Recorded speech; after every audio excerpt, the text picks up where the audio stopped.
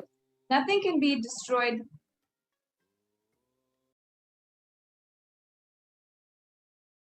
Nothing can be destroyed. And please understand that none of your actions, thoughts, plans, emotions, words, nothing can actually be destroyed. The Akashic records are the cosmic archives of everything that has happened, happening, and will happen. Akashic records are the verbal, visual, five-dimensional document. Whatever is happening is continuously getting recorded. All the information you collected from all your births is in your DNA, and you can access some of them just to understand and not to waste time doing the same thing again and again.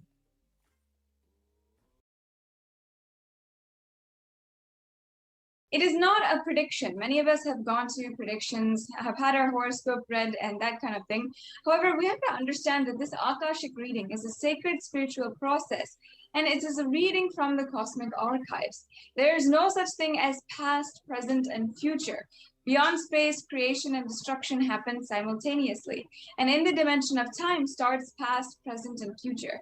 But in the Akashic, yet to happen are already clearly recorded.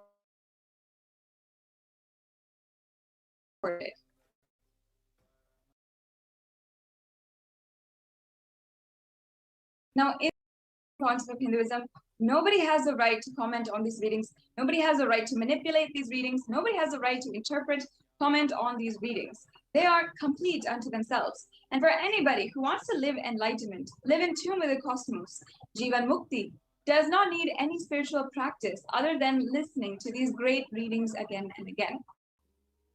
When you listen to these great readings, then naturally your negative logic is penetrated, broken, and those truths settle inside of your inner space and make you live enlightenment.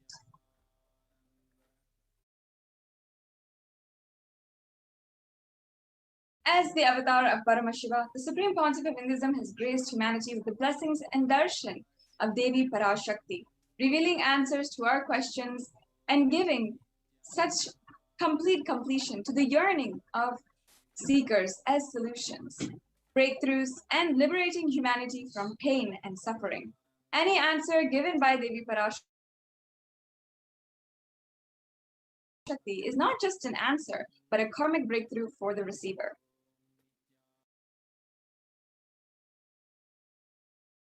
Yes, and now chant the Shastra Pramana, or the scriptural reference to manifest the powers of Akashic reading.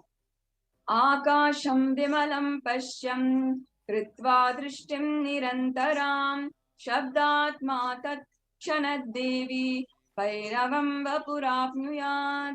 Bhagavan Paramashiva says, looking at the spotless infinite etheric space, Akasha, beyond the sky and clouds, one should fix one's gaze from the third eye without blinking continuously and make the body and inner space steady and motionless. In that very moment, O Devi, one attains the nature and powers of infinite space Bhairava. The next slide, please. The Apta Pramana for the powers of Akashic reading. In the Hindu Purana, the Mahabharata narrates the story of the great sage Maitreya, who reveals to the secrets to Vidura, the story of his birth in the human form, and what are all the reasons for his suffering. Sage Maitreya accessed the Akashic records and told Vidura that he was not an ordinary man, but was in fact an incarnation of Yamraj, the Lord of Death. And he was to play the part of a so-called Shudra for 100 years, being cursed by Manduka Muni. The next slide, please. Now, the Supreme Pontiff of Hinduism says that all the information you collected from all of your births is inside of your DNA. You can access some of these just to understand and not to waste time doing the same actions again. 只有一个阿凡达可以改变这个阿卡西的阅读，所以这个点化的这个系统呢，可以阅读这个阿卡西的记录。只有一个阿凡达可以改变、编辑上载这个阿卡西的这个记录的档案。所以在这个达显和在这个答显当中，尼西亚南达上师会祝福我们。好，那我们可以在阿卡西阅读中问什么呢？所以你可以问关于你的生命啊，你的这些目标啊，以及任何你生命的某一个部分的任何的问题可以是比较精确的然后你将会被很精神性的一个被这个疗愈了，可能只是一个眼神，可能只是一个词所以你要去理解在你这个生命发生的背后的这些原因然后你会接收到这个祝福，来完成你的这些正确的这些渴望。所以你要先明白，你要先重新设定你的未来。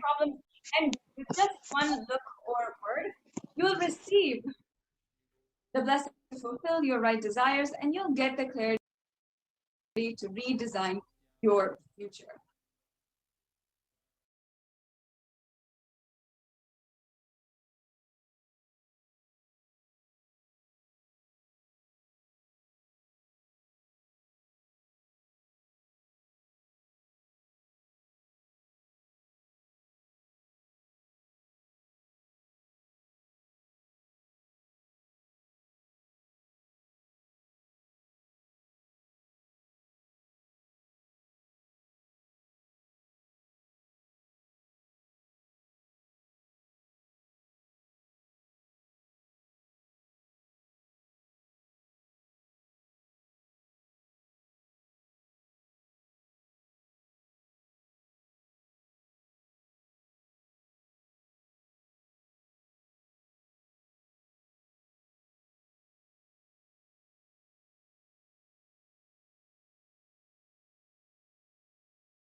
好，我们回来。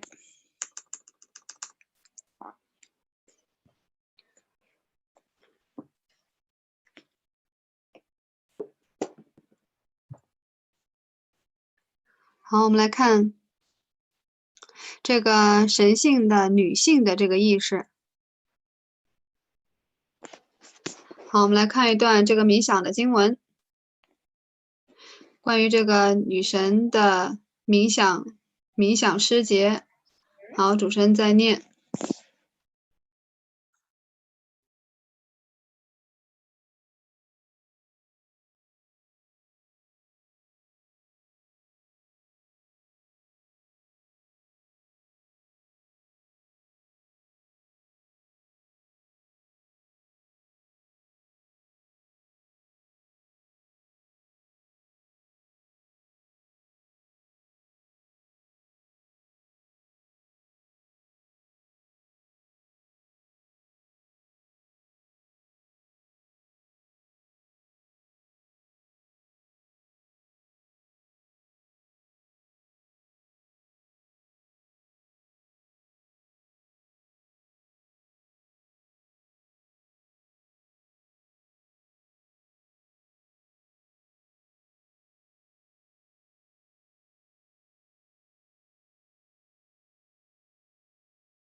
好，大家等一下，先英文台有个暂停。好，刚刚主持人念的是这段女神的这个冥想的这个诗节哈。好，那屏幕上呢是有段对这段诗集的这个翻译哈，我来看一下。他就讲的这个女神呢，神性的这个母亲啊。好，主持人回来了。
这个神性的母亲在被冥想着，就好像一颗闪耀的这样的一颗行星啊，带着一颗非常拥有着一双非常明亮的眼睛啊，然后戴着美丽的皇冠，然后满脸都是微笑，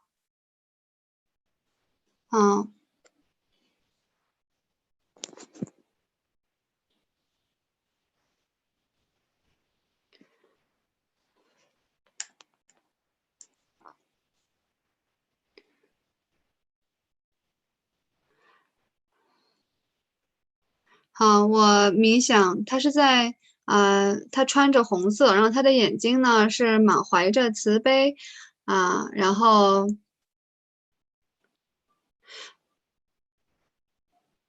然后他的手里面有像花一样的这个剑，他在各个方向都臣服着，他拥有着超能力。它就是我的内在的自我。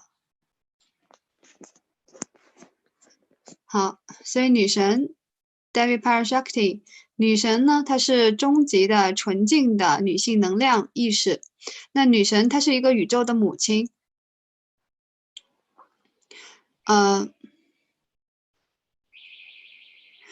它是从这个大爆炸这个和黑洞的这样的一个源头。那女神她是一个源头超能力的这个来源能量的来源。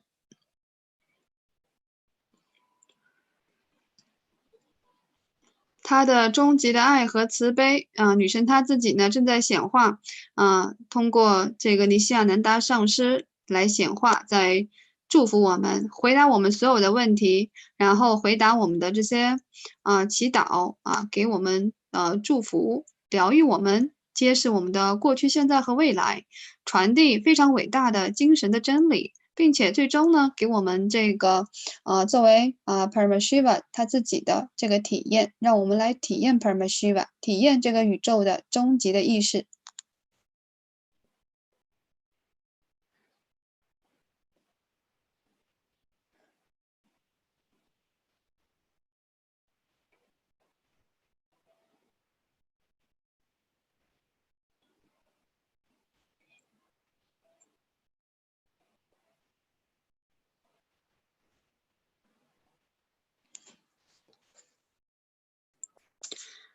好，大家这边英文台又暂停了哈。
我们可以帮助你在生命中建立很多美丽的关系，我们可以让你变得更加的富有。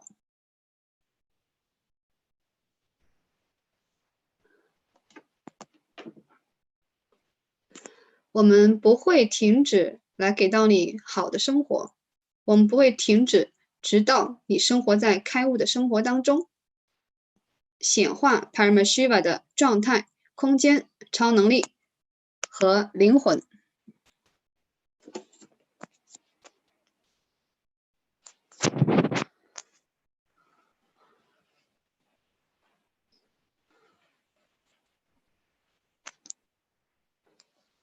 所以整个世界都应该变成凯拉萨的生活方式。我知道印度教拥有最好的能够贡献给世界的东西。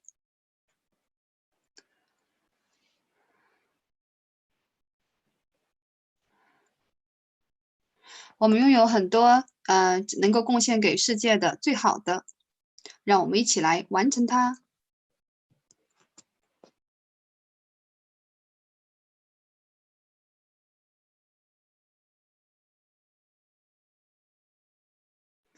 好，我们再次回来看到女神。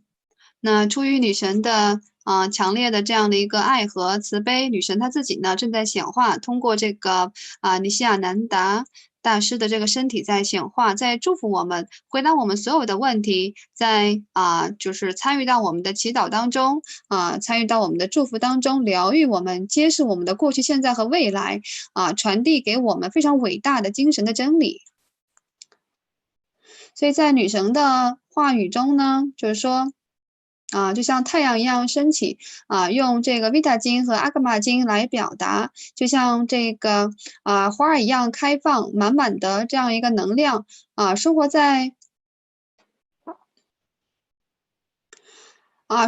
非常多的一个维度这个我来到这里来给到你们每一个人最好的祝福，来臣服于所有的善良非常非常多的神明。我用尼西亚南达大师的这个形式来到这里，给到你们终极的祝福。我带着极大的慈悲，我在祝福你们，请听好。那去对你们做所有好的事情。我用尼西亚南达大师的形式来到这里。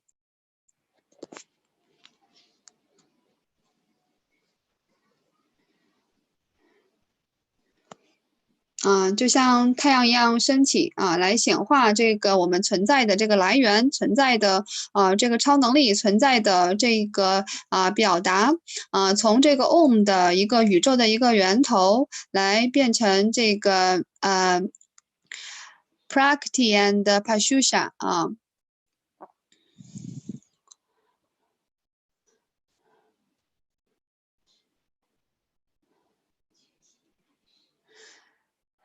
我们创造了所有的这样的一些世界，带来了很好的生活，所以去告诉这些伟大的这些真理，来去做所有好的事情。那我们如何接收这个女神呢？所以你可以看到Paramashiva 和 PARASHAKTI 同时的，它在这里呢，虽然是在你的屏幕里面，但是它会一直接收到你。所以你只要准备2片的 beetle 叶子一个香蕉一个 beetle 的果实，还有一个硬币，在你的这个屏幕的面前看着 Devi。那这个硬币呢，被认为就是传统的这个传统的这个祖师传统的祖师在印度的传统中，它可以被认为是它虽然说只有很低的价值，但是呢它可以被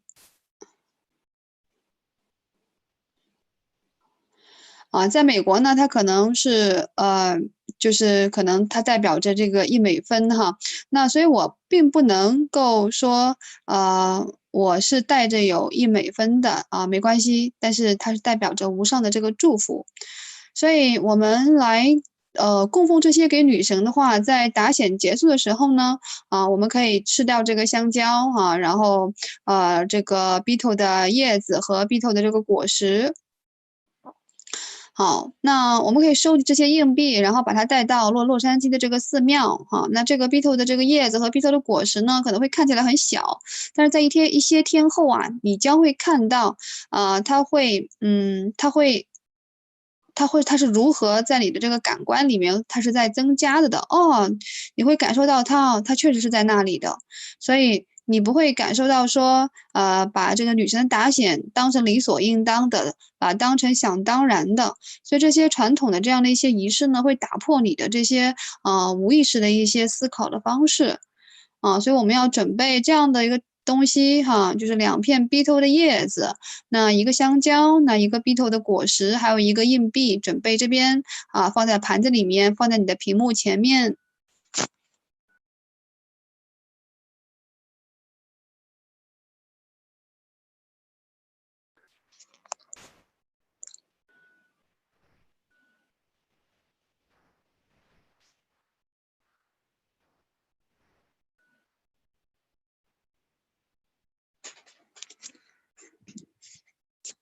所以我们如何可以问女神问题呢？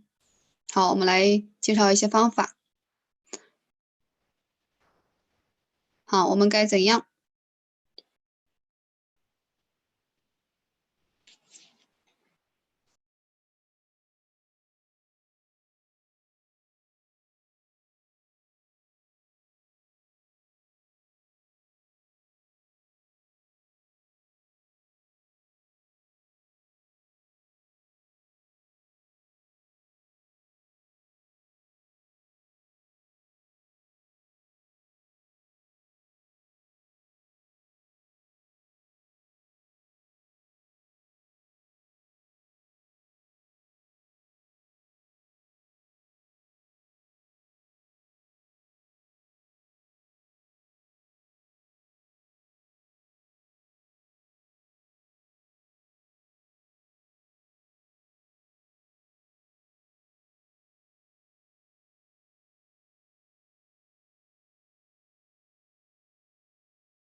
好，接下来我们将讲给女神的这个供奉。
可以来看到你的这些痛苦的根源模式。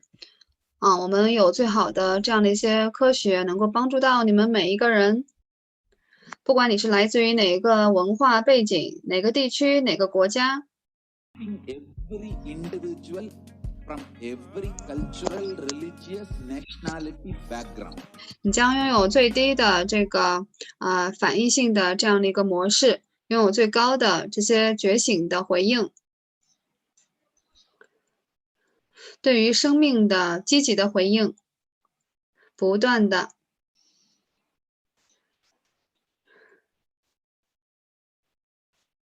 所以电子凯拉萨它是一个开悟的生态系统，它就是一个开悟的本身。即使你在你自己的家中，不管你在哪里，合适的为你量身定制的这些精神性的服务，能够帮助你能够圆满你的生命的负面能量，去除你生命中的自我怀疑、自我憎恨、自我否定，如此多的疲惫、懒散，能够让你有合理的饮食、合理的态度，你对生命的正确的理解，我们将帮助你在每一个方面。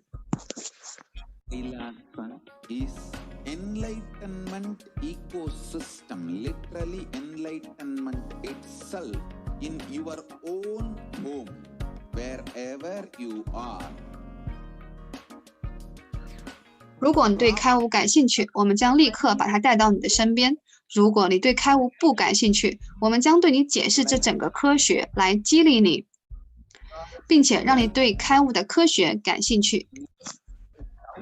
So much of tiredness, laziness, we can support you, aligning your diet, your attitude, your aptitude, your understanding about life. We can help you with everything.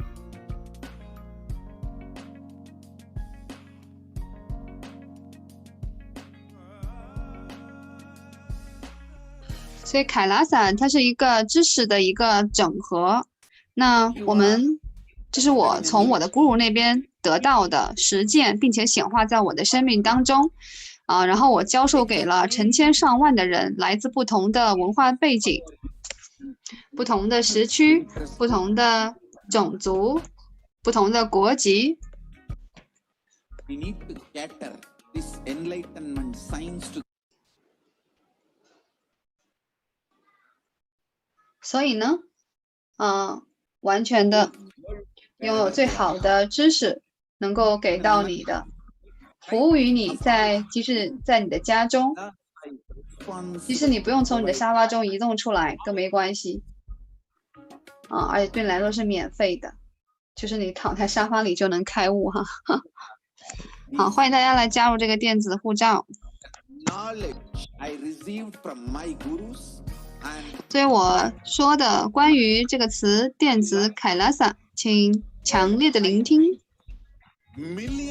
开悟的生态系统，那就是开悟的一个本身呢。即使你在你的家中，不管你在哪里，如果你不能来到凯拉萨，凯拉萨将会来到你身边。perfected 凯拉 knowledge 萨来到你的 available 身边，就是电子凯拉萨。 in your home without even you moving out of your couch, free of cost.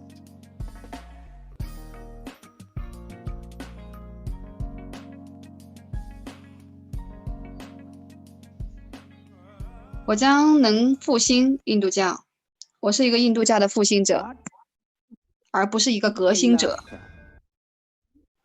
Intensely 但是通过进化， enlighten system, literally enlightenment itself in your own home, wherever you are. If you cannot come to Kailasa, it's okay. Kailasa can come to you. Kailasa coming to 而 you 并且建造了很多的这些社团。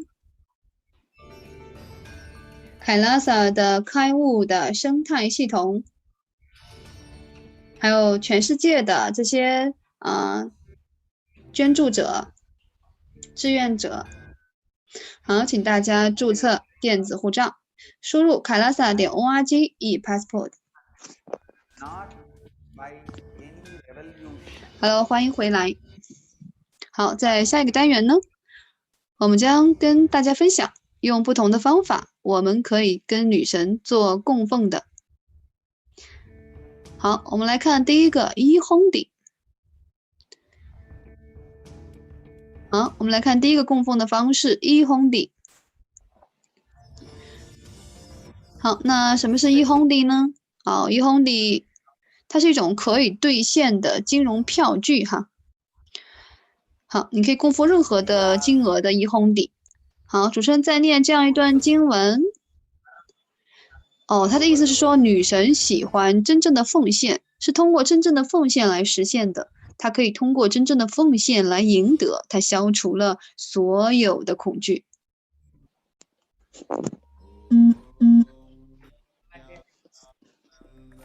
Now, in the next segment of the program, we would like to share with you what are the different ways we can make our offerings to the PARASHAKTI, the E-Hundi offerings. So, the first offering that we have is the offering of E-Hundi, which is offered out of pure love, devotion, and 好，接下来是第二个三扣帕。三扣帕意愿的供奉$1的女神陶醉在她自己创造的宇宙当中，她不带私利的祈祷和授予能带来解脱的知识和物质感官的财富。供奉意愿呢，能够祝福供奉者实现他渴望的一切的愿望和希望。好，这是你有一个唱名，就是至少$1。如果你要祝福家里面5个人的话，那就是至少$5。在就是你付款后的英文表中会让你填你要供奉的人的名字哈，就是你供奉的详细的信息。好，接下来呢，供奉呢是这个金币啊，大家如图所示也能看出来，这个纯金币的供奉。好，那这个纯金币呢是这个有75、151、251 3个美金的选项的。女神喜欢自己不同名字被重复哈。这是给女神 PARASHAKTI 的1008个圣号的供奉，是一个非常特殊和独特的女神圣徒的念诵供奉。那供奉刻有1008个圣号的纯金金币，会接收到拥有 PARASHAKTI 女神所有神圣品质的祝福。好，这是纯金币的供奉哈。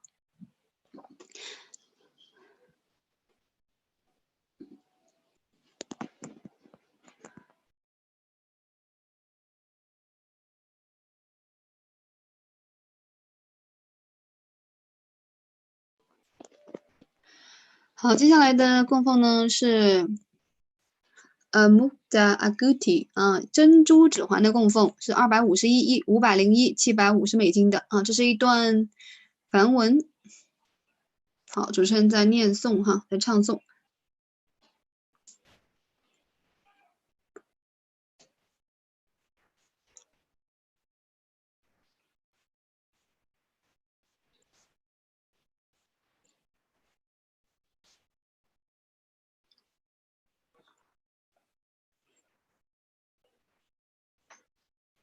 blesses the person offering with a fusion of the desires and the wishes that he is earning for.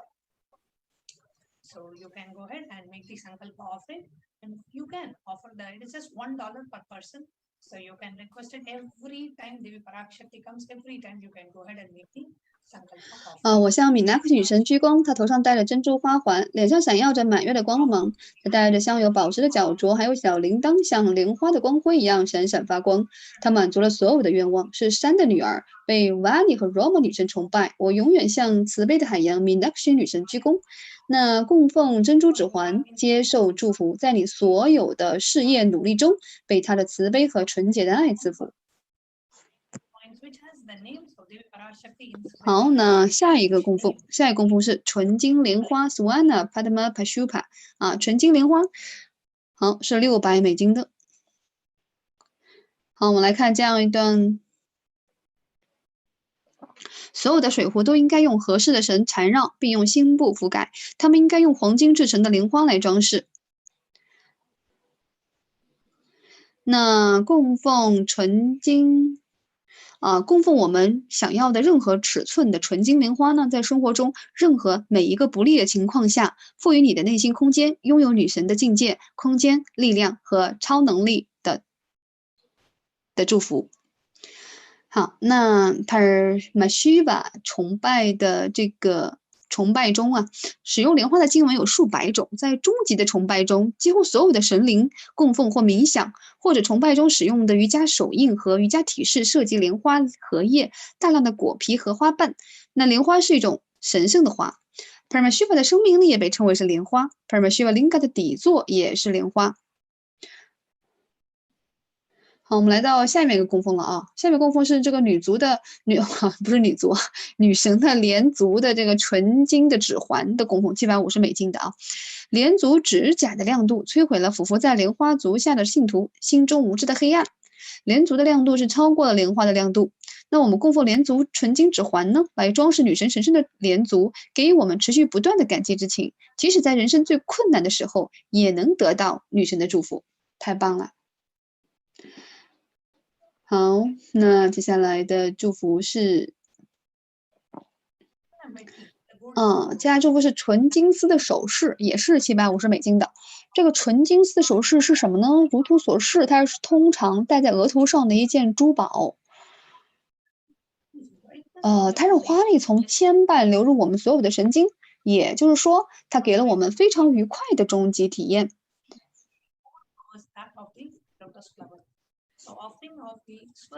纯金丝的首饰呢，代表了从完全打开的牵绊脉轮流出的花蜜。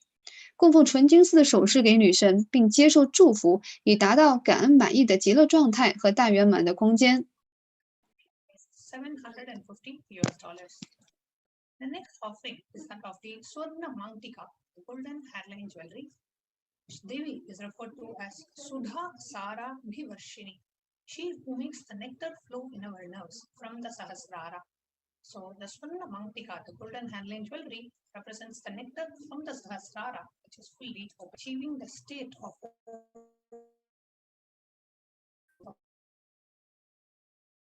这是莲花族供奉1008美金的。供奉莲花族呢，会让我们得到 PARASHAKTI 上师所有的祝福和吉祥。这个上师的莲花族我们臣服于上师莲花族呢，可以把我们所有的业力都交托给上师。好，最后一个供奉呢是 Vastrasiva 神明服装的供奉，是1008美金的，就供奉神明的服装。同样呢，供奉神明的服装也会让我们得到上师所有的吉祥和祝福好，那我们做一个总结，刚刚讲了这样几种刚刚能够跟女神供奉的几种选项。好，那如果说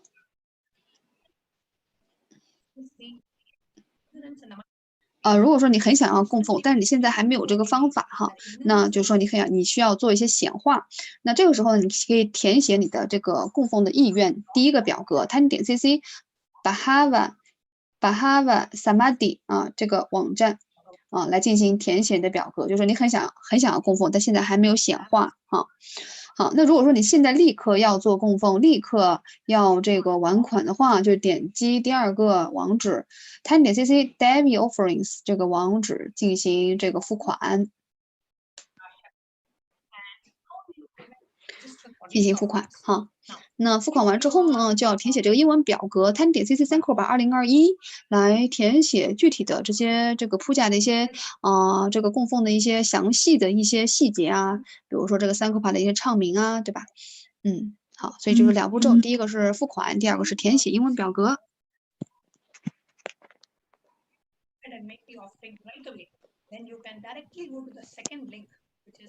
tiny.cc/Devi-offerings, and after you make the online payment, you fill the Sankalpa form, submitting the details for the puja and the names to be chanted. And fill the Sankalpa form, entering the names of your family members whom you want to be benefited from this puja. So we will now be taking you through a quick walkthrough of these things to show you how you can very easily go ahead and register yourself to make the offerings to Devi PARASHAKTI.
好。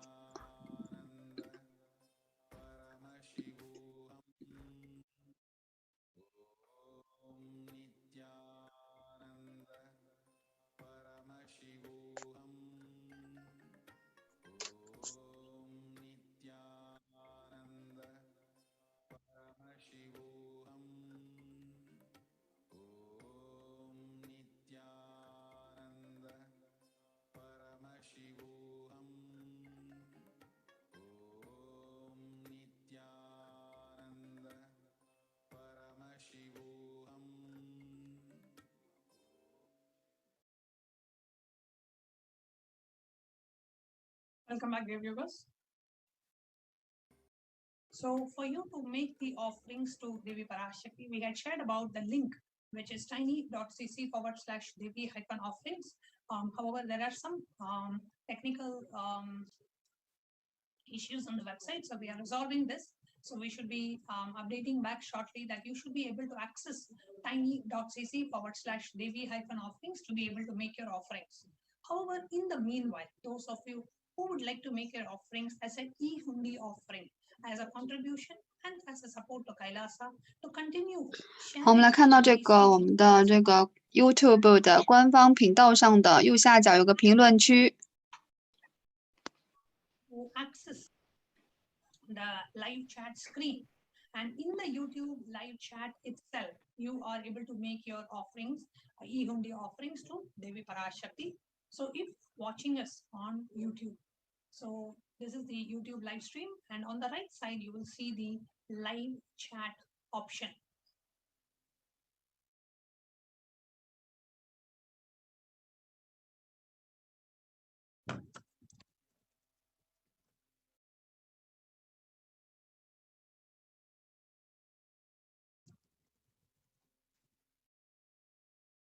Now on the live chat option on the right side,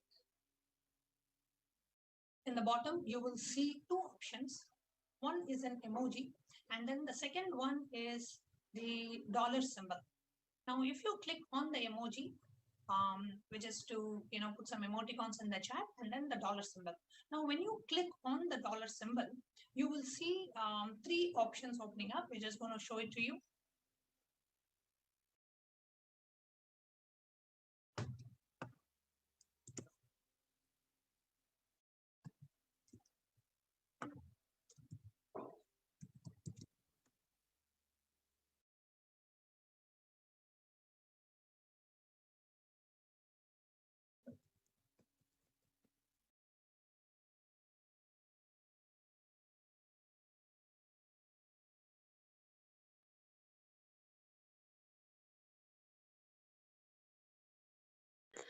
好，我们可以先就是点 Join 来成为这个会员啊，就 YouTube 官方频道的会员。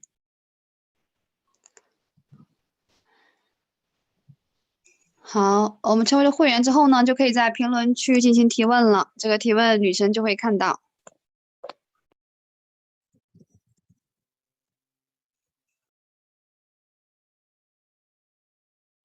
So you will see here, when you scroll down in the live chat screen, you will see an emoticon and then you see a dollar symbol.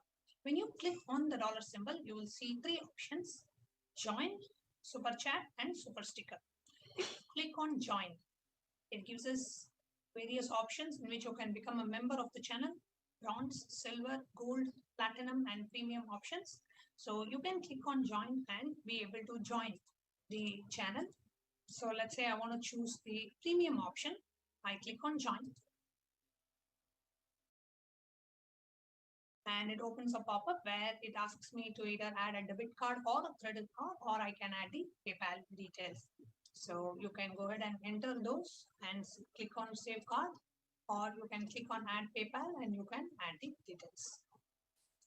So these are the two options for payment, but depending on your country of residence, you may have less. 好，我们成为会员之后呢，就可以点击这个 Super Chat 或者说 Super Stick 来进行供奉。 You're making like an e-hundi offering, like a dakshina offering to Devi PARASHAKTI. So here you can enter any amount that you want. You can even enter like $1 or $2 or $5. I'm just going to leave it as is. It says $5. If you want to enter any message, you can enter it in the box that's above and then click on buy and send. When you click on buy and send, it opens a pop-up where you can enter your 成为会员之后呢，你可以就在评论区来写上你的这个回复啊，要给女神的提问，女神她都会看到。 Stickers, you can choose the sticker that you would like to offer and make an offering to Devi PARASHAKTI.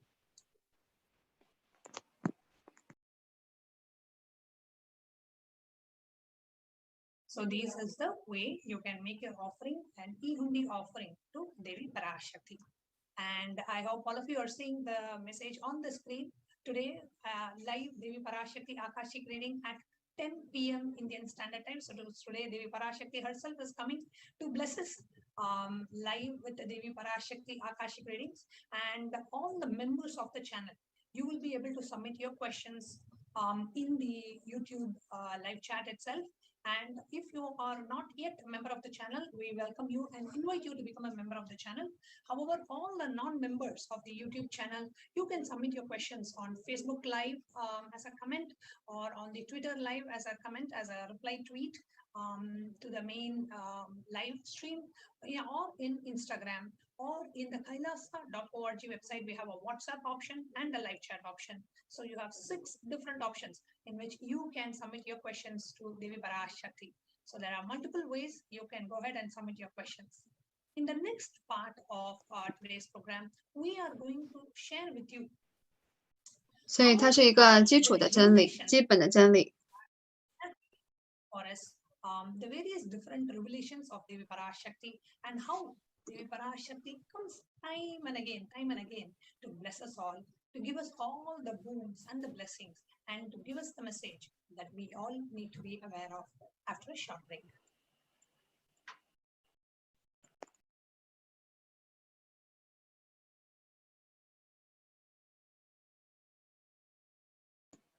所以不要保持沉默，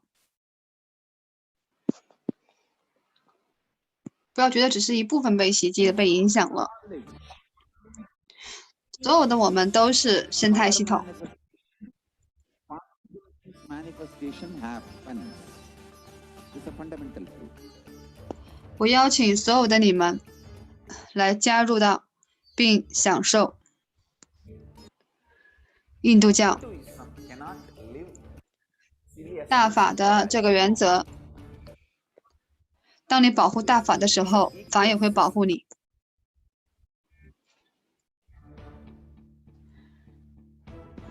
我们将让整个地球都繁荣，拥有着精神的财富，将会发生在整个地球上。我们将会相互的合作。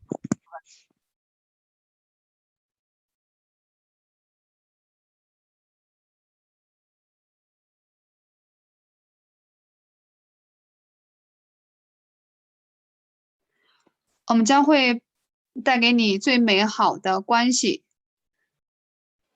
我们将会带给你直接的这些精神的财富，我们将会让你更加的富有。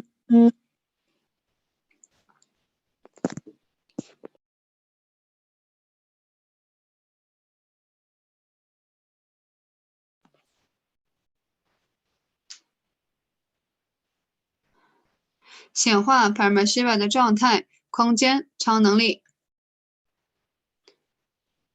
和灵魂。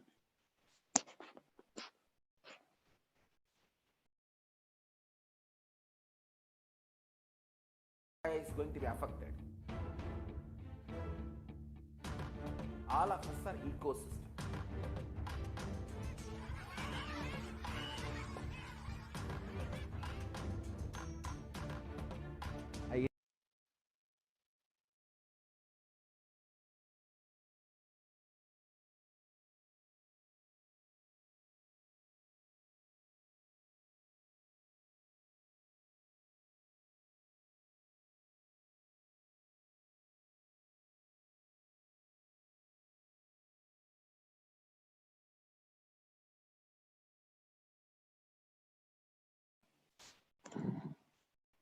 所以电子凯拉萨是合适的，为你量身定制的这样的一个精神的服务，它将会让你发现你受折磨的根源模式。我们拥有最好的这个科学来帮助到你们每一个人，不管你们是来自于怎样的文化背景，来自怎样的地区国籍。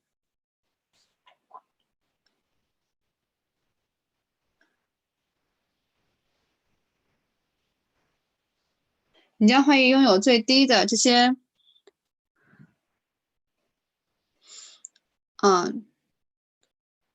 你将有最高的这个觉醒的回应，对生命的积极的回应。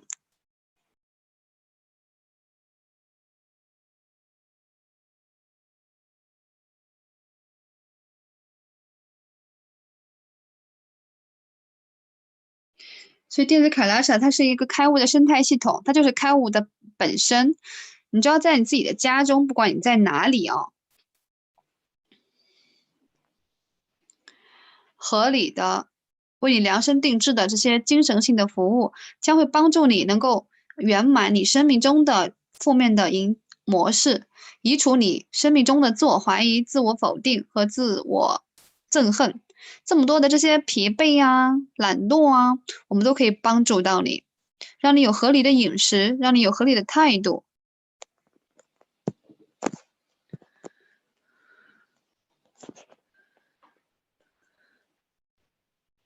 Invite all of you to get involved and enjoy.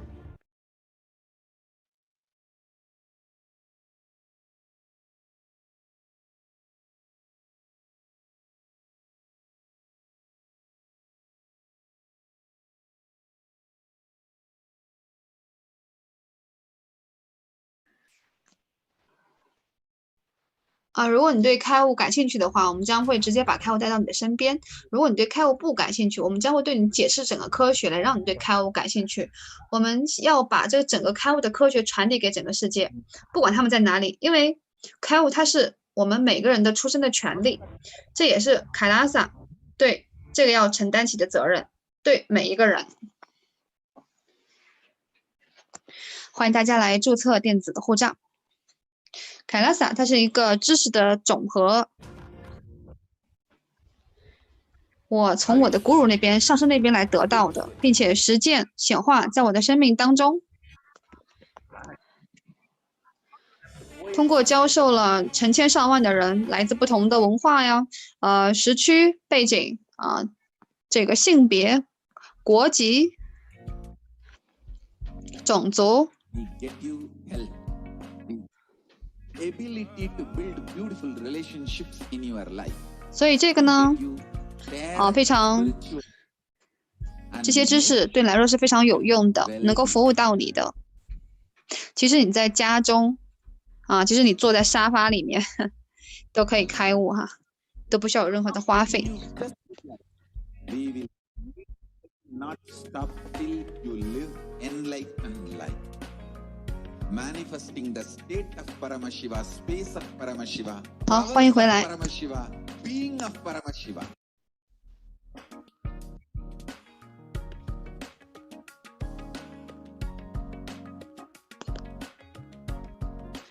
好，我们来看到我们跟女神供奉的这个链接。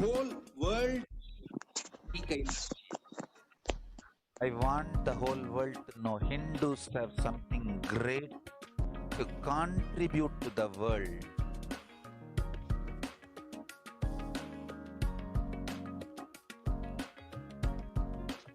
We have something great to contribute to the world. Let us do that.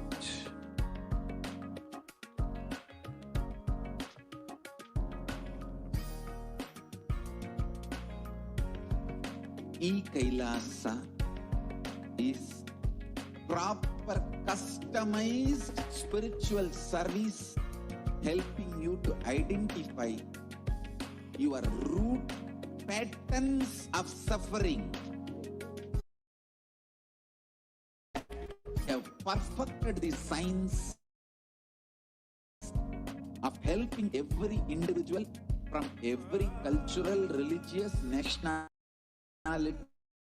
background. You will have lowest reactionary assumptions, highest awakened response, alive response for life continuous.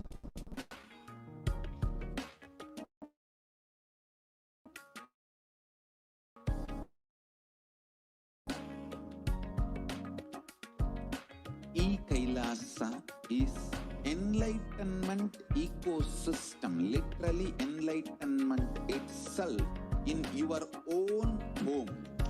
好，我们来看这个女神的这个揭示，在2021年的6月5号，的女神的阿卡西阅读中的揭示。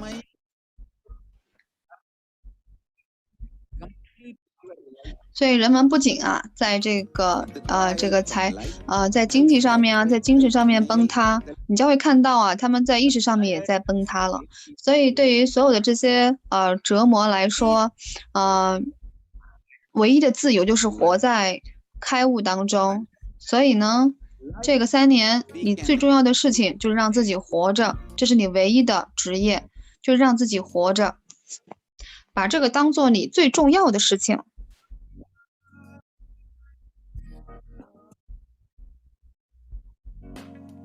If you are interested in enlightenment, we will immediately bring this to you.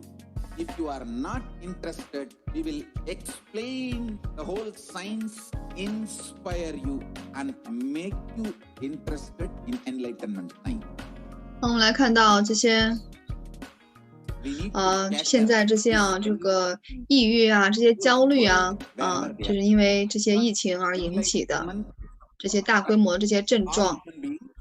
就是在2021年的这个6月8号一个播报的这样的一个心理的一个新闻，很多这些大学生因为这个大疫情的这个影响，在这个精神的健康上产生了很大的影响。Manifested in my life, perfected by teaching millions of people from all cultures, time zones, backgrounds. 所以他们这个增加这个抑郁的情况和这个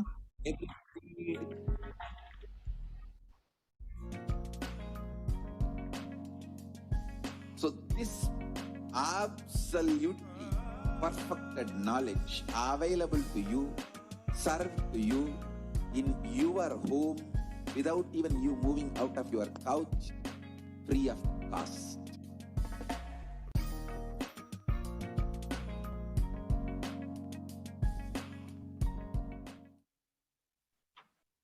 所以他们看到这些学生的压力的水平在不断的增加。随着大疫情的话这些数据都在不断的上升。The link to make your offerings is tiny.com/daily-offerings, and the link is now working. We have the technical issues, so you should be able to go to tiny.cc/Devi-offerings to go ahead and make offering to Devi PARASHAKTI. Now, there are different revelations that Devi PARASHAKTI has given for us as a warning to humanity, or to let us know how do we prepare ourselves and avoid the default future that is ahead of us. Or Devi PARASHAKTI has also revealed why the humanity is facing the pandemic that we are facing. What are the after effects of the pandemic?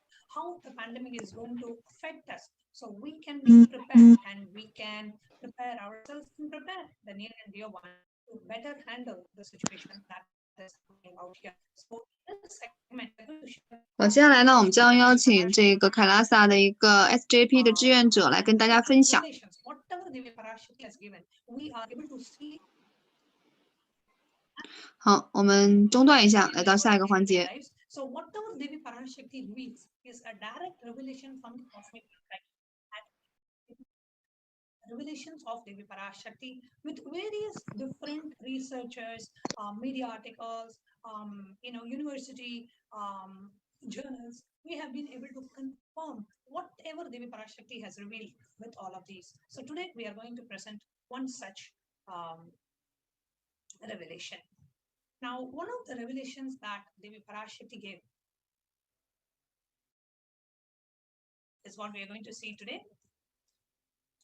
The revelation by Devi PARASHAKTI on the 5th of June 2021.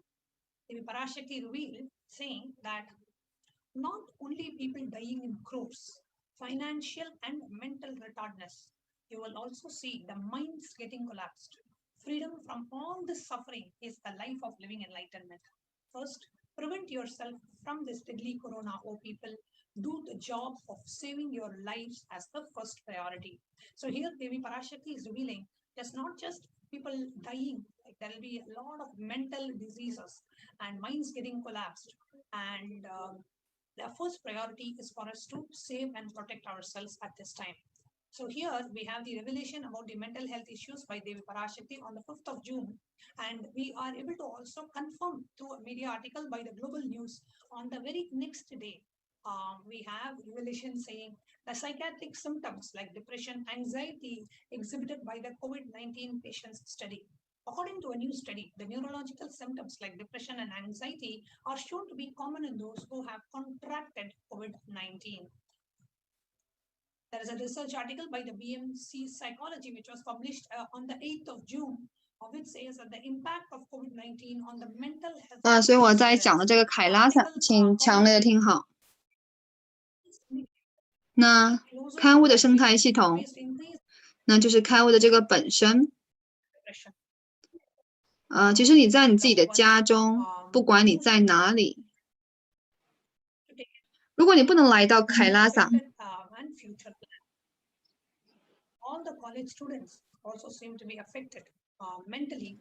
凯拉萨来到你的身边就是电子凯拉萨。好，请大家申请这个电子护照。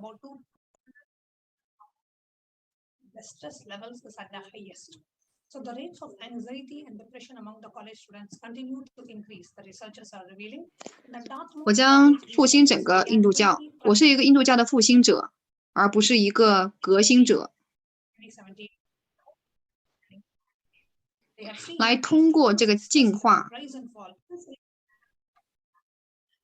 Since the onset of the coronavirus pandemic, the rates of depression and anxiety have soared and have shown no signs of coming down, said Andrew Campbell, a researcher and a computer science professor.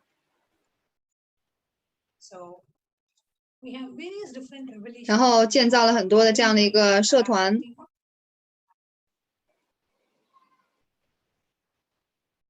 凯拉萨的开悟的生态系统。全世界的 SJP 的捐赠者。好，欢迎大家来注册电子凯拉萨，输入凯拉萨点 org e-passport 来成为凯拉萨的会员。好，那不管你只有当你活出来的时候，你才能够真正的显化这些超能力。它是一个基本的真理。You are able to have the multi-layer quarantine, where we are able to provide the multi-layer quarantine. 所以印度教它不是一个说仅仅是一个萨婆达雅，它是一个整个的所有的一个整合，它是一个生态系统。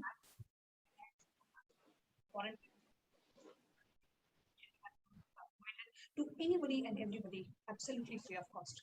After a short break. 所以请不要保持沉默。不要觉得只是一个萨摩达雅被袭击了。好，我们来到下一个环节。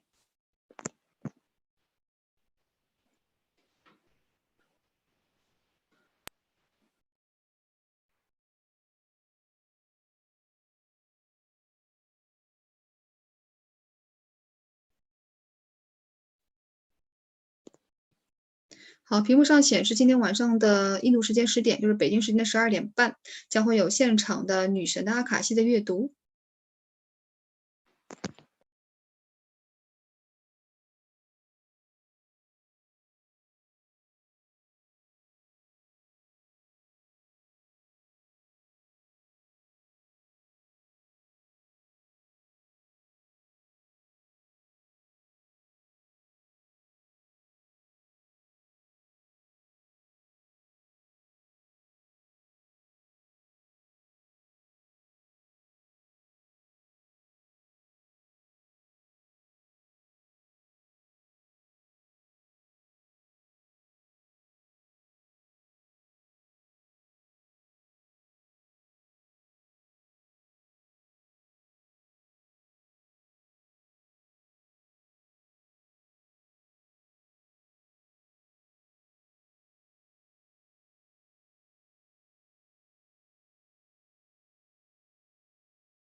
What I mean by the word e-Kailasa, listen intensely. Enlightenment ecosystem, literally enlightenment itself, in your own home, wherever you are. If you cannot come to Kailasa, it's okay. Kailasa can come to you. 来显化帕冉玛希瓦的状态、空间、超能力和帕冉玛希瓦的灵魂。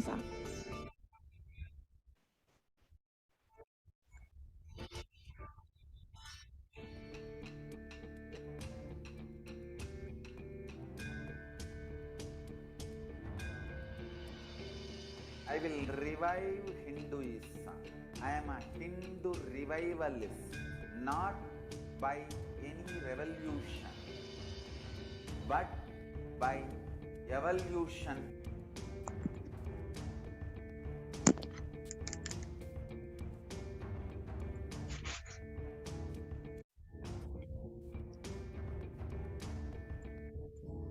所以整个世界都要成为这个凯拉萨。那印度教呢，拥有一个最好的能够贡献给世界的东西。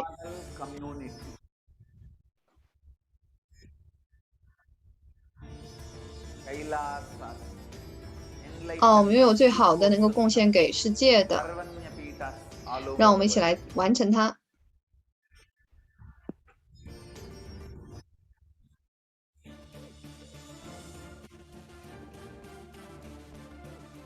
电子凯拉萨，它是一个合理的、为你量身定制的精神性的服务，来帮助你辨认出你的折磨的根源模式。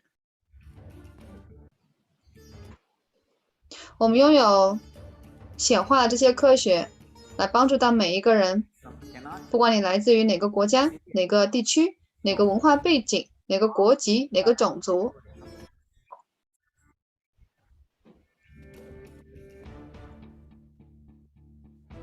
你们将会拥有最低的这些反动的这样的一些假设，将会拥有最高的觉醒的回应，对于生命力的理解，持续的。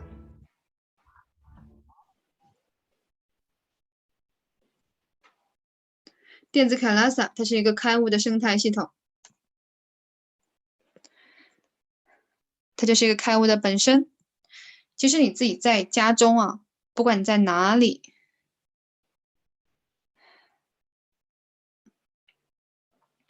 合理的为你量身定制的精神性的服务，将会帮助你来圆满你的生命的负面的东西，来移除你生命中的自我怀疑、自我憎恨、自我否定，这么多的这些疲惫懒惰我们都能够支持到你。让你有合理的饮食、合理的态度，让你对生命有更好的理解。我们将会让你帮助你在每一个方面。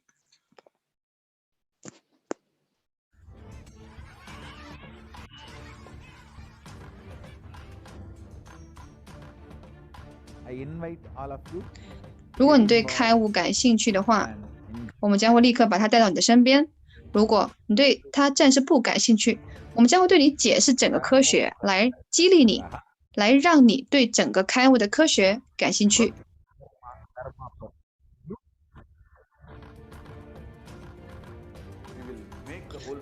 我们需要去把这个开悟的科学来传到整个世界，不管你在哪里，因为这开悟它是一个出生的权利，对每一个生命儿来说，所以卡拉萨它有责任来提供这个。对每个人来说，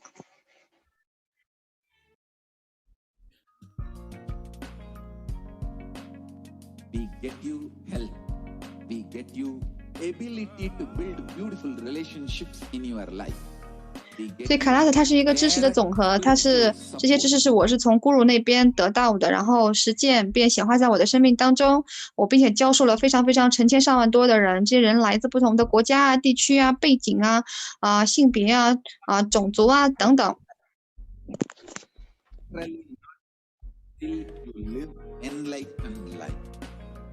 manifesting the state of Paramashiva, space of Paramashiva, powers of Paramashiva, being of 所以这些知识 Paramashiva. 对你来说是非常有用的，能够服务到你的。其实你在自己的家中，你都不用去离开你的沙发，就坐在沙发里面，然后也没有任何的花销。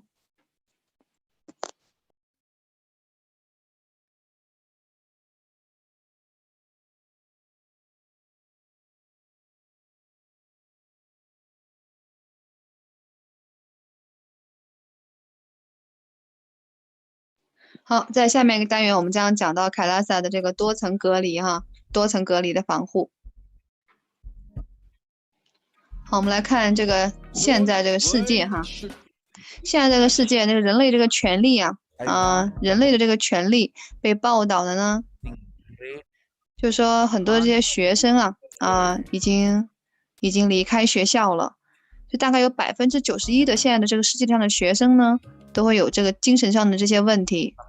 36.5%的这个美国的大学生指出呢，这个压力已经是最大的一个来源呢，就是因为这个疫情的影响。那另外呢，29.5%的这个列表的这个列出的这个焦虑呢，已经也是一个重要的因素。对于美国的高中生来说呢，61%的这些高中生就感受到很大的这个压力对于这个成绩大概有将近1.277亿的这些学习者现在的就是已经受到了这个疫情的很大的一个影响。那大概有46个国家那已经现在有这个持续的这些一些这个精神性的这样的一些疾病的案例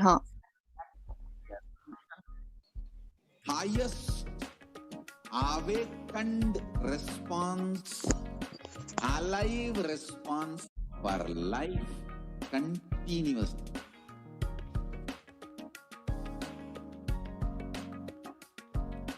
E-Kailasa is enlightenment ecosystem, literally enlightenment itself in your own home, wherever you are.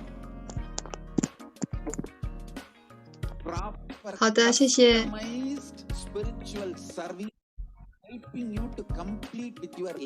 谢谢老师。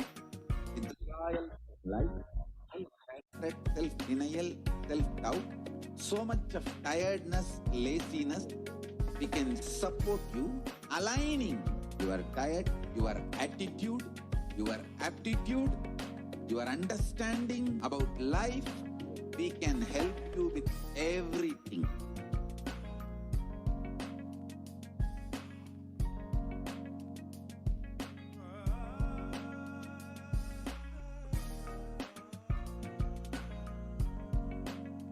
If you are interested in enlightenment, we will immediately bring this to you. 我的荧幕好像有比较快，我等下去找另外一个页面。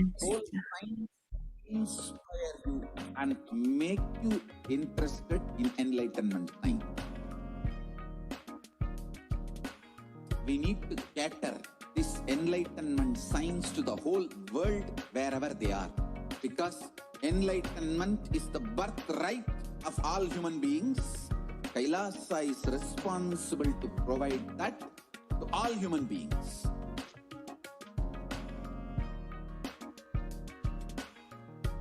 Kailasa is the totality of the knowledge I received from my gurus and practice manifested in my life, perfected by teaching millions of people from all cultures, time zones, backgrounds, genders, nationality, race, from every creed.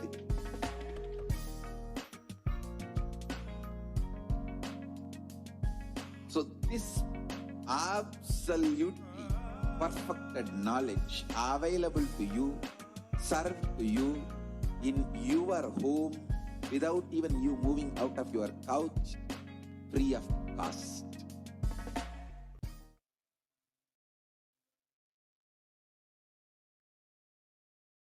out of high school in United States alone. That's a student every 好的，谢谢。 10,000 a day. About 25% of high school freshmen fail to graduate from high school. 好，了解，谢谢，谢谢。Has affected the field of education globally. 现在是在讲这个疫情现在对整个世界造成的这个影响，不管是一些忧郁症啊，或者是各种不同的这个影响。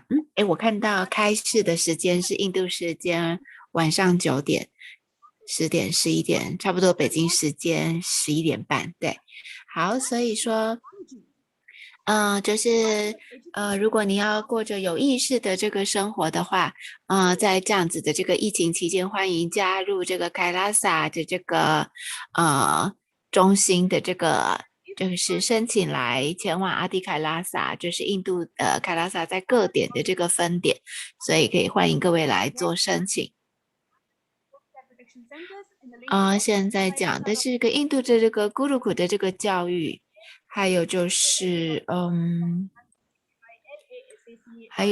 真正的印度教的这个咕噜库印度大学的这些氛围啊，这些气氛呢，但是在这个1970年，这是在这个1970年这个在Tamanamalai就是他试着要去重建的这样子的这个氛围，在全世界重新架构这个咕噜库跟这个大学的这样子的这个氛围，然后不管是咕噜库还有线上的，甚至就是线上的咕噜库，现在都希望能够去把它架构起来。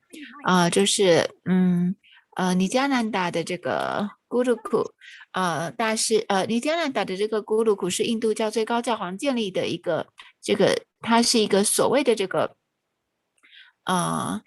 吠陀的这个学校。然后呢，就是这边的这个学生呢，他们会发挥他们最大的这个潜能，展现各种这个灵性的这个力量。咕噜库的这个功能是根据大师的这个愿景，教育就是生活，但生活本身不是为了教育，所以说咕噜库给世界带来这个正确的教育，赋予大众这个力量。所以这个印度教的这个咕噜库的这个教育呢，更像是就是知识的这个传递就是呢，目前由这个 Macaulay 这个还有这个 Max Muller 在印度教建立的这个教育体系，就是非介入式的这样子的这个方式来教育。那它其实是这个风格呢。我的网络好像它是唤醒你到正确的这个开悟的这个方向。教育体系呢，咕噜库呢，它其实是传递知识，它是更多的这个知识的这个传递，是不断的。最初的这个教育体系呢，它并不是提供，只是说文字思想概念，它是所谓真正的一个开悟的这个环境。那所谓的这个所谓的当代教育跟这个所谓的咕噜库的教育的比较呢，就是呢，无论别人教育你还是你教育你自己，就是如果它是建在一个薄弱的这个环节上，它其实就是它其实是会被所谓的这个稀释化的。那就是不管是其他的这个别人教育还是你自己自我教育，就是如果你的这个计划是基于要就是展现最好的你，就是这个就是专业化。那咕噜库的这个氛围是最专门的，它不是所谓普遍泛化，它是一种专门化的一种教导。在印度教的这个教导呢，基本上呢意味着就是教育意味着把一套想法放进你的脑子里，然后让你去认识它，让你去记住它。就是这个教育是强迫你把它再输出，但是呢，在咕噜库不是所谓的这个教育，就只有启发，就是它就是启发，然后就是点化，那就是给你力量，然后让你能够使用这个力量，让你能够显化。然后就是专业化，然后呢，就是展现你的这个专长，让你成长，然后让你就是发光。那所谓的这个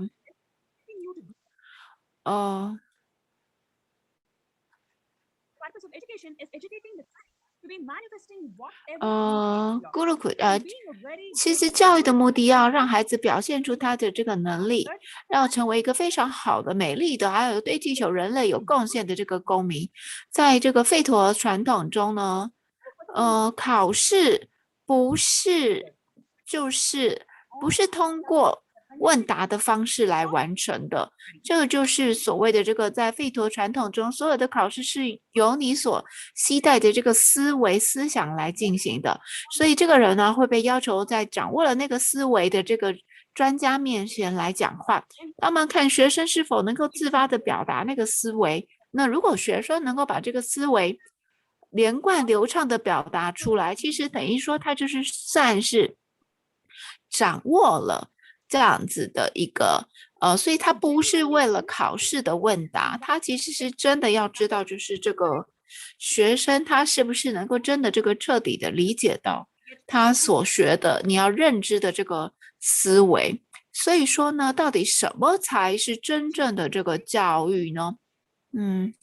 就是呢，如果我们让我们的这个孩子受满完满的这个，就是给教授这个科学，我们要能够保证，就是说你让他们如果我们教导这个所谓的圆满科学给小孩子，我们应该能够确保就是说呢unless it has become your thought current, the way you cognize. Change of thought current, transformation of thought current. 就是呢，在咕噜库的小孩子，他们不会有谎言的这个存在，这个就是所谓的这个教育。教育是让你能够掌握一种思维，然后这个是思想流，就是这个成为他们的这个生活方式，这个成为他们的这个存在。在几个小时里面，你不能谈就是说呢，除非你已经让一个思维成为你的这个思想流的话，否则你是不可能连续几个小时一直都谈它的。这是你认识的这个方式，就是改变思想的这个流，就是转变思想才是教育的这个成功。就是说每一本奥义书都给你提供一个思维的这个思维的这个就是思维的这个转变，思想它就是成功。所以就是说呢，也就是说在这样子的这个前提之下呢，就是咕噜库的这些学生呢，他不是所谓的教师中心呢，就是咕噜库是要理解，它其实呢是教育，不是所谓的这个教师中心，它其实是一个教育。学生可以发明一些他的这个，甚至他去发展探索他的这个咕噜库不知道的这个东西，他有这个自由。所以你要理解这些教导基本的这个公式，就是唤醒知识才是教导，学生可以自由的探索去开发。所以咕噜库它是没有所谓的这个规则的这个框架，只是支持人们探索最高的创造的这个可能性，这个就是所谓的这个咕噜库。所以呢，你是可以自由探索，就是思想思维这些教导会传输，但是呢，你有这样子的这个自由去探索，去开发你的这个最高的这个可能性。所以说呢， empowered with a tool to explore your thought current. That is the way Hindu education has empowered, which the Supreme Pontiff of Hinduism is reviving. The freedom itself shows, otherwise you will be shocked. Ramanuja's guru was a great Advaiti. Being Advaiti, Ramanuja was able to think in the language of Vishishtadvaita, shows the freedom available in the Gurukul. And the same way, there are many Advaitis studied at the feet of Dvaitis or Vishishtadvaitis. But Sanatana Hindu Dharma gives only the tools to explore, but it is not putting you any frames, any restrictions, dams. if you read the Shanti mantra, it is education centric. It is not teacher centric. Unfortunately, in the modern day, because teachers have not taken the responsibility to be the education centric, it has become more of a teacher centric. So whichever teacher teaches you fundamentals, you get more centric around the teacher rather than the education itself. So if you look into the Upanishads, the whole verse, if you read, may we both together be protected. See, the teacher is also praying along with the student.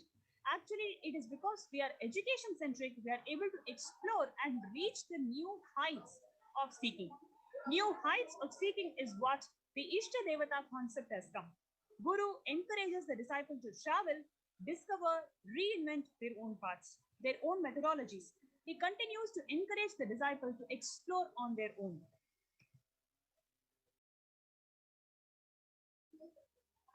Just being available as a good support, guide, not being heavy on them. The uniqueness of our Gurukuls are the freedom to explore, create, the constructive freedom that they enjoy. With the principles of completion, the four tattvas of integrity, authenticity, responsibility, and enriching, as well as the truths of ahimsa or the non-violence, and abhayam sarvabhutebhyo, the balisons of Nityananda Gurukul, have played with these powerful cognitions and thought currents and have physically demonstrated the power of these truths by providing security to the rose plants in the garden of Gurukul, resulting in the rose plants dropping their thorns. Now, let us watch this video.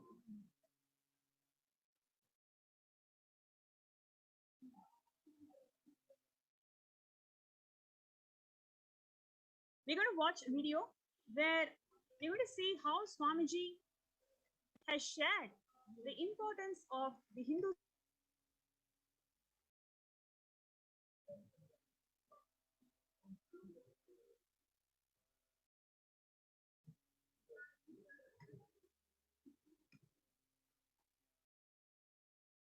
Now it is time, as per the astrology, no theory can rule any human society which is imposed on that society more than 60 years. Now 60 years is over for the non-involvement narrative education system. I am telling you, future is Gurukul system. The future of education is where the teachers and students live together in one place. If needed, let the parents also stay there. But because basically kids do what you do, they won't do what you say. Understand? They do what you do. They won't do what you say. Whatever you do, simply they will do. They will never do what you say. Most of the time, they don't care for what you say. The future of the Indian education system, I can say, the future of the any intelligent education system will be Gurukul system. I'm not talking out of pride or arrogance. I'm talking seeing the future. I'm telling you, I'll be leading this revival in the education system through our Gurukul system.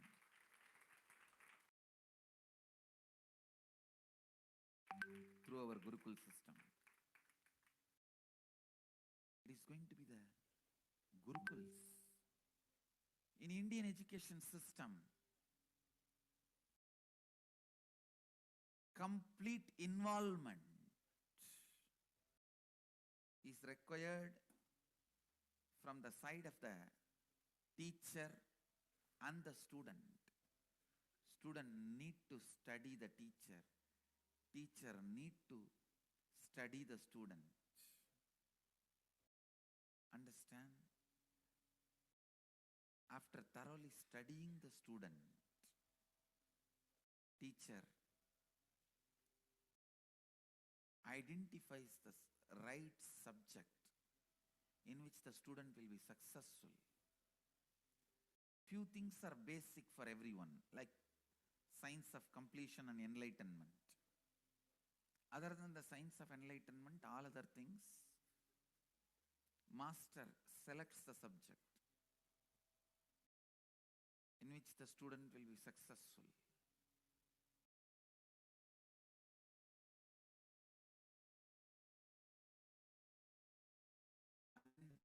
Trained specifically in those fields.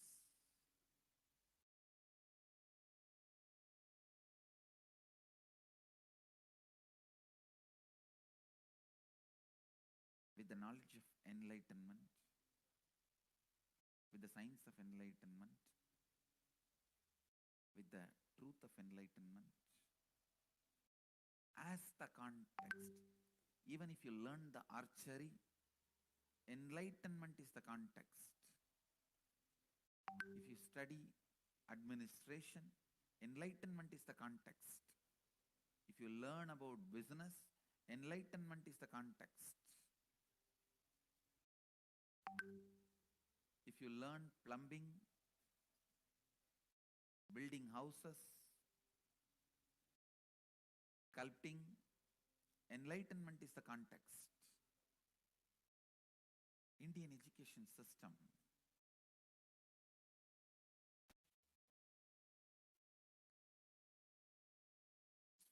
more of a transmission of the knowledge, not transfer of knowledge. It is not just information based.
我的麦克风刚刚是关着的吗？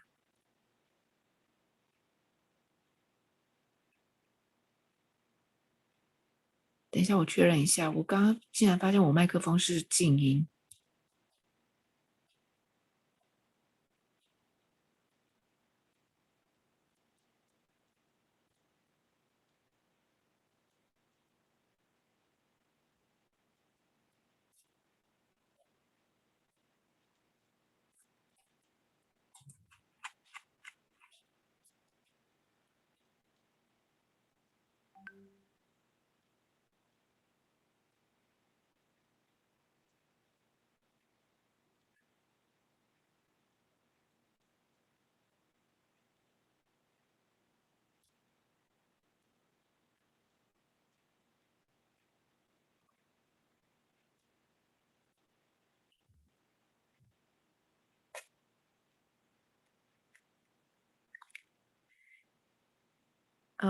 我不知道刚刚你们，因为我的麦克风，我刚刚竟然看是静音，所以我不知道是不是我刚刚讲的，不知道你们有没有听到？希望是有啦，有。好，就是现场开始时间是直播开始时间是印度时间晚上9点，就是北京时间的11点半，所以大家可以留意一下这个时间。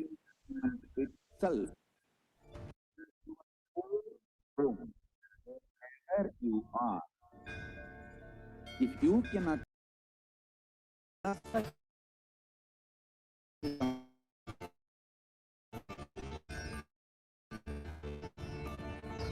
Kailasa coming to you is Kailasa.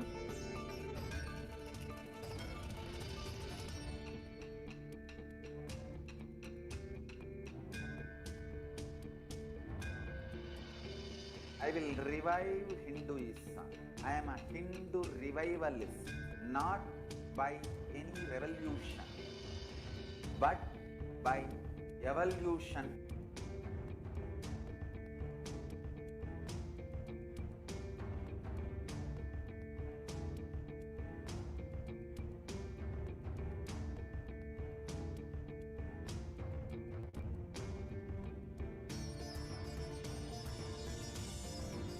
And setting model community.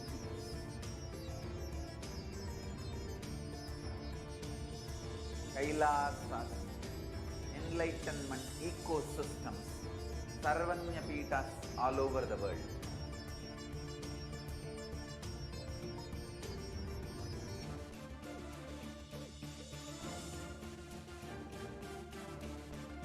All powerful cognition, knowledge, only when you live power manifestation and possibilities manifestation happens.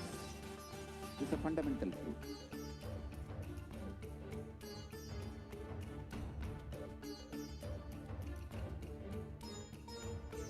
Hinduism cannot live exclusively as one sampradaya. No.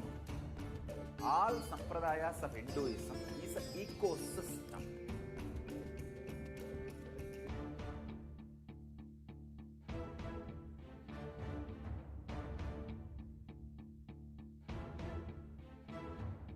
So don't keep quiet thinking that if one sampradaya is attacked, only that sampradaya is going to be affected. All of us are ecosystems.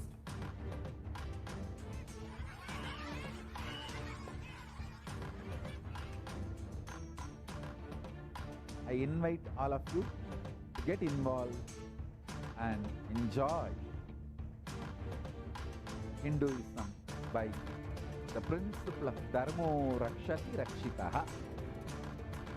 When you protect Dharma, Dharma protects you. You will make the whole planet flourish spiritually, the spiritual prosperity. Happen the whole planet. We all have to coexist together.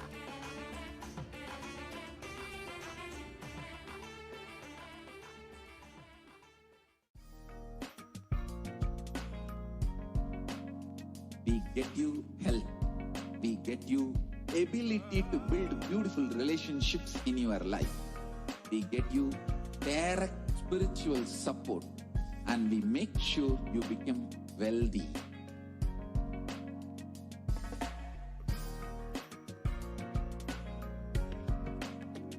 We won't stop giving you just good life. We will literally not stop till you live enlightened life.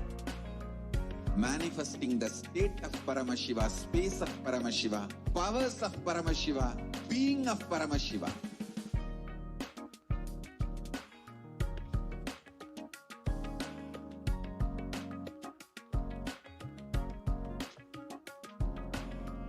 Whole world should become Kailashians. I want the whole world to know Hindus have something great to contribute to the world.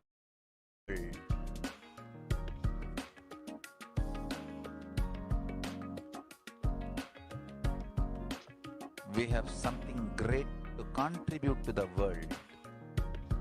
Let us do that.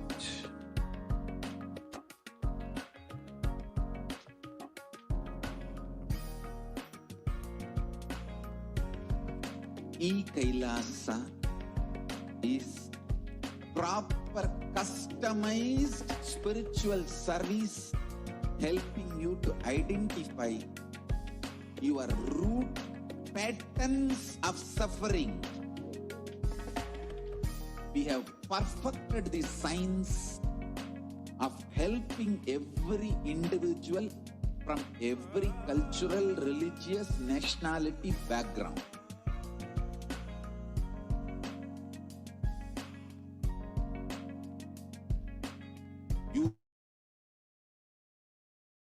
Lowest reaction assumptions, highest awakened response, alive response for life continuously.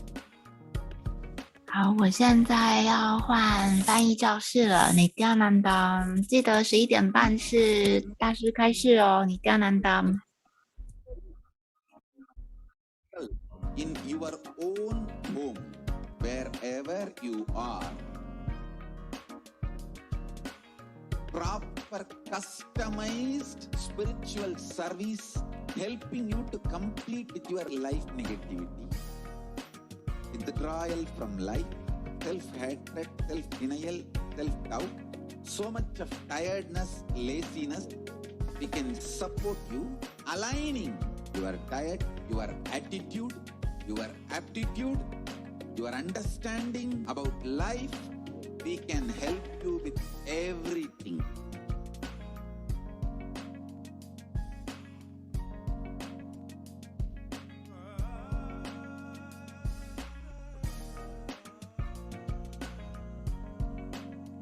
If you are interested in enlightenment, we will immediately bring this to you.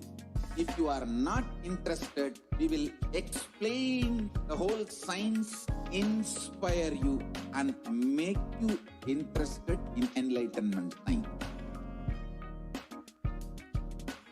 We need to cater this enlightenment science to the whole world wherever they are, because enlightenment is the birthright of all human beings. Kailasa is responsible to provide that to all human beings.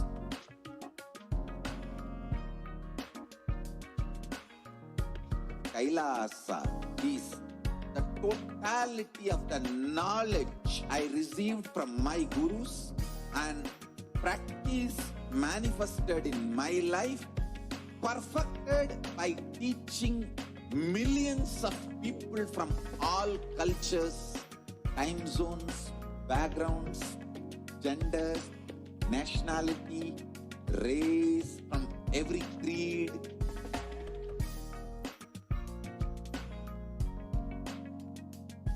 So this absolutely perfected knowledge available to you, served to you in your home without even you moving out of your couch, free of cost.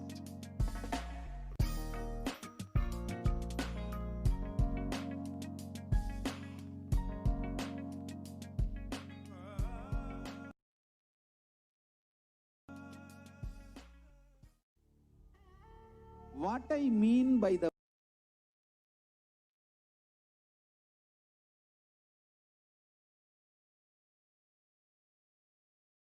word e-Kailasa, listen intensely.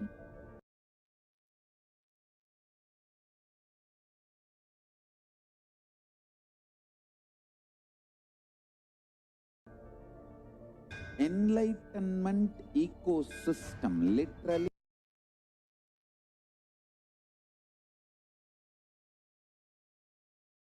enlightenment itself in your own home, wherever you are. If you cannot come to Kailasa, it's okay. Kailasa can come to you. Kailasa coming to you is e-Kailasa.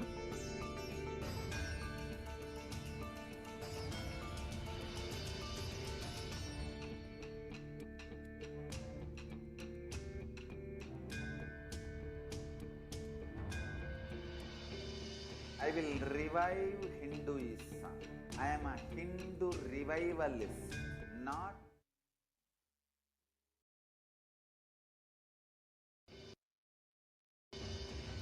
but by evolution.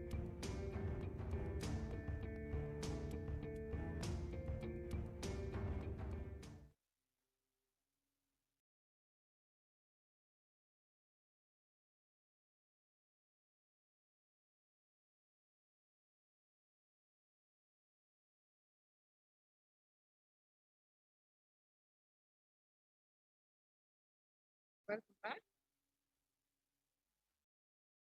And as we were seeing, the important pillar of Gurukul in the 5 pillars of Kailasa of Hinduism itself, today, education is known to be the key factor to enabling upwards socio-economic mobility and the strongest means of removing poverty. The right education is crucial to the well-being, stability, and growth of not only every child, but to humanity as a whole. The Gurukul system is known to be the knowledge transmission system of Hinduism, one of the pillars which kept Sanatana Hindu Dharma alive and standing as the world's most ancient living civilization.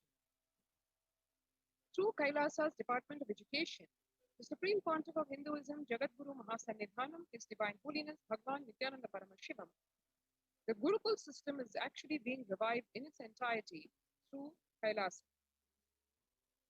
What is really Gurukul? What does it literally mean? It actually means living in the Guru's home. The Gurukul system is rooted in the Guru-Shishya Sampradaya, or the living lineage of the Guru-disciple relationship. After decades of study on the physical, chemical, biological uniqueness of the meditative states and enlightened beings, it has been found that in the normal waking state alone, their brainwaves show that they are in a complete meditative state despite being fully active and engaged. In the world of athletics, this state is actually known as the being in the zone, a glimpse into the peak of focus, cognitive function, attention, and coordination, to name a few. Rather than a glimpse, enlightened beings casually walk, talk, and engage with life, settled in this very peak. Recent studies have also found that we imbibe the body language, behaviors, and patterns of those in our environment, not just on the behavioral level, but to the depths of the neurological layer. This is also known as the mirror neuron effect. In this way, there is no better teacher than the enlightened Guru, who, as per modern science, exists as a superconscious, biological, reproducible anomaly. However, through centuries of Mughal invasions, colonialism, and continued persecution against Hinduism and Hindu tradition, this science of knowledge transmission has been diminishing at an unprecedented rate. After careful study in the colonialism era, it was found that the Gurukul system was standing as a backbone and stability of the Hindu civilization. The Macaulay education system was imposed in India after this revelation and discovery. One can see here 13,000 universities across Bharat, 2 lakh Gurukuls were destroyed in Bengal and Bihar alone through these invasions that have plagued India for the last few millennia itself. With the systematic destruction of Hindu universities and Gurukuls goes also more than 80% of Hinduism's indigenous knowledge. One can see the despicable attitude of Thomas Macaulay, who was one almost singularly responsible for the sinister conspiracy of destroying the whole Gurukul system of education and the cunning, cheap way in which this was planned. It is evident in the letter he has written. Our English schools are flourishing wonderfully. He's talking about the state of India during the colonial rule. The effect of this education on the Hindus is prodigious. No Hindu who has received an English education ever continues to be sincerely attached to his religion. The Hindu religion is so extravagantly absurd that it is impossible to teach a boy astronomy, geography, natural history without completely destroying the hold which that religion has on his mind. It is my firm belief that if our plans of education are followed up, there will not be a single idolater among the respectable classes in Bengal 30 years hence. And this will be effected without any efforts to proselytize, without the smallest interference with religious liberty, merely by the natural operation of knowledge and reflection. I heartily rejoice in this prospect. One should note here specifically the reference to Bengal, because it is literally the cultural capital of the country. The whole seed, the bed of knowledge, being centered among a few places, a central one being in Bengal, and how the whole colonial attitude of destroying the education system from its very roots with this sinister conspiracy. Nityananda Gurukul, Kailasa's Nityananda Gurukul, is a valiant attempt to revive the Gurukul system of education in all its glory and tradition. One can see here the blissful faces of the Balasans, or the child saints of the Nityananda Gurukul, directly getting trained by the Supreme Pontiff of Hinduism, Bhagavan Nityananda Paramashivam. 2nd October 2006 was the historic day on which the Nityananda Gurukul was inaugurated in Adi Kailasa in Bidadi. And that's the first batch of students who enrolled in the Nityananda Gurukul. And the students of the Nityananda Gurukul practicing yoga and meditation under the Kalpavriksha, the sacred banyan tree in Adi Kailasa. 50% of the Gurukul Balasans, the child saints, study 1 to 3 years ahead of their age group, is what the statistics indicate, scoring in the top 10 to 20% of Mensa at the age 14. Now that's an enviable record to speak of, because as anyone who has attempted Mensa quizzes, not even the whole competition, one can really understand the level of intuitive intelligence the children, the students of the Nityananda Gurukul are exhibiting if they can come in the top 10 to 20% of Mensa at the young age of just about 14. The Gurukul Balasans, you can see here, learning standard academics along with the indigenous Hindu scriptures. That's the system of education in Kailasa's Nityananda Gurukul. The Gurukul Balasans practicing the Shivastambha Yoga to build a yogic body, strong nervous system, and all this under the guidance of trained Shivastambha Yoga Acharyas. 20th May 2018, the Gurukul Balasan demonstrating the ability to perform Kundalini Rajju Yoga, or the rope yoga, and that too with blindfold, clearly indicating that the whole achievement of the Nityananda Gurukul Balasans is not only a yogic body, but also power manifestation coupled with yogic fiats. Dhanur Vidya, the science of archery, and who would not like to be in the position of this Balasan, who, as you can see, blissfully being trained directly by the Supreme Pontiff of Hinduism, Bhagavan Nityananda Paramashivam.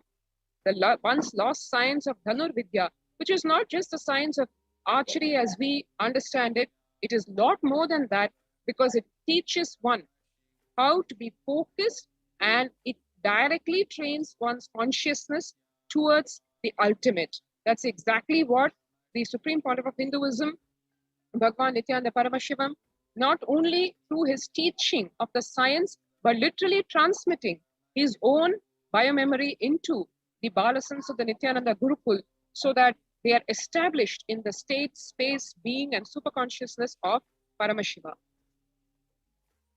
30% of the Gurukul Balasans demonstrating the capacity to spontaneously play musical instruments without any formal training.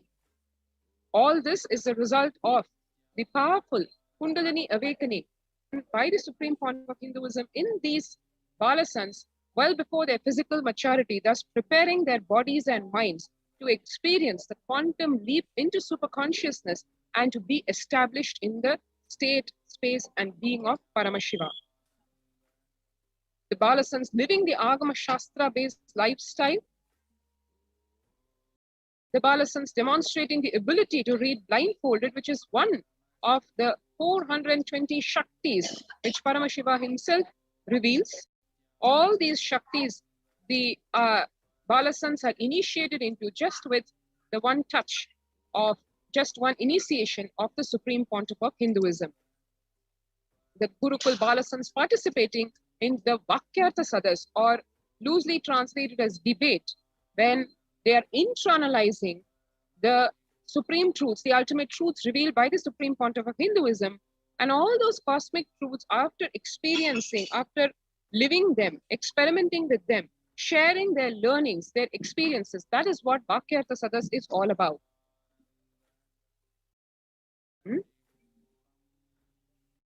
The Balasans of the Nityananda Raja Gurukul addressing at such a young age the Kailasian delegates, and the Balasans of the Nityananda Raja Gurukul, after successfully hosting the worldwide webinar on the highlights and science of the Nityananda Gurukul.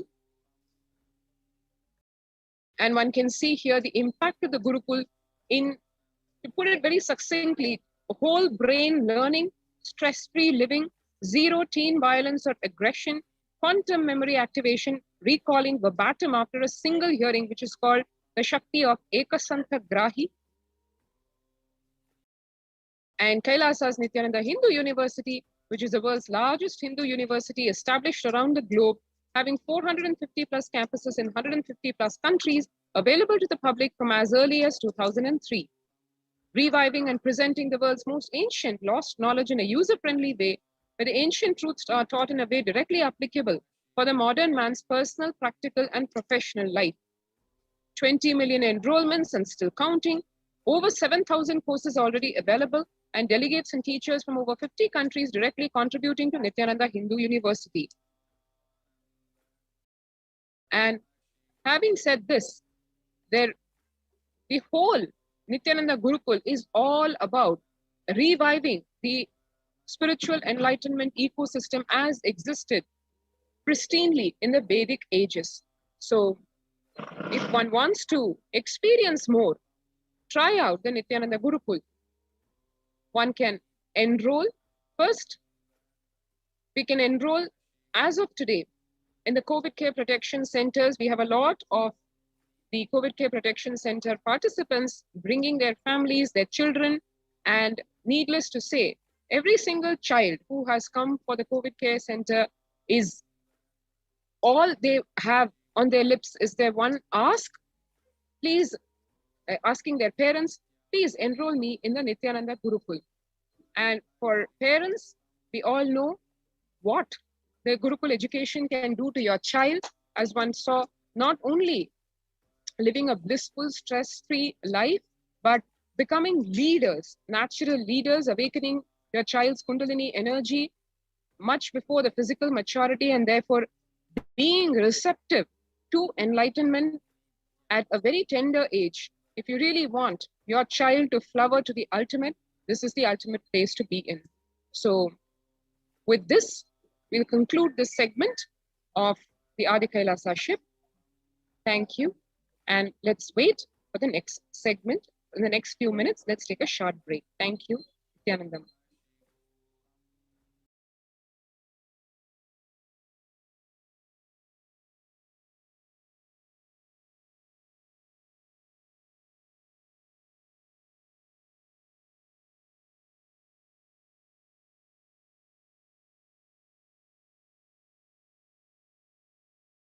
Just be alive for next 3 years. Don't die within next 3 years.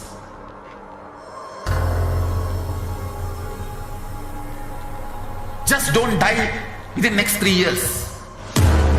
Be alive, somehow be alive. I'm working sincerely. I will reach you somehow. Somehow I will reach you. It's my commitment to humanity.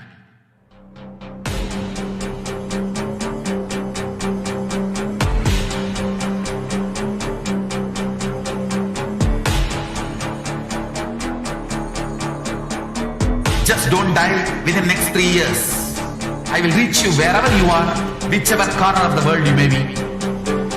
I will reach you with enlightenment. You manifesting the space, state, powers, being, Paramashakti.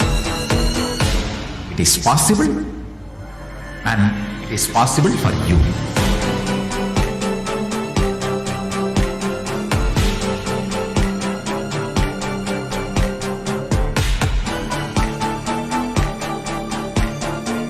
Paramashiva will reach you with enlightenment signs. I know he is going to do the job. Just be alive for next 3 years. Nothing else. Just be alive for next 3 years. Don't die within next 3 years.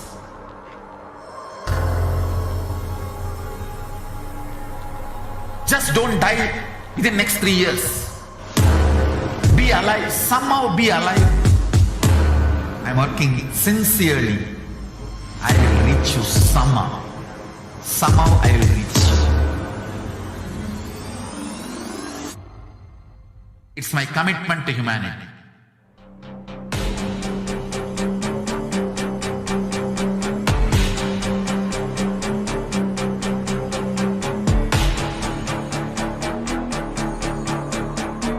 Just don't die within next 3 years. I will reach you wherever you are, whichever corner of the world you may be. I will reach you with enlightenment. You manifesting the space, state, powers, being, Paramashakti. It is possible, and it is possible for you.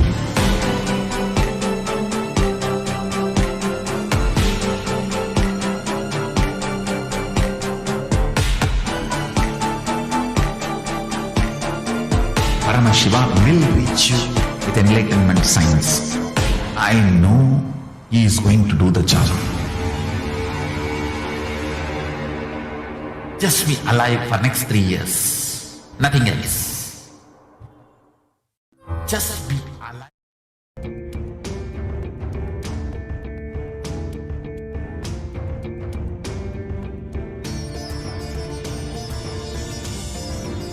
And setting model communities.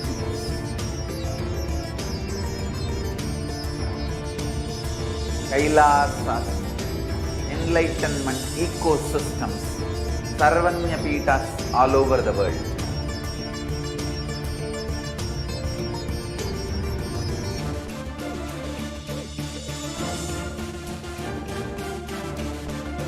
All powerful cognition, knowledge, only when you live, power manifestation and possibilities manifestation happens.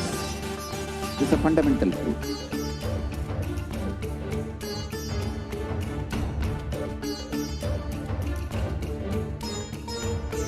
Hinduism cannot live exclusively as one sampradaya. No.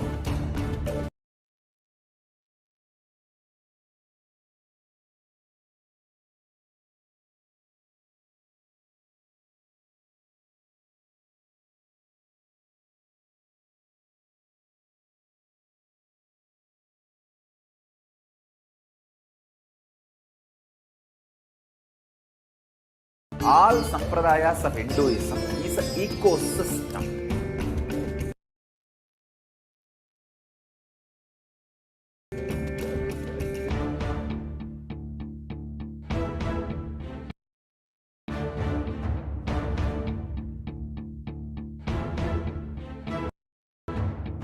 So don't keep quiet thinking that if one sampradaya is attacked, only that sampradaya is going to be affected. All of us are ecosystem.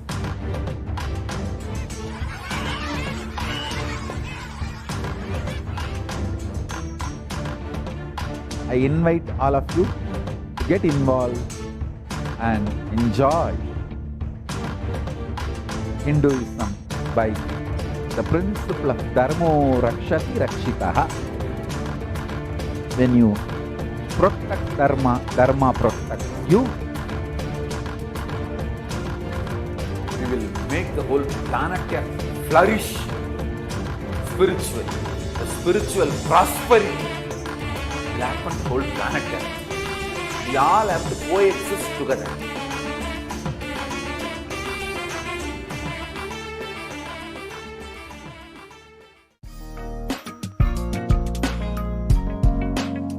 We get you health.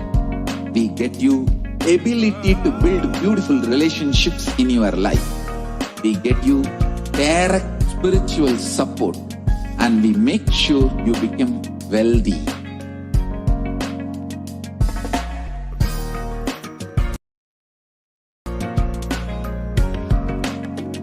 We won't stop giving you just good life. We will literally not stop till you live enlightened life. Manifesting the state of Paramashiva, space of Paramashiva, powers of Paramashiva, being of Paramashiva.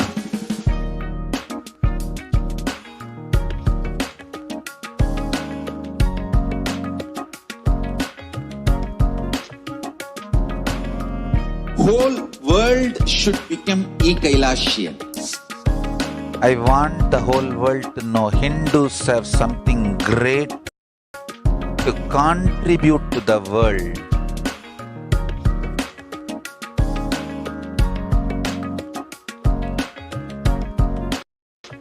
We have something great to contribute to the world.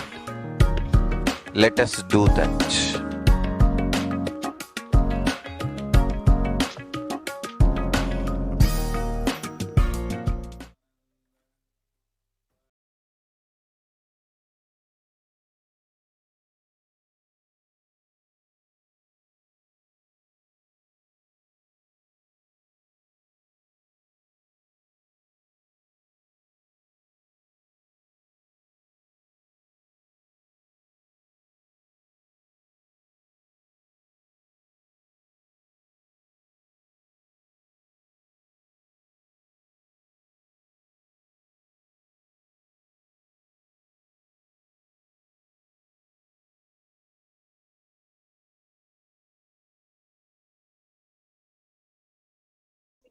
Nityanandam.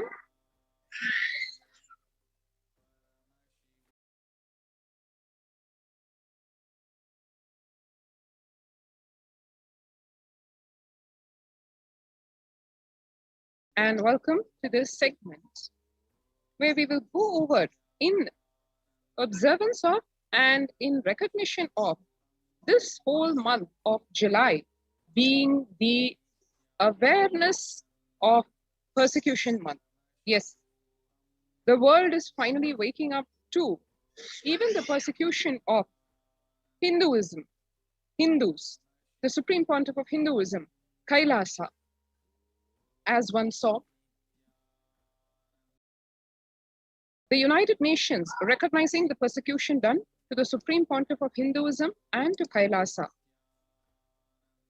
This, after centuries or probably for the first time, is an international recognition and awareness even that Hindus are the subjects of persecution, not just for decades or for centuries, literally for millennia, where every Hindu, without exception, has gone through, be it man, woman, child, be it any tribe, any sect, every single Hindu has experienced the persecution in his or her daily life over the decades, over the centuries in various forms. Some highly gross, some very sophisticated and sinister. We were seeing just a few hours back about the science of persecution and how after World War I and II, it required the crimes against humanity to be justified, unlike centuries ago, like in the 1300s or the 1600s, be it the Mughal invaders or the colonial invaders. When the persecution was done very blatantly, human rights were violated very blatantly. Crimes against humanity were committed with a lot of impudence because there was nobody to question. After the First World War and the Second World War, things changed where one had to justify the crimes wars, etc.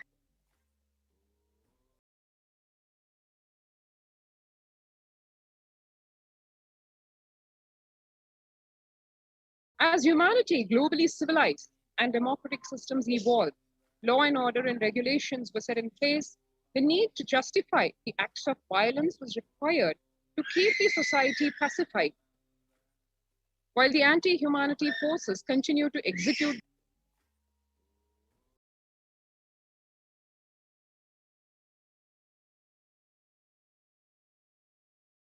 In World War I, the assassination of the prince was used as an open trigger to incite a huge war. A simple trigger or justification was no more sufficient, though, after World War I. A very complex propaganda machinery was required to incite the society to support the acts of violence.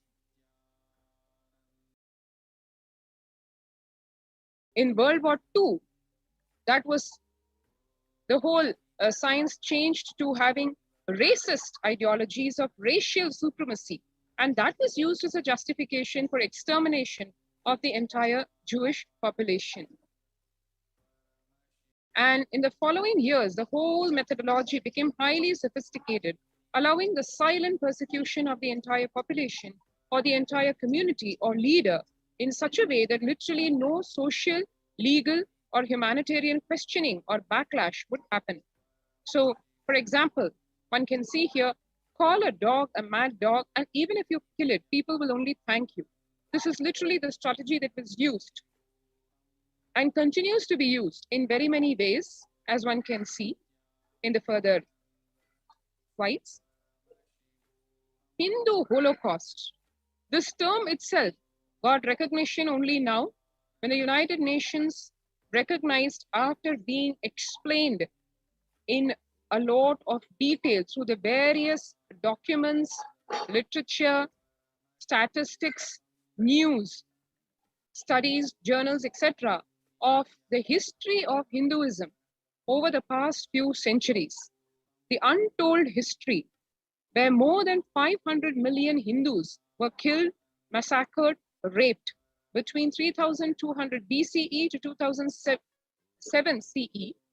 Just in this span of a few centuries, literally Hinduism was decimated from 56 kingdoms, which practically ruled the entire globe in a the most truest democratic fashion, with the most benevolent rulers, because the whole Hindu civilization was based on enlightenment.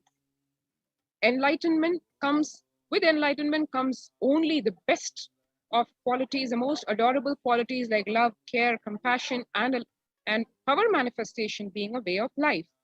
And Hindu kingdoms decimated from that time from 56 to now 0, except for Kailasa, the only Hindu nation that exists as of today.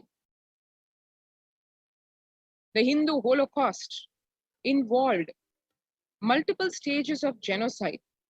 It's the United States Department of State, the founding president of the Genocide Watch, Gregory Stanton, actually has described the entire study done on various genocide and how it is committed in various stages. 8 stages of the same being listed. And in this, if we map those 8 stages of genocide to the Hindu genocide, 7 stages of the Hindu genocide, actually one can see in gory detail. Most of the genocides, most of the civilizations that face this ethnocide and genocide have seen probably 1, maximum 3 stages being used, and they were exterminated.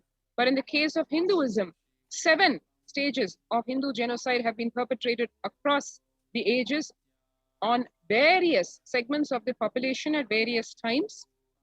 And how this was done, how it was systematically engineered, let us see. To recap what we saw in the morning. Stage 1, segregation or isolation.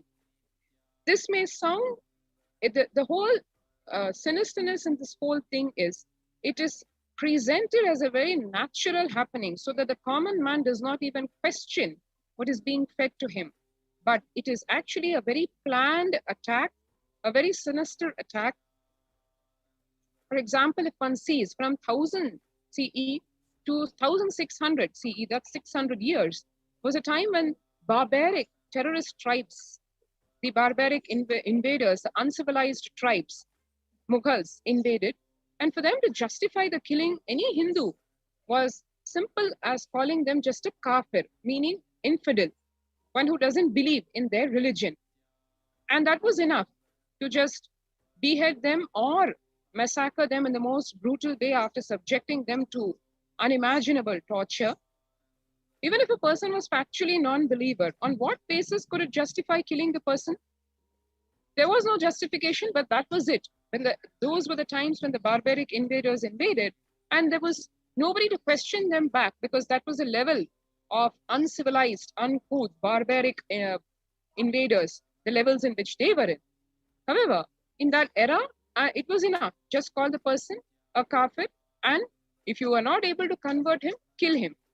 And society actually thanked you for that, because any voice of dissent was just eliminated, was just stifled. Call a dog a mad dog and kill it, people will only thank you. In those times, calling a person a kafir, a non-believer, was equivalent to calling a dog a mad dog.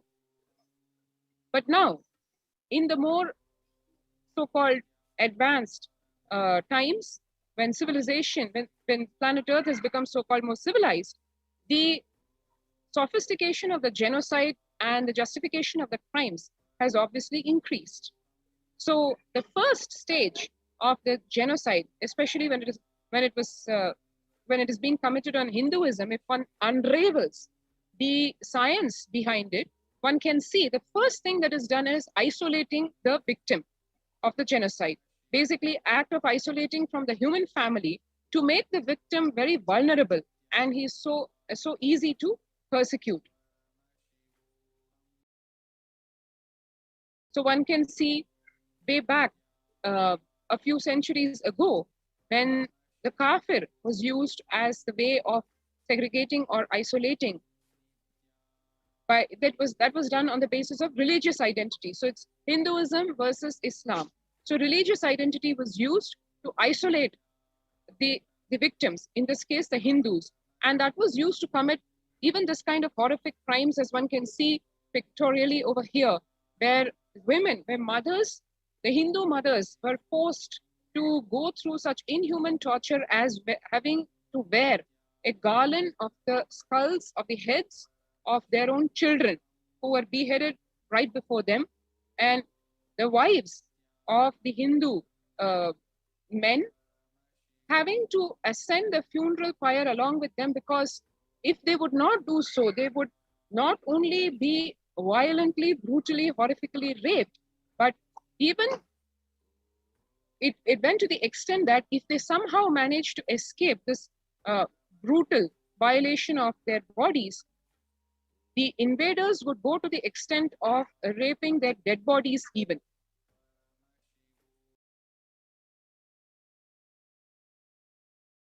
And the men folk subjected to such horrific crimes, like literally their bodies being pinched with pincers and their bodies subjected to gross torture.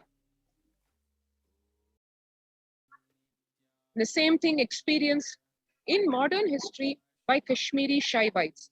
So we saw in the morning how this isolation, the various stages of the genocide, from isolation, segregation, and the justification propaganda that has been used over the years in various stages, depending on how resilient that civilization was. So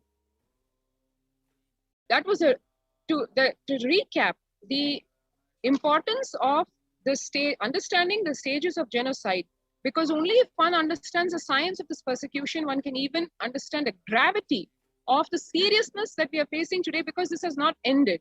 It is still continuing, and the only way we can awaken to that is to understand how the science functions. So let us jump right now to the next stage of the persecution, of the science of persecution, the stage number 5.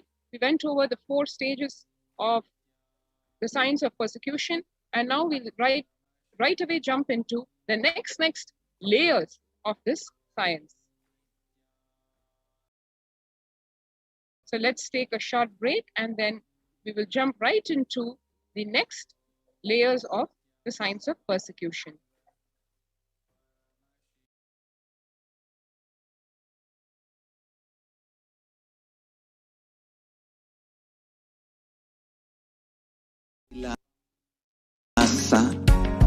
Is proper customized spiritual service helping you to identify your root patterns of suffering.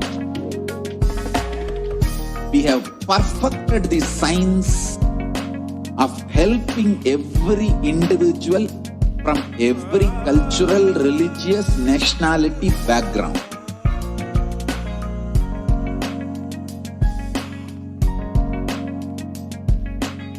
You will have lowest reactionary assumptions, highest awakened response, alive response for life continuously.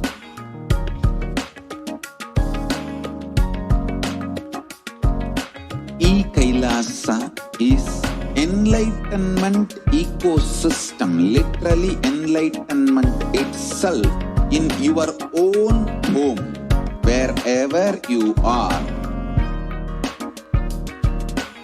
Proper customized spiritual service helping you to complete with your life negativity. Withdrawal from life, self-hatred, self-denial, self-doubt, so much of tiredness, laziness, we can support you aligning your diet, your attitude, your aptitude, your understanding about life. We can help you with everything.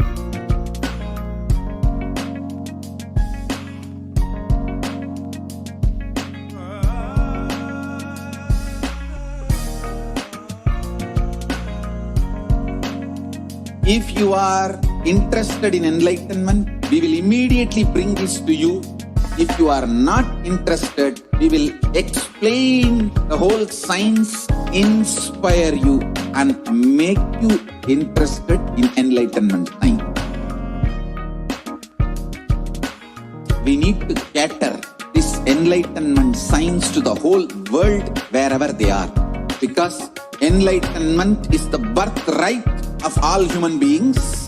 Kailasa is responsible to provide that to all human beings.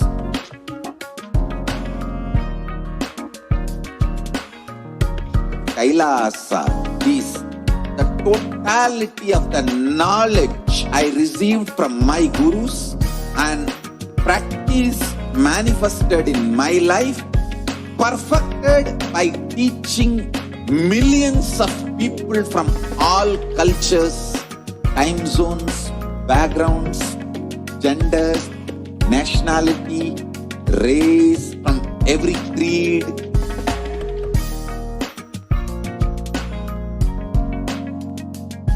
So this absolutely perfected knowledge available to you, served to you in your home without even you moving out of your couch, free of cost.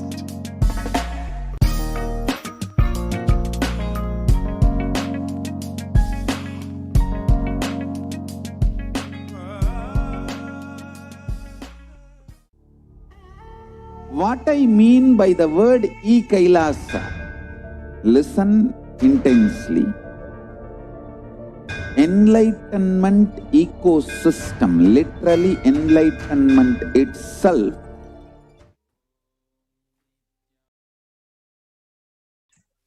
Come back, dear viewers. Continuing on the 5th stage of the 7 stages of the genocide. So the 5th stage of the genocide is silent assassination. Actually, this month, we are observing the Hindu Holocaust month, awareness on the Hindu Holocaust. And as a part of that, we are sharing with all of you how systematically this whole genocide and the Holocaust on Hinduism is a science. So we had Manati Achalananda Swami summarize the first 4 stages of the persecution. And now we are in the fifth stage of the persecution, which is silent assassinations. Carrying out assassinations using silent means like anonymous mob so that no one may be blamed and it may be conveniently dismissed as an accident, a natural occurrence, or a suicide. Let's see some examples of silent assassinations. Over 200 million Hindus were killed for being Hindus. They were massacred in a war or a terrorist attack. Over 200 million Hindus starved to death by man-made famines. Their assassination was silenced by categorizing them as war casualty. Anti-Hindu historians dismiss their death, claiming that wars by nature have casualty. Atrocity literature writers hide the true history. This is not war casualty, but it is a systematic planned attack on Hindus. On the 7th of November 1966, 5,000 Hindu sadhus were killed in a police action. The official numbers reported range is from just 8 to 375. On the 30th of April 1982, 16 male and 1 female sannyasi of Anandamarg were pulled out of a cab and burnt alive near a bridge in a broad daylight. More than 30 crore was spent by the government on various court trials and tribunals. The end result? No justice. And even today, this silent assassination is being used as a weapon to carry out assassinations against Hindu gurus, Hindu leaders, and the Supreme Pontiff of Hinduism has been a victim of more than 100 assassination attempts. While the Supreme Pontiff, since the year 2002, since the public life started, he has been a consistent target of the anti-Hindu elements, knowing that the Supreme Pontiff of Hinduism is the only hope for Hinduism and the last hope for Hinduism. So assassinating Supreme Pontiff of Hinduism would mean an end to the greatest signs of enlightenment. That's how Supreme Pontiff of Hinduism is reviving through Kailasa. So you can see the silent assassination, mob lynching, carrying out assassinations using silent means like anonymous mob so that no one may be blamed and it may be conveniently dismissed as an accident, a natural occurrence, or suicide. And on the 20th of April, Maharaj Kalpavriksha was assassinated by mob lynching. If it was not recorded on camera, it would have remained as a silent murder. On the 24th of November, the disciple of Supreme Pontiff of Hinduism, His Divine Holiness, Bhagavan Nityananda Parameshwaram, Sri Nitya Jnana Priyananda, was burnt alive. There was an assassination attempt in the Tondai Mandala Adinam. And on the 3rd of March, the police support the mob lynchers in a murder attempt where the Supreme Pontiff of Hinduism was burnt inside his own residence, being locked into his residence, and the whole residence was burned. And this was live telecasted on the national television channel. To that extent, the silent assassinations happened. Then the next stage of the persecution is relentless persecution. Now repeat the mass attempts to kill until the entire community is exterminated and no evidence of crime remains, which means no one is available to even tell the truth. Some of the examples of relentless persecution on Hindus. Here you can see the Bengal famine, a man-made famine, the Bengal famine, which killed millions of Hindus, and did not allow anyone to even be alive, even to share the story. It's one of the horrific crimes done on humanity. And this relentless persecution continues even till today, with the entire community of His Divine Holiness being attacked during the 2010 persecution.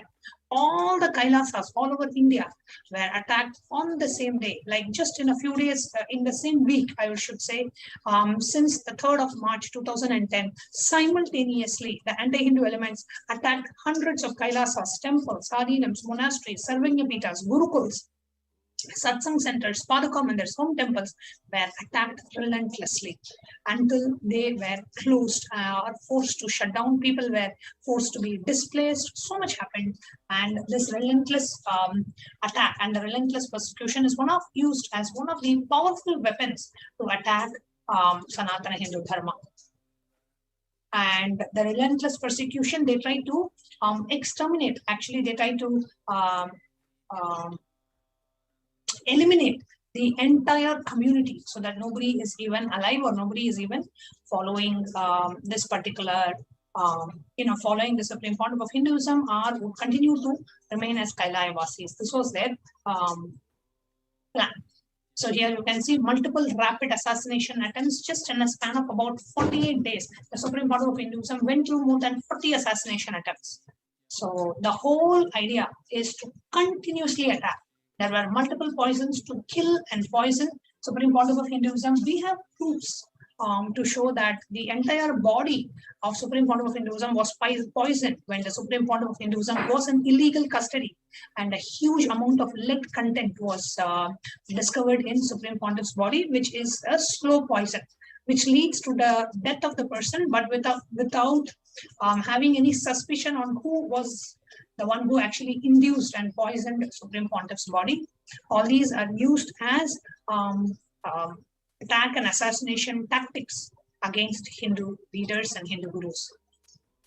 Here you can see the 2012 mob lynching, where in a group there are like a huge amount of like few hundred policemen, 600 battalion policemen was gathered just to arrest the Supreme Pontiff of Hinduism. And in that stampede, here you can see one person actually grabbing and trying to kill the Supreme Pontiff of Hinduism by grabbing his neck. And here you can see the picture, but you will never be able to identify this in a crowd because all this happened so suddenly. Thanks to the video footage, we were able to get the video evidence of this police officer trying to strangle the neck of the Supreme Pontiff of Hinduism. Here you can actually see the clip, how as a Supreme Pontiff of Hinduism is coming out, the entire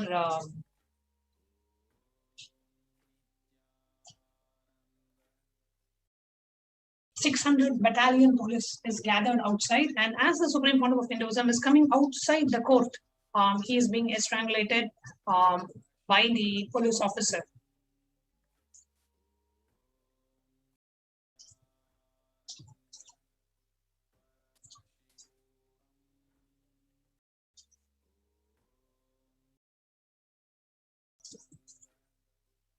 And the relentless persecution continues with the torture, genital mutilation, and the deep-rooted pain that the avataric body of the Supreme Pontiff of Hinduism was subjected to go through. You can see a face which never lost its smile. Even to that being, how the anti-Hindu elements made the physical body go through tremendous pain. Even at the time of compound fracture on the right arm with multiple bones being, crushed into different pieces because of the fall from the horse, the Supreme Pontiff did not even feel an ounce of pain.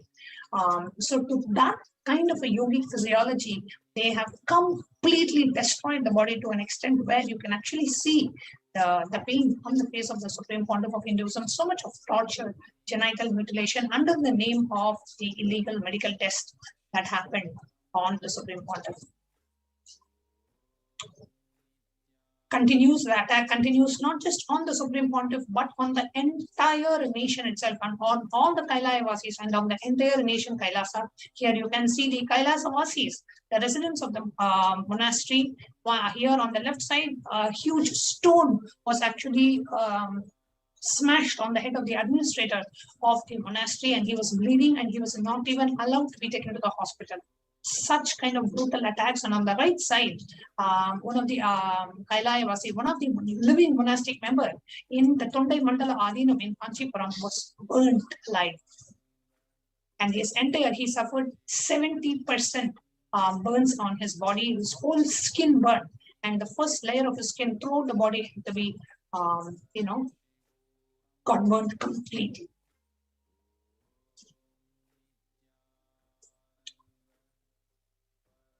Now the whole question is, why were the disciples, devotees, and the sannyasis attacked in this relentless persecution? So that nobody is alive even to tell the truth. So it is not just an attack on the Supreme Pontiff of Hinduism, it is an attack on the entire enlightenment ecosystem. So that this whole revival that the Supreme Pontiff is doing, the revival of Kailasa, the revival of the enlightenment ecosystem,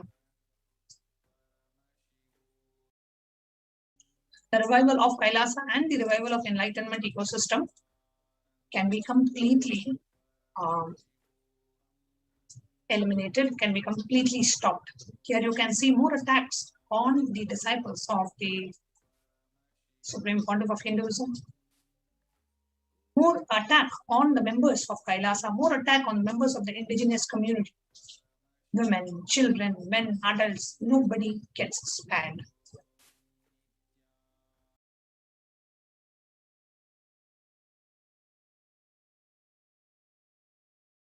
Attack on female sannyasis. Relentless persecution and genocide continues. Here you can see in 2010, all the Kailasas in India were attacked. The first major attack within about 24 to 48 to 72 hours at the max. Pretty much every Kailasa all over India, whether it was a Gurukul or a Sarvanyapita or a temple or a monastery, was attacked. Completely destroyed. The deities were destroyed. Adinam was attacked. The people inside were forcibly displaced. So much of violence, burning of the monasteries. In 2012, protests and media attacks continued. The second major attack on the main headquarters of Kailasa in India. In 2013, the attack on the main headquarters continued. In 2014, attack in the Adinam in Bangalore, Uttarahalli Adinam. In 2014, a direct attack on the physical, assassination attempt on the Supreme Pontiff of Hinduism. And 2017 and 2017, two major enlightenment ecosystems in Tiruvannamalai and in Trishulam were attacked. In 2018, there was an attack on the Erode Adinam, and in 2019, there's an attack on the Yogini Sarvanyapita in Gujarat. Then the last and the final stage of the 7 stages of genocide is denial. See, after doing all these, silent assassination attempts and relentless persecution, not just on the leader, but on the entire community, the final stage is that denial and diverting the attention from the crimes of the persecution. Rewriting the persecution history. Denying and hiding the crimes of persecution and blaming the victims for their losses and deaths using the big lie.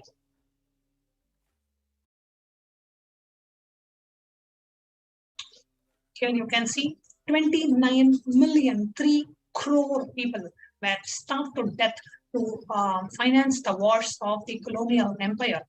And however, the whole persecution and the genocide of Hindus were completely denied by the Winston Churchill, who was the Prime Minister of British India at that time. He says, "I hate Indians. They are beastly people with a beastly religion. Their famine was their own fault for breeding like rabbits." One of the most prosperous civilizations with a GDP of a global GDP of more than 40%.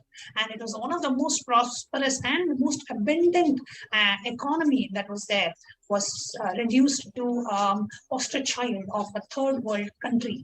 And the worst part of it is this whole persecution is even denied. It's not even acknowledged, no reparation even to Hindus till today.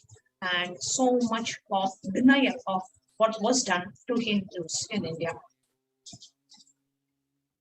Now, from 1933 to 1950, the famines in Bengal were continuing for decades.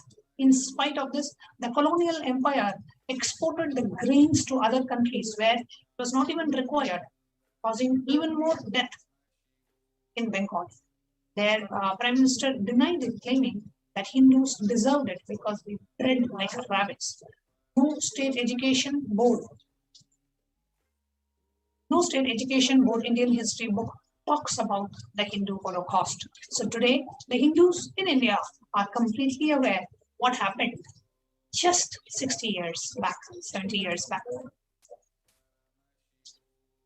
Not just what happened in Bengal but up to 3 million Hindus were killed, and genocidal rape of about 350,000 women. 10 million Hindus fled the country. 30 million became internally displaced. The Hindu population in Bangladesh 1951 was 22.5%. In 2001, it's hardly 8.5%. Now, although so many people were killed and raped, this is purposely omitting this is being omitted from all the Indian history books.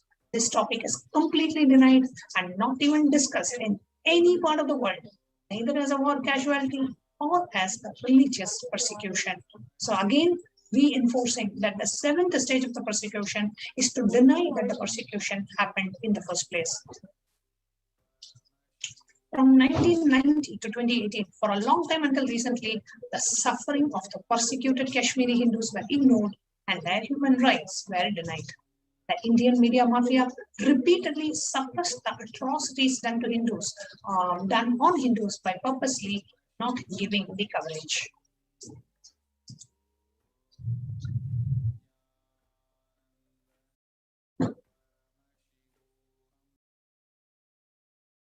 On 14th of June 2012, the state, on the Chief Minister's order, mobilized a 600 battalion paramilitary force and fueled in rupees 3 crore, $500,000 for the unlawful body arrest and the parade of His Divine Holiness.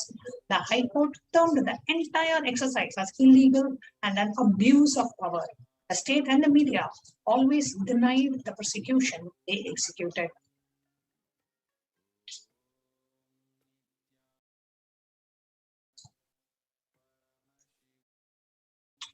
Denial and diverting the attention from the crimes of the persecution.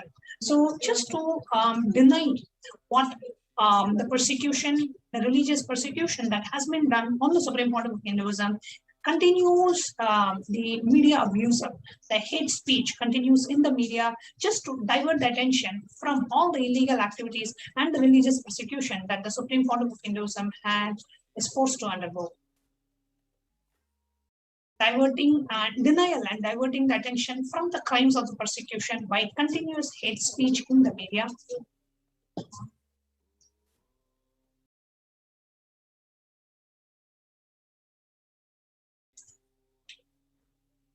And as a part of the Hindu Genocide and Hindu Holocaust Awareness Month, we need to understand genocide, though it is made to look as an accident, is not an accident. There is a science behind it, and anybody can be targeted.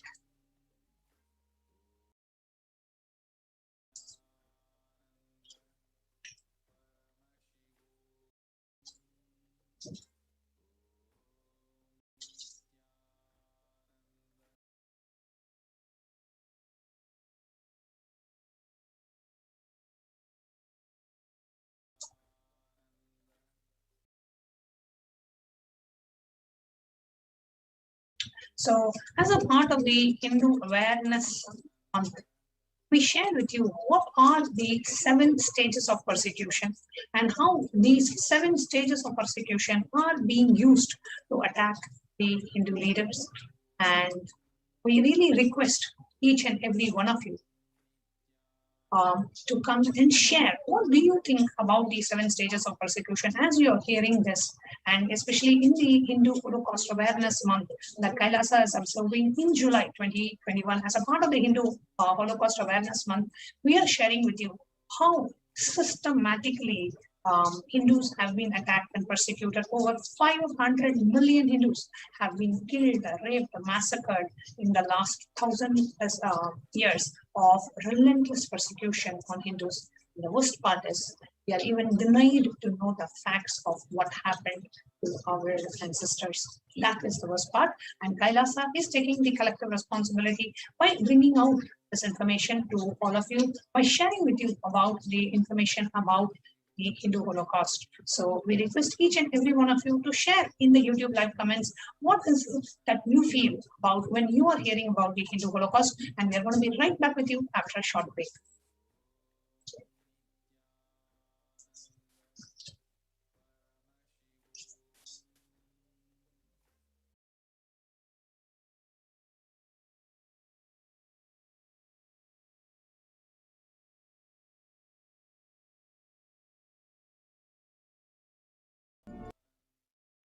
wherever you are. If you cannot come to Kailasa, it's okay. Kailasa can come to you. Kailasa coming to you is e-Kailasa.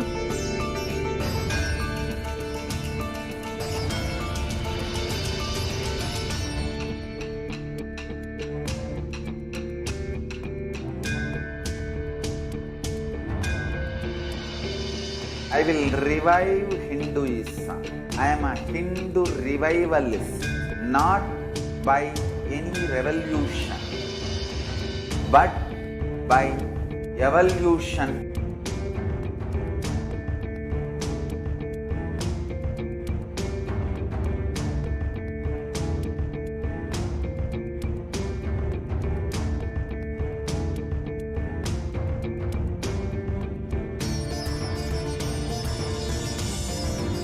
And setting model communities.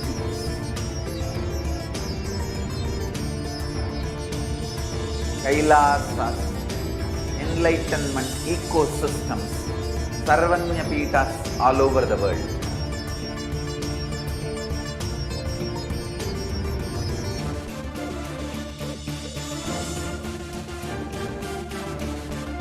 All powerful cognition, knowledge, only when you live, power manifestation and possibilities manifestation happens. It's a fundamental truth.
Welcome back, dear viewers.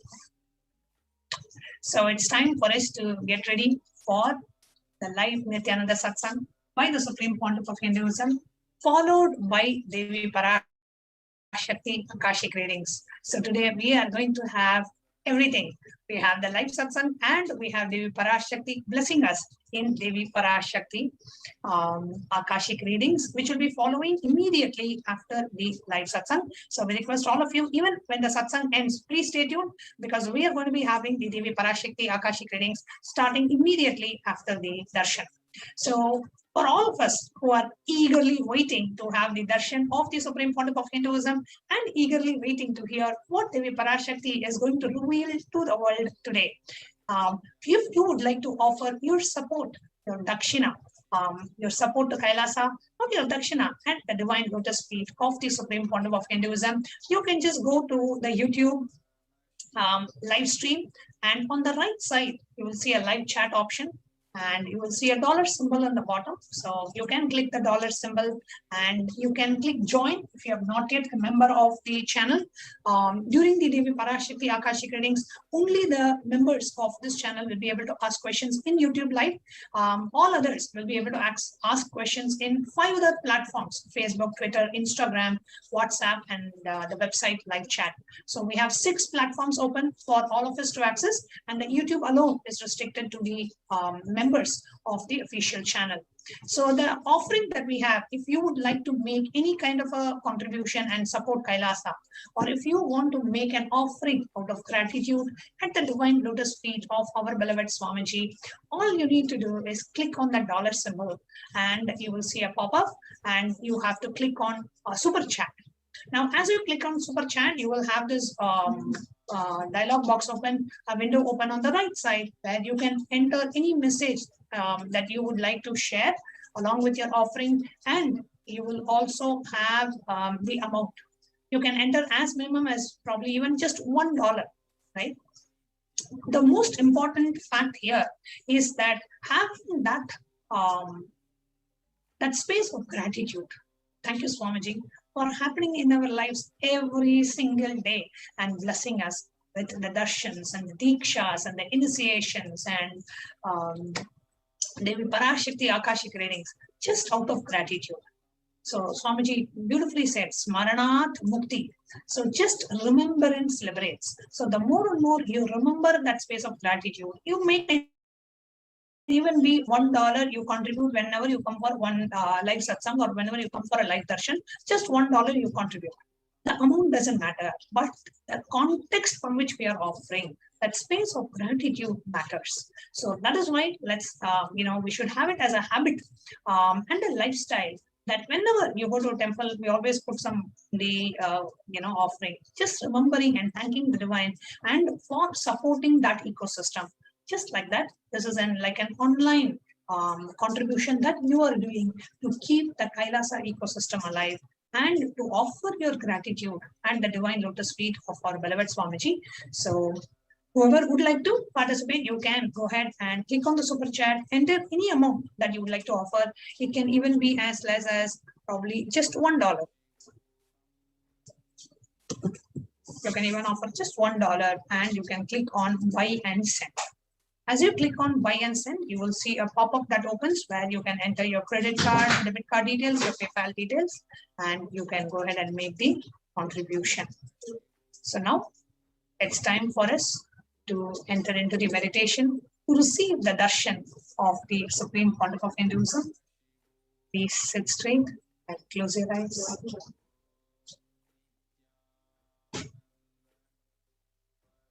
Bring your awareness to your breathing. Inhale, exhale as slowly as possible and as deeply as possible.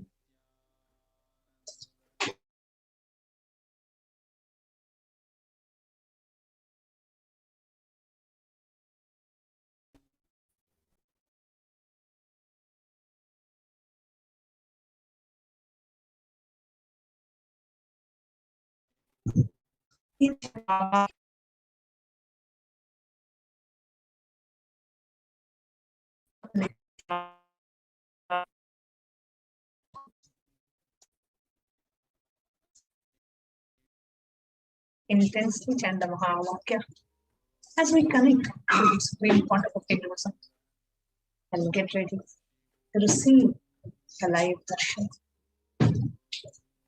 To be able to get into the space, receive the blessings, darshan, the grace of the Supreme Pontiff of Hinduism, Jagat Guru Mahasamidana, His Divine Holiness, Bhagavan Nityananda Prabhu. As we are preparing ourselves for the Guru Purnima celebrations later this month, just consciously cherish every moment that you have had with your Guru, every powerful cognition that the Guru has manifested through you, every blessing that you have received, every boon that you have received, every moment where you have felt the presence of the Supreme Pontiff of Hinduism in your life. Just relive all those moments. Remember each and every one of them, how Swamiji has made himself available. How life would have been without Swamiji. Just thinking about how life would have been without the Guru will make you feel a deep gratitude Thank you so much. Thank you for accepting me as yourself. Thank you for being there for us always. Let your entire being soak and melt in the space of gratitude and the divine focus of whatever Swamiji. Intensely chant the Mahavakya. Om Nityanand Paramashivo.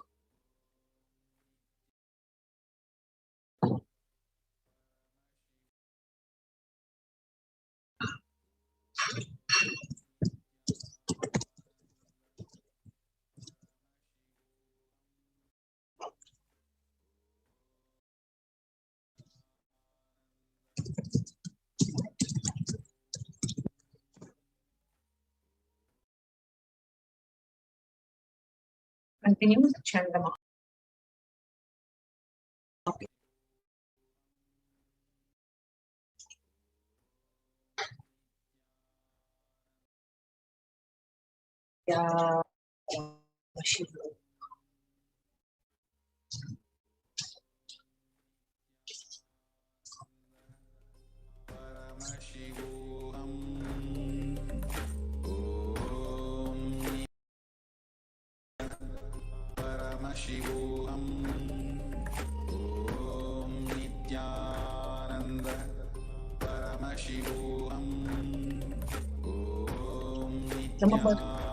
All the moments you have spent, you have experienced Supreme Concept of Hinduism. How all your life has changed since the time you came to know about the Supreme Concept of Hinduism.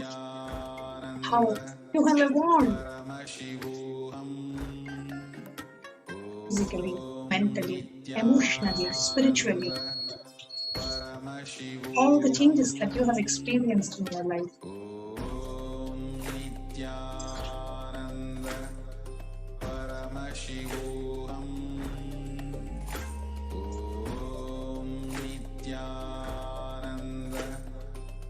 Intensely chant the Mahavakya. Om Nityanand Paramashivoham.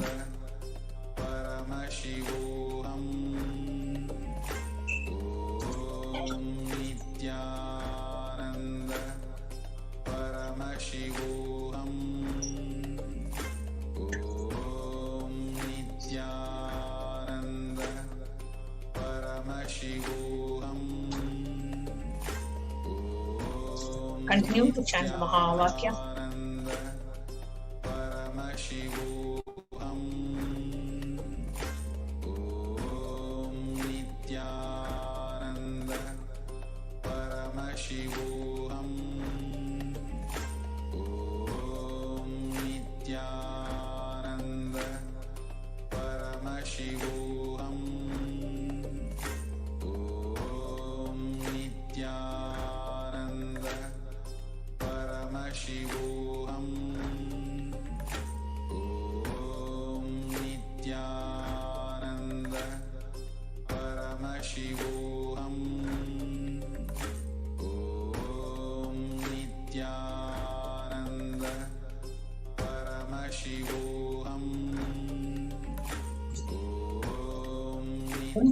Nityanand Paramashivoham.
Remember all the moments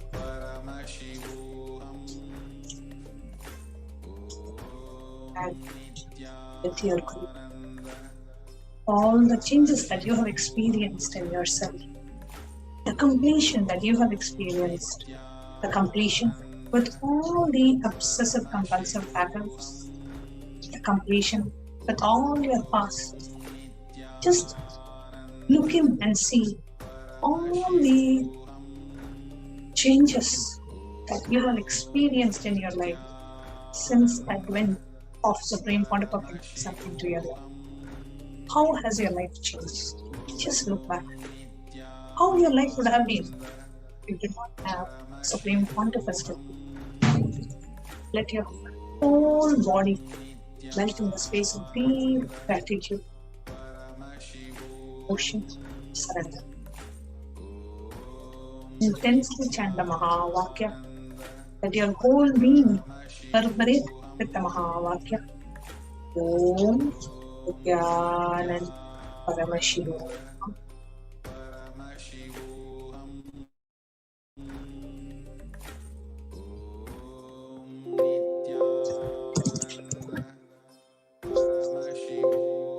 Continue to chant the Mahavakya.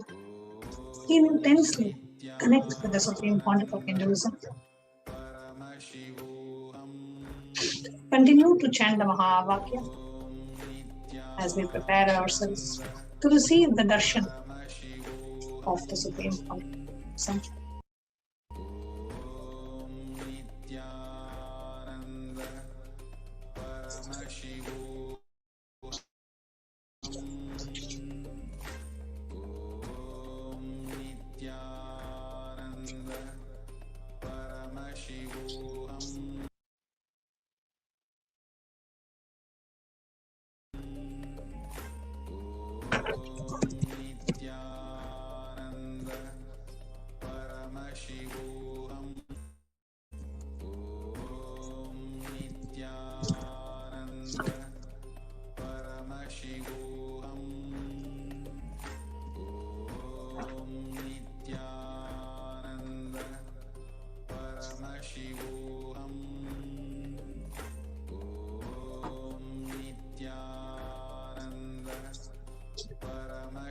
Continue to chant and cherish all the memories, all the transformations that you have experienced.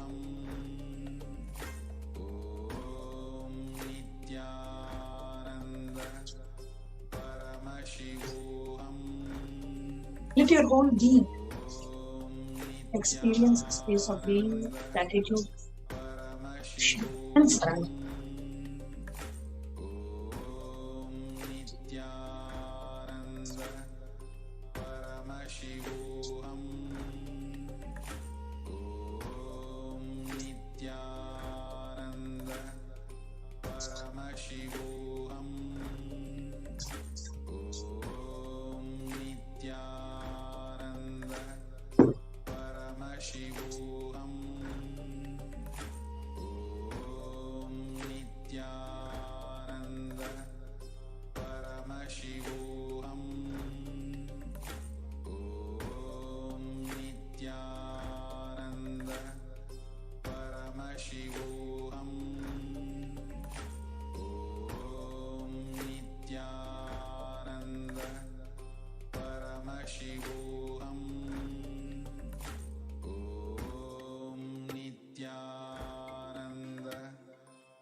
intensely.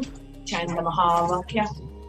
Om Vidyanand Paramashivam. Remember all the moments that you spent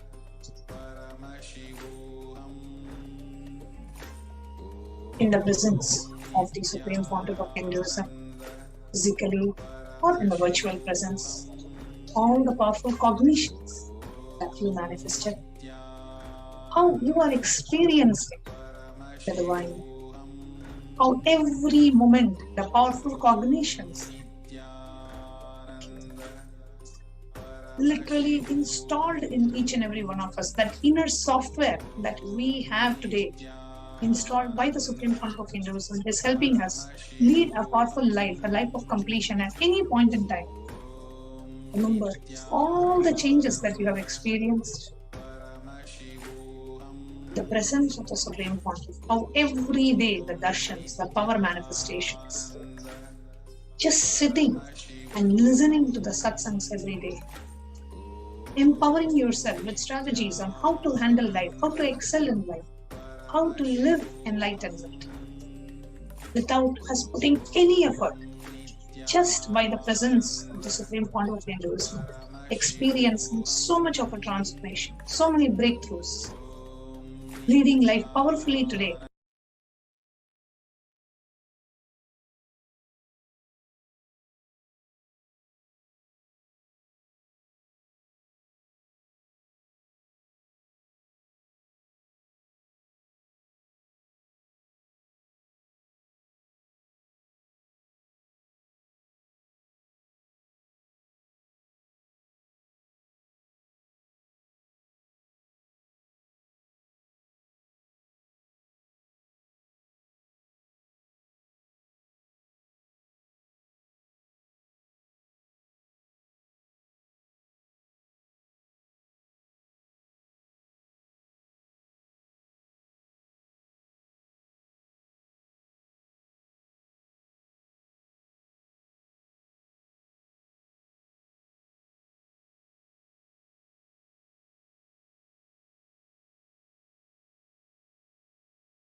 Connecting with the divine with your eyes closed is meditation.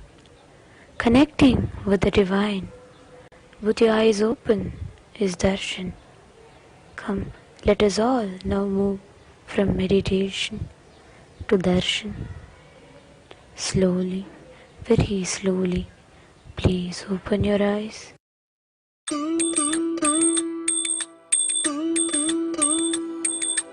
Ayya Siva Siva Siva Siva Ragara Ragara Siva Siva Siva Siva Ragara Ragara Ayya Siva Siva Siva Siva Ragara Ragara Siva Siva Siva Siva Ragara Ragara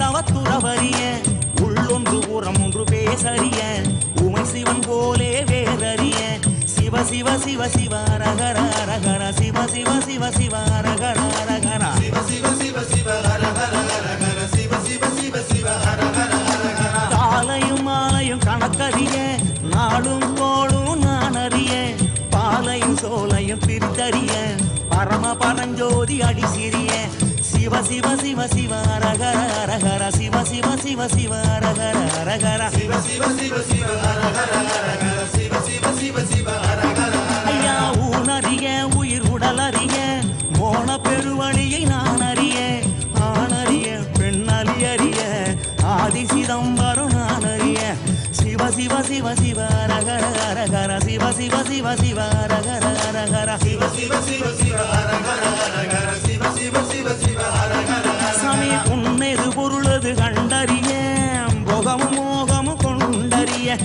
ஆசை பேராசை அறிந்தறிய அம்பலமாடியை மறந்தறிய சிவ சிவ சிவ சிவ ரகர ரகர சிவ சிவ சிவ சிவ ரகர ரகர சிவ சிவ சிவ சிவ ரகர ரகர சிவ சிவ சிவ சிவ ரகர ரகர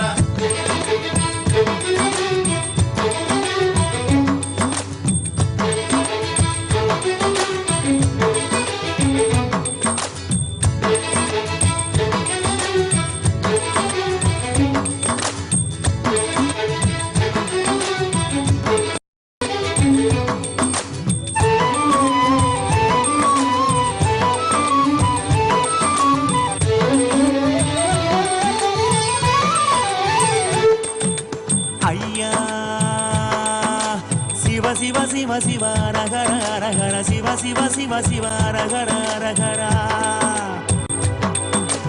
ஐயா சிவ சிவ சிவ சிவ ரகர ரகர சிவ சிவ சிவ சிவ ரகர ரகர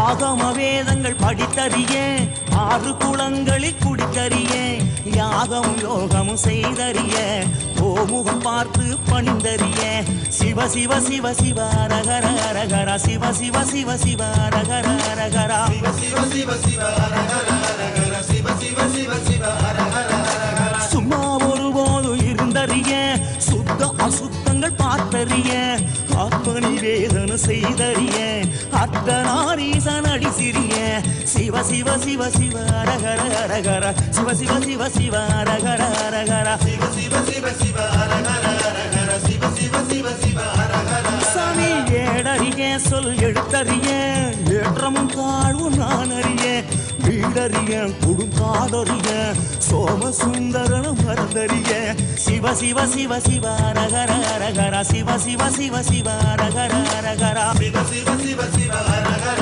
ரகர சிவ சிவ சிவ சிவ ரகர ரகர உணவறிய ஊரும் உணர்வறிய உள்யது வெளியது நான் அறிய கணவறிய மேல் நனவறிய கனக சபாவரி அடி சிறிய சிவ சிவ சிவ சிவ ரகர ரகர சிவ சிவ சிவ சிவ ரகர ரகர சிவ சிவ சிவ சிவ ரகர ரகர சிவ சிவ சிவ சிவ ரகர ரகர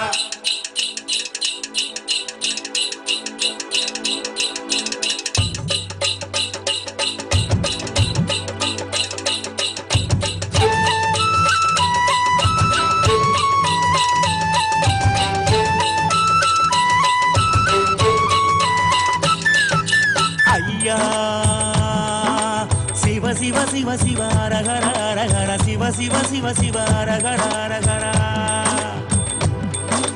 ஐயா சிவ சிவ சிவ சிவ ரகர ரகர சிவ சிவ சிவ சிவ ரகர ரகர இரவறிய ஒரு பகல ஓம் நித்யானந்தேஸ்வர परमशिवसमारम्भाम् नित्यानन्देश्वरि परमशक्तिमध्यमाम् अस्मदाचार्यपर्यन्ताम् वन्दे गुरुपरम्पराम्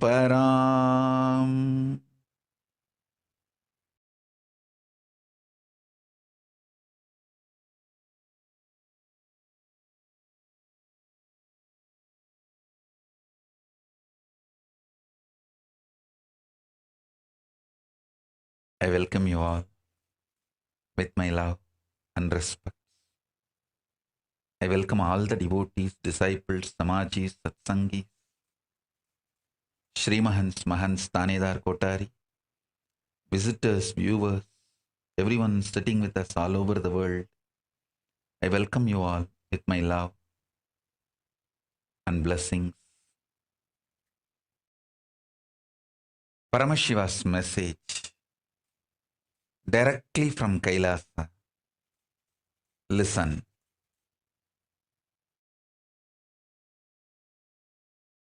Guru Bhakti gives you the greatest achievement in the life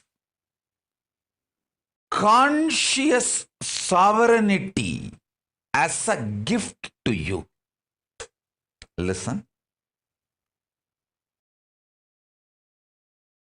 The greatest achievement of any conscious being, anyone who is alive,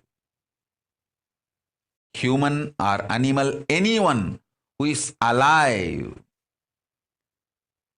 the purpose of his existence, life, goal,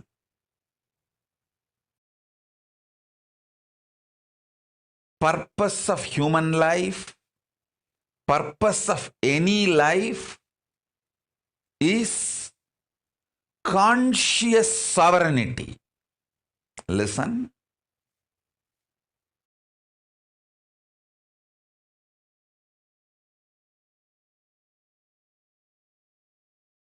Only Guru Bhakti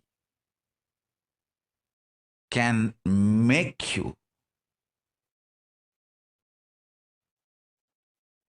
manifest conscious sovereignty, because only Guru can give you conscious sovereignty.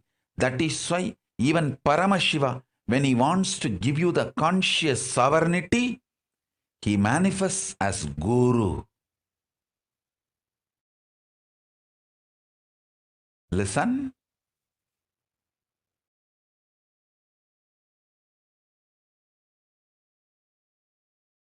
When he wants to create, when Paramashiva wants to create, he manifests Brahma, and as Brahma, he does the creation. When he wants to do sustenance, he manifests himself as Vishnu, Parandama, and he does the sustenance. When he wants to rejuvenate, he manifests as Rudra, and he rejuvenates. When he wants to put beings in delusion, he manifests himself as Maya and does that. When he wants to give liberation, conscious sovereignty, he manifests as Guru and gives. Listen. Conscious sovereignty is the greatest achievement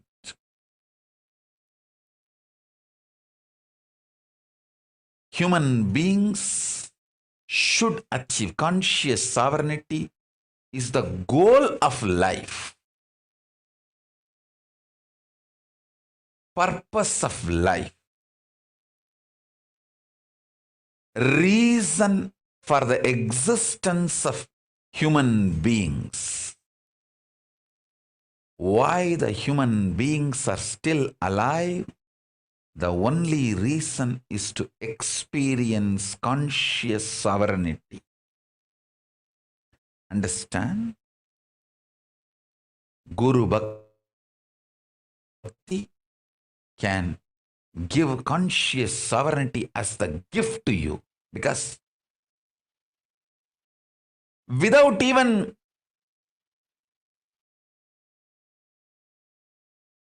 you struggling, it can be given to you as a gift. Understand few things.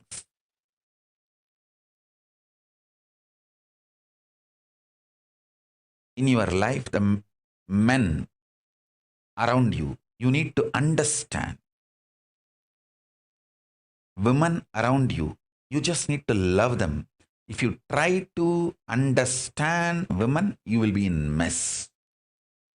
No. You just need to love them, support them, help them grow, manifest. Listen. Anything related to length, rationality, logic, try to understand. Anything related to breadth,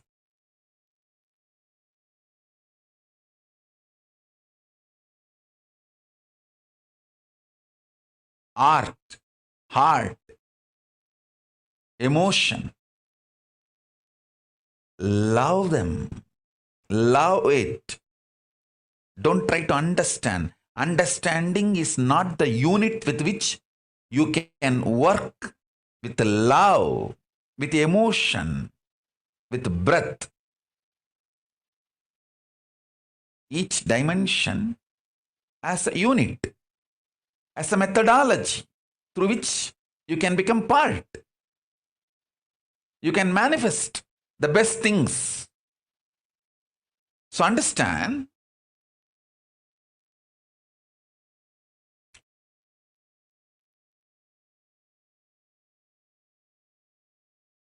logic, intellect, rational, this dimension can be understood. You can reap the maximum benefit from length, logic, rational dimension through the methodology called understanding. You can get the best out of breath dimension, love, emotion, art, heart, by loving, not by trying to understand, but by loving.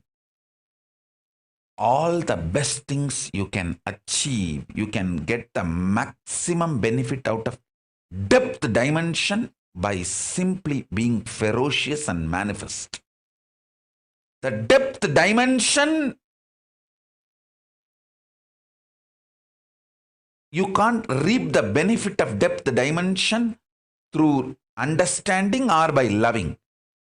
The depth dimension benefits you can reap only by being ferocious, powerful with you and manifesting it. Now listen deeply.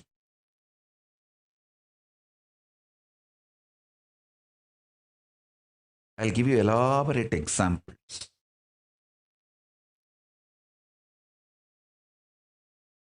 Whole Hinduism is focused on human beings experiencing conscious sovereignty. Listen. Fundamentally, mind binds you, chains you through patterns, obsessive, compulsive, reactionary behavior patterns, many other bondages, illusions, delusions.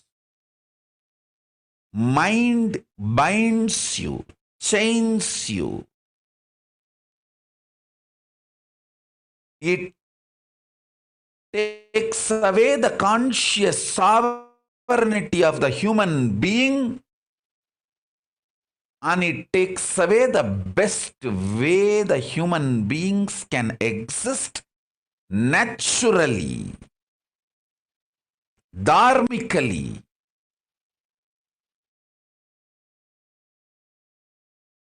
A simple human existence. And the best things that simple human conscious existence can manifest, everything is hijacked, taken away, chained, bound by mind. And when you start manifesting ferociousness and break the patterns, manifest powers, your mind is transformed into supermind.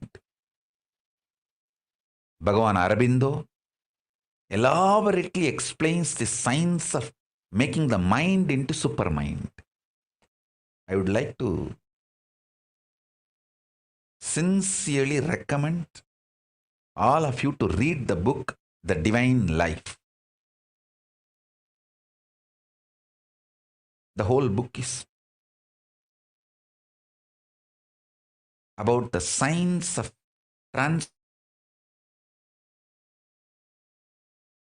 transforming mind into divine, mind into supermind.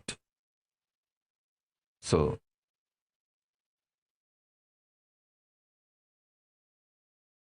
listen.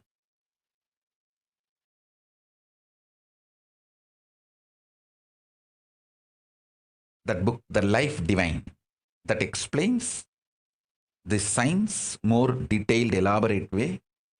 I'll be very happy all my disciples get that book, all my followers get that book and read. Now let me give you the essence. Listen. The economical independence, social freedom,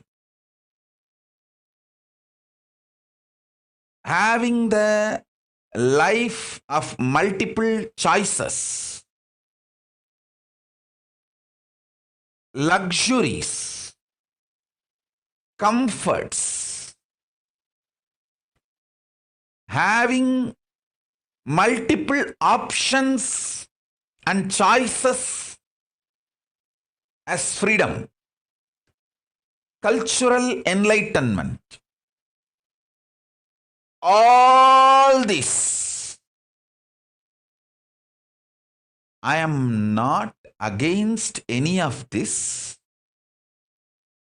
but conscious sovereignty is far beyond all this. Listen.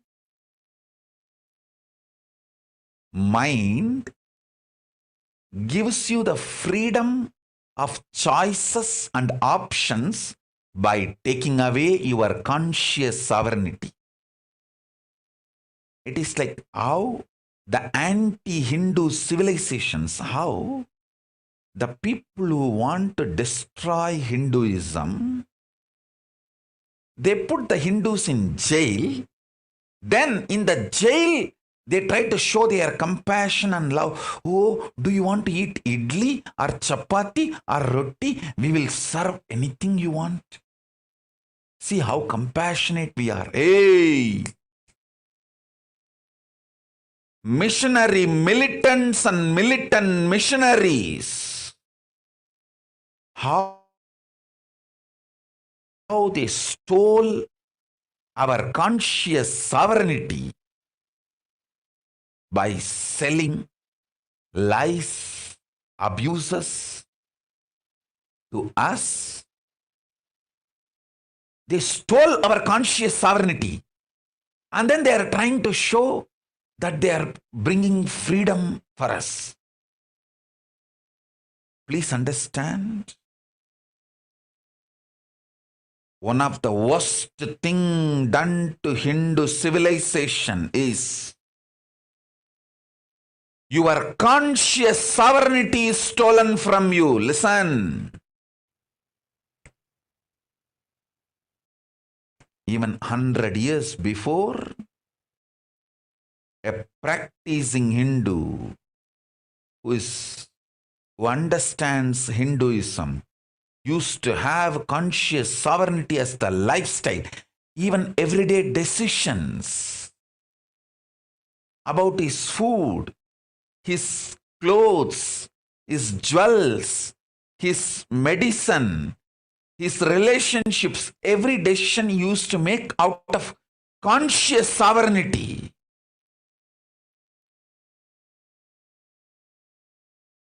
Hey, when you have stomach pain,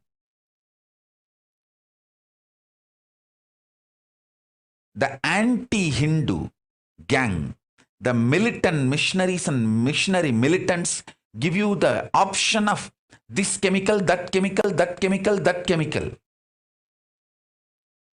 That is giving you the choices, freedom. This cream you want to apply, that chemical you want to apply. So out of your idea about freedom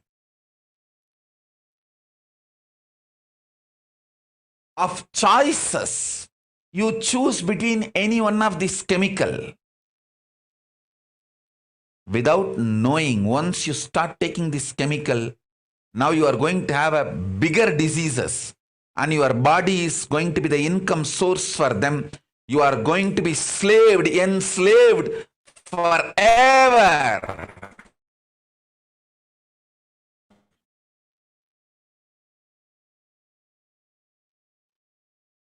But if you had a conscious sovereignty, you just know.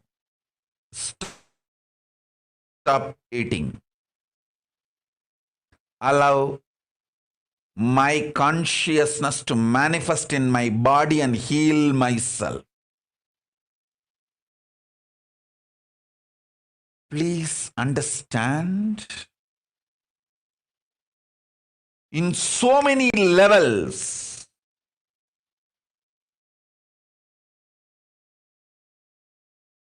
your conscious freedom, conscious sovereignty has been stolen with the character of an option as a freedom. It's like a child has inherited $1 billion wealth, and one fellow suddenly enters the scene and hijacks the whole $1 billion and gives the option to the child. You want candy or Barbie doll? See, I am giving you so many options. I am such good person. I am taking care of you. Stolen $1 billion from baby, which is his inheritance, showing few candies and toys and making that baby believe that this fellow is a good guy and protects the baby. Worst thing is, last 100 years, Hindus have started believing like that baby and completely cheated, got cheated. The militant missionaries and missionary militants have convinced Hindus the freedom of choices and options are more glorious, colorful, spicy than the conscious sovereignty. Listen, I am not against legal independence, political sovereignty, cultural enlightenment, having options and choices as freedom, luxuries of life. I am not against any of this.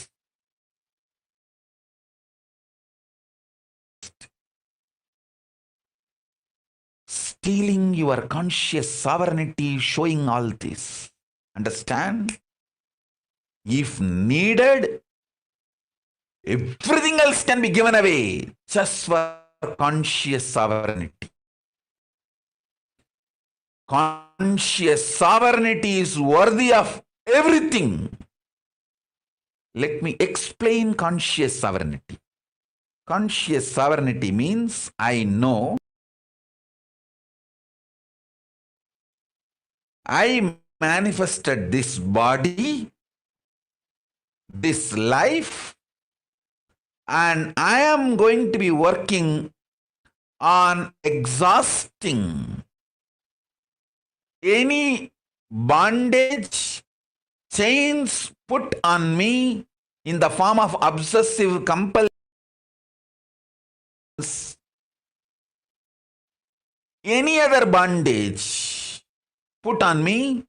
I will exhaust those karmas and break from those bondages. I will be ferocious and break those patterns and liberate myself, manifest powers, and reclaim my conscious sovereignty. This is my life. How many ever births I take, I know this is my life. Having this clarity,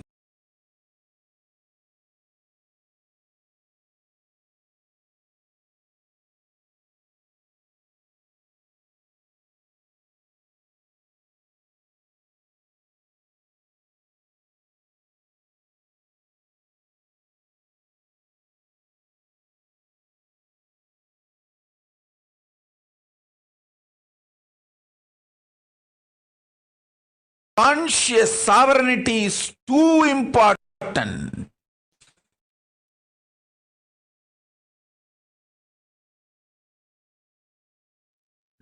Don't lose that. As I gave you the example, a rich father dies, leaving his billions to his child, and a caretaker enters the scene, hijacks the whole billion, and tries to satisfy the baby, cheats the baby with few candy and Barbie doll. That is exactly done by the militant missionaries and missionary militants to Hindus. See the fun. Of course, it's not fun.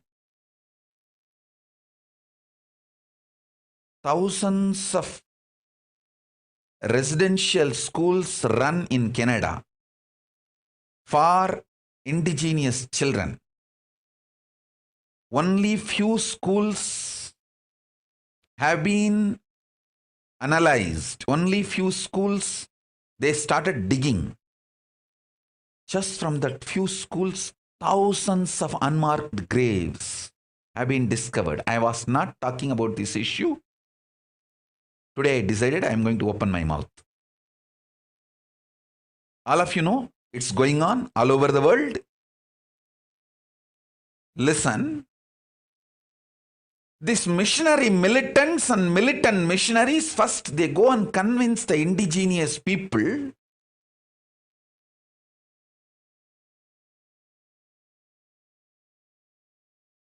they don't know how to bring up their kids. First. Second, if they are not able to convince, they accuse, terrorize. Oh, your child rights are violated. You guys are not taking care of the children in a civilized way. Indigenous people are either terrorized or seduced. Extremely cunning criminal strategies come in play in multi-level, multi-pronged attack using media, multi-level. Fear, greed, guilt, everything is used. And the indigenous people are convinced that they cannot bring up their kids properly. And then the kids are stolen away from them. Then what happens? Either they are brainwashed in the name of so-called assimilation or killed. Simply killed. I am listening to so many people's testimony. Those kids who escaped horror schools, the horror residential Catholic schools. Now they are all old people. I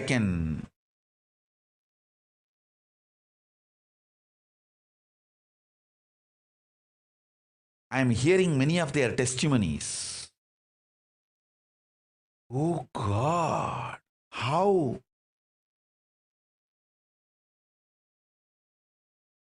Exactly, they have done the same to Hindus. If you go and investigate in India or all the countries where Hindus were there, India, Nepal, Malaysia, Sri Lanka, go and investigate. You will find millions of unmarked graves, and in India they just burn it. Millions of kids burnt. Of course, millions are brainwashed and assimilated with the so-called assimilation and made to believe Hindus can't bring up their kids cultured. And worst thing is,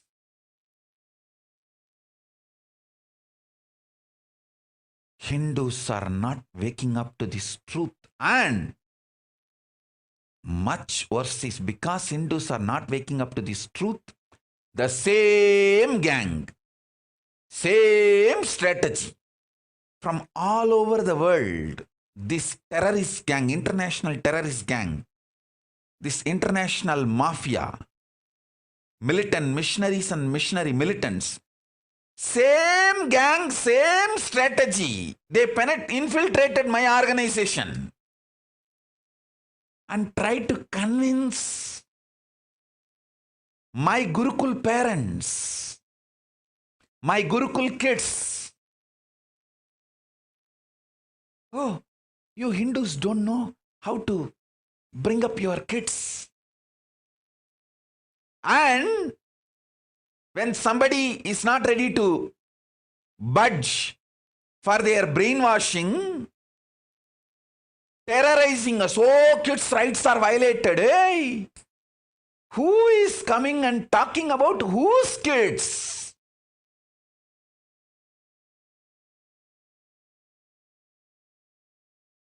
I want all of you to study how the largest genocide done on the indigenous people in Canada, how the indigenous kids are destroyed, killed. They lost their souls by brainwashing. Whoever is not ready to lose their soul, they have been killed. I want all of you to study. Exactly the same thing is done on Hindus, and even now it is getting done.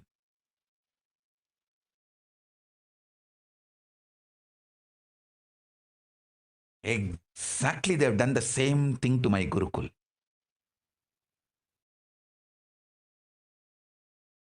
Using the international media.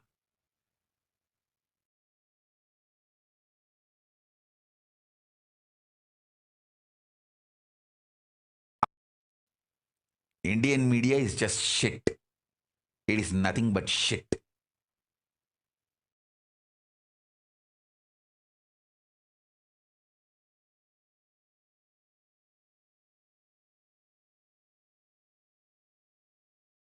Biggest crime against humanity, against the Hindu kids are still happening. No one talks about it. No one thinks about it.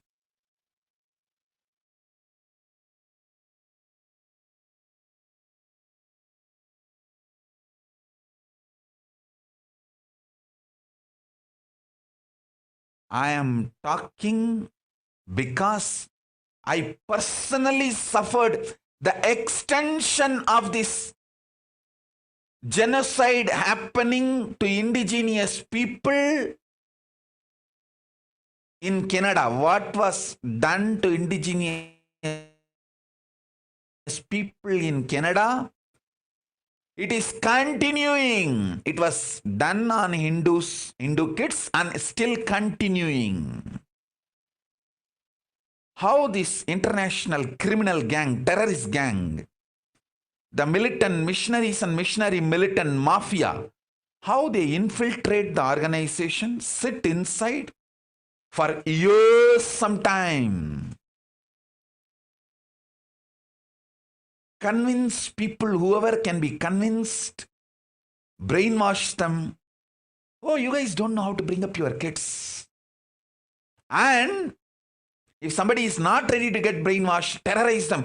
Oh, the kids' rights are stolen. Child abuse is happening. God. Wolves and foxes are worried about the goat getting wet in the rain. In Tamil, there is a proverb. ஆடு நனையுதேன்னு ஓனாய் அழுதுதான். Wolves and foxes and culnaries cry, saying, oh, the goats are getting wet in the rain.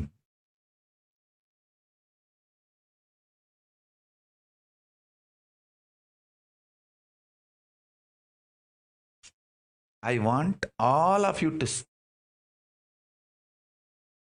study and see exactly the same mold is followed. This international criminal gang has that same toolkit. Genocide on indigenous kids toolkit. What was done on the indigenous kids of Canada? Same thing was done on Hindu kids for last 200-300 years and still continuing. I'm telling you, when I was born and brought up in Tiruvannamalai roads, if I walk, I can count how many faces I see without the basma and kumkum, the Hindu marks on the forehead. I can count in my finger. And even to the school, if you go, we have a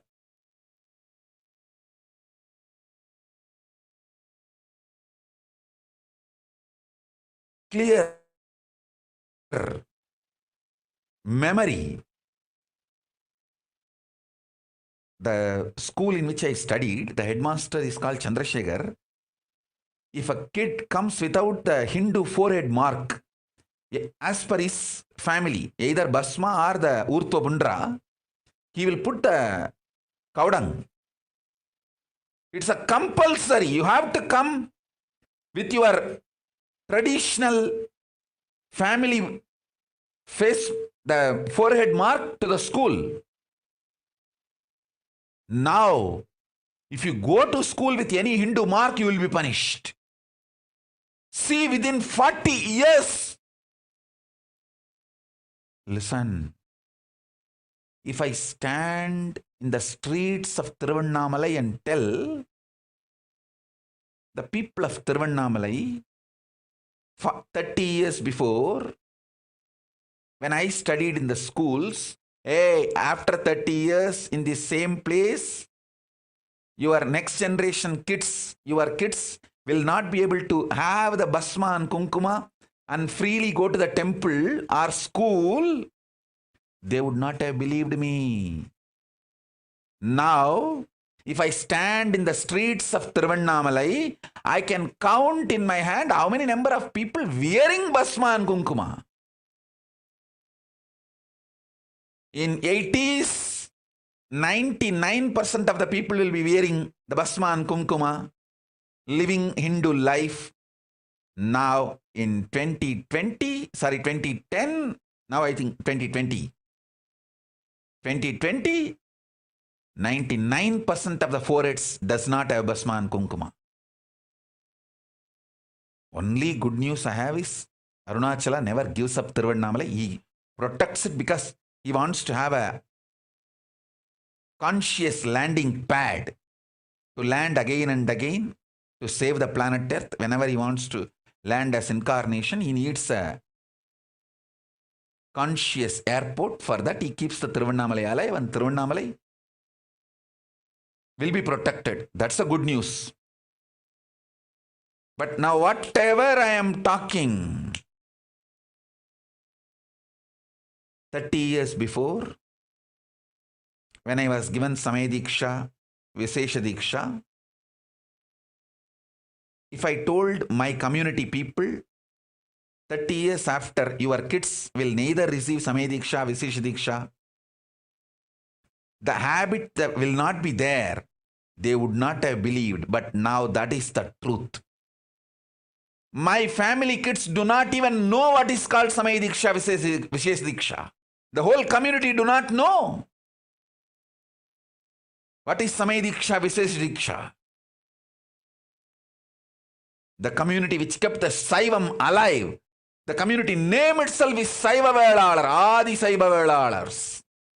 The kids do not know what is Saiva Diksha, Samaya Diksha, Visesha Diksha, Siva Diksha.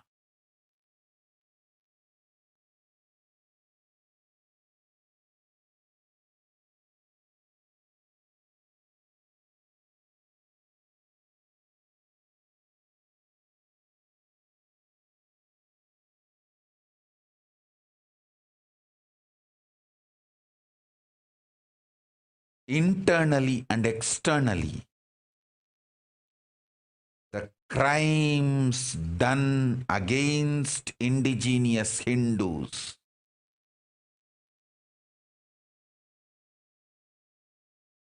there is nobody to give voice. If somebody raises the voice, they will be just killed. I would have been killed if I continued to stay in India.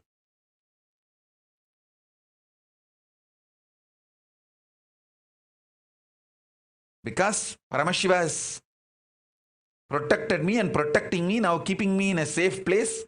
Kalabhairava is continuously protecting me. I am able to even speak out.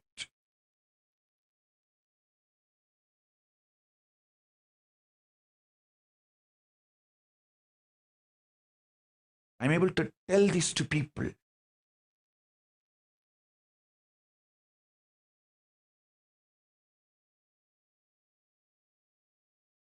I tell you,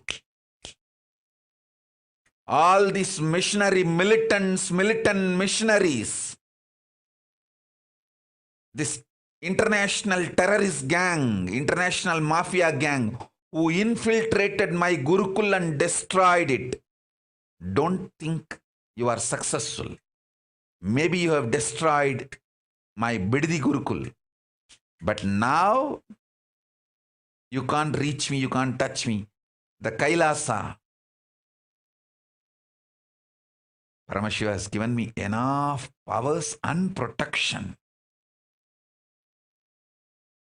Listen. The great news I have is this powers and power manifesting science is still alive with me. Now it has become too powerful because last 3 years, I have not touched anyone, initiated anyone, sitting in samadhi, overflowing, bubbling. The moment this pandemic is over and Kailasa opens, you will see I will demonstrate thousands of my kids floating in the air, levitating, manifesting all kinds of powers. I will visibly demonstrate and show to the world the power of Hinduism, power of conscious sovereignty.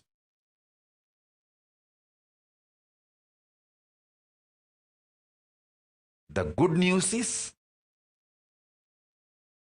Paramashiva has given me politically sovereign, safe place to teach the science of conscious sovereignty and transmit it. And still I have enough kids and parents who understand what is being done to me and to my Gurukul. It is attack on the conscious sovereignty of Hindus. Understand, I am talking in multi-level. How your own mind binds you and takes away your conscious sovereignty, and how externally the terrorists, the militant missionaries and missionary militants entered, penetrated, infiltrated our Gurukul and tried to destroy our conscious sovereignty. Using the same method, the way the kids were killed in Canada. I tell you, this gang which entered infiltrated into our Gurukul, they actually want to take over the Gurukul and kill the kids. After slowly, without media attention, in few years they would have done it.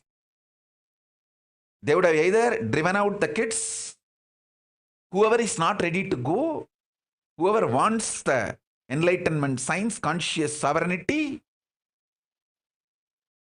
they would have killed those kids.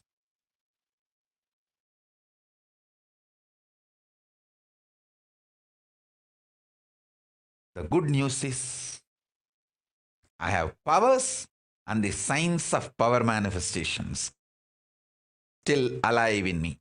That's one. Second, still I have so many wonderful parents who understand the science of conscious sovereignty and what has been done to me and to my Gurukul.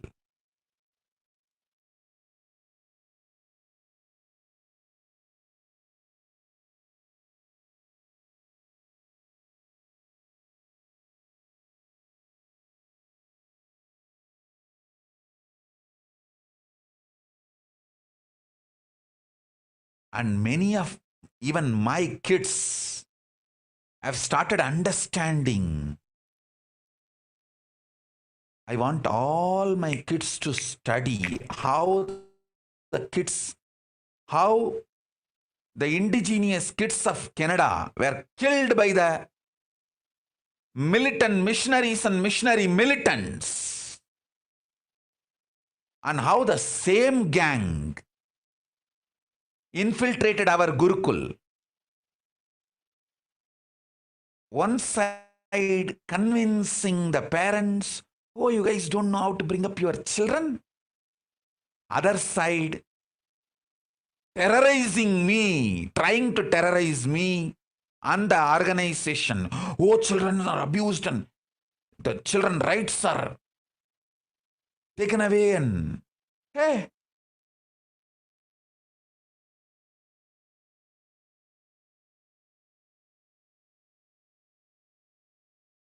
if you really want to do something good, go and stop your religion killing indigenous kids all over the world.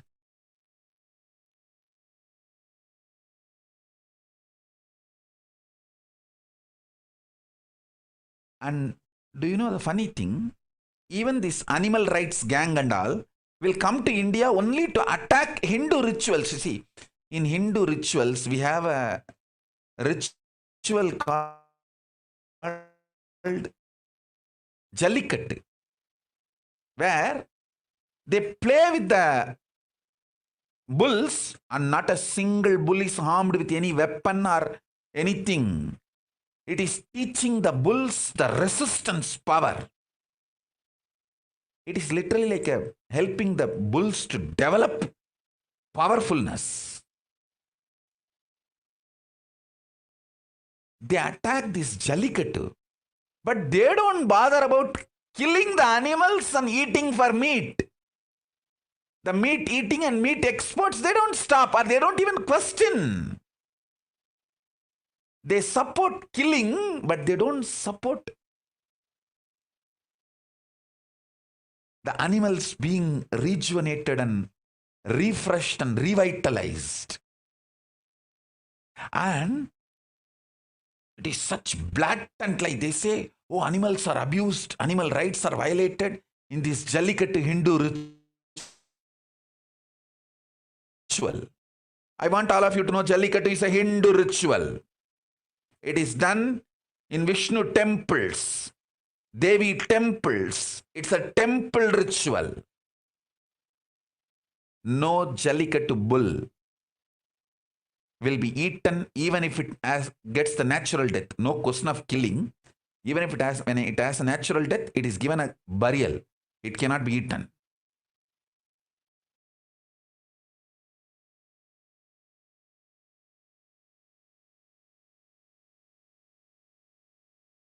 Branding Hindus as animal right violators.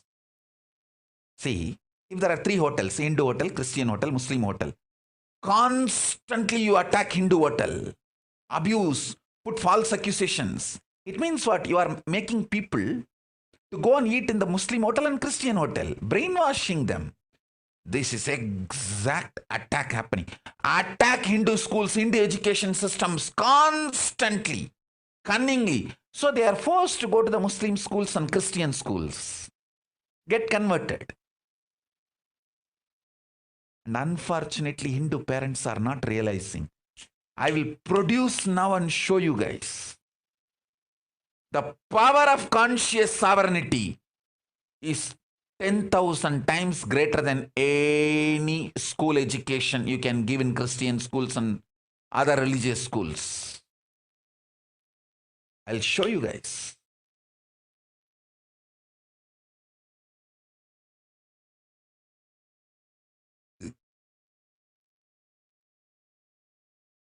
This is what the militant missionaries and missionary militants were afraid.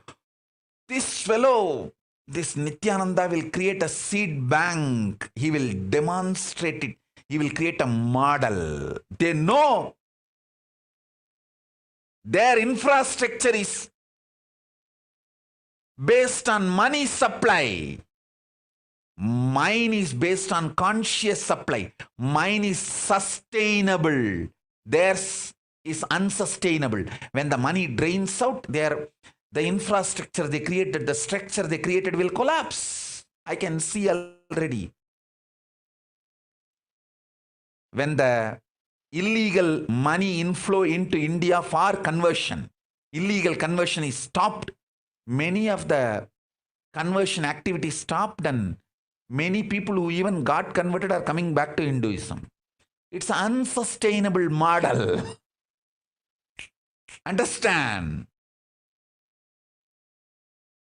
Because by giving money, how long you can keep people in your religion?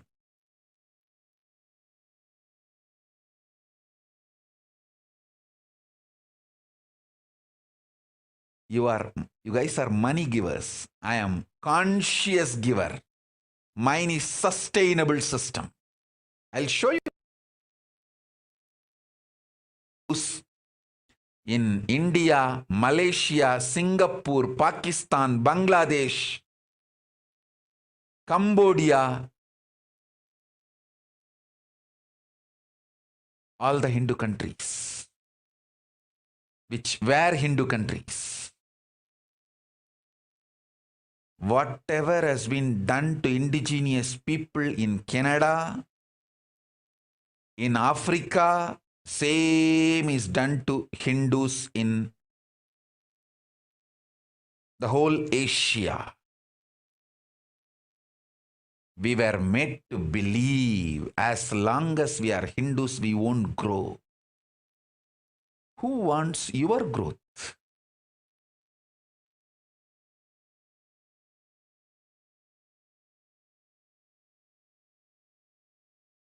They steal, rob our conscious sovereignty and try to serve us, do charity to us.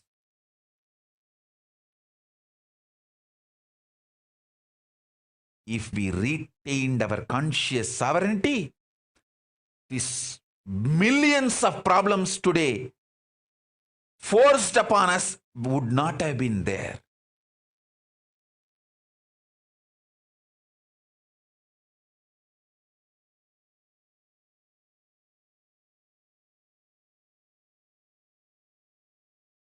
Now, we are enslaved to toxic food. Hindus forgot Hindu food. We are enslaved to toxic dressing methods. Understand? If you are wearing mask, you will understand how the mask is suffocating. But after 2-3 years, you will forget it is suffocating. Same way, the jeans is a suffocating dress. But after a few years, you forgot it is suffocating.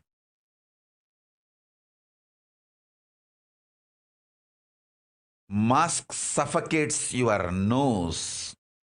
The prana flow. Gene suffocates the samana flow. Samana means your whole body breathes. Toxic food, toxic dress, toxic medicines, toxic housing style.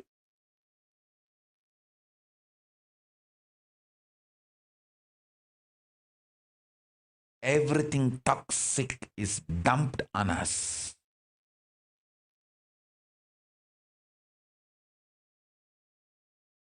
Everything we know. See, for thousands of years, our ancient enlightened rishis did so much of research and development and developed this great civilization just by stealing the conscious sovereignty from us. Everything is stolen. These missionary militants and militant missionaries, they know I am going to revive, reinstall the conscious sovereignty to Hindus. Make Hindus awaken to the conscious sovereignty. That is why so much of assassination attempts on me. By the grace of Paramashiva, Kalabhairava is protecting me. And I am revealing these truths to all of you. And I am telling you, once I set the model community, it will spread all over the world. It will just spread all over the world. Even those parents who got brainwashed by the missionary militants will come back. No, Swamiji, forgive me. I made a mistake. I did a mistake. I think my kids should grow in Gurukul. Many people, many parents who got brainwashed and took the kids, now those kids have become druggies. When you get brainwashed by a druggie and take away your kid, naturally your kid will go in that line only. Go. What can be done?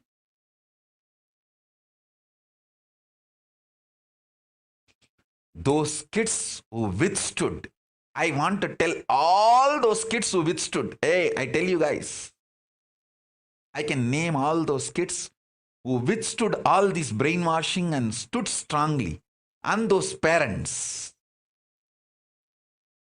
I want to tell you all who withstood this brainwashing and threat and stayed back with me in Kailasa. You guys are blessed. I can name each one of you.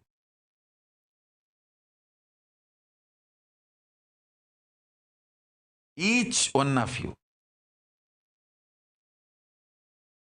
Starting from Mamadura and Rupini,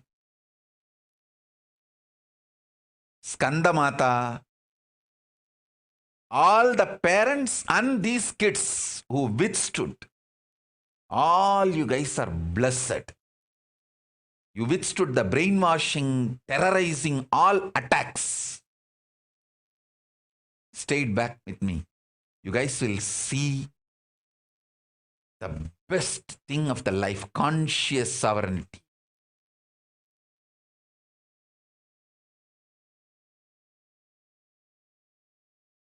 Listen.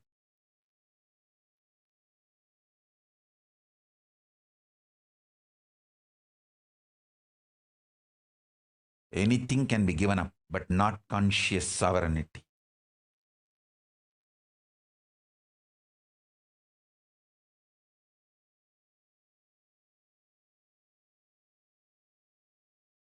Somebody asked Prabhupada.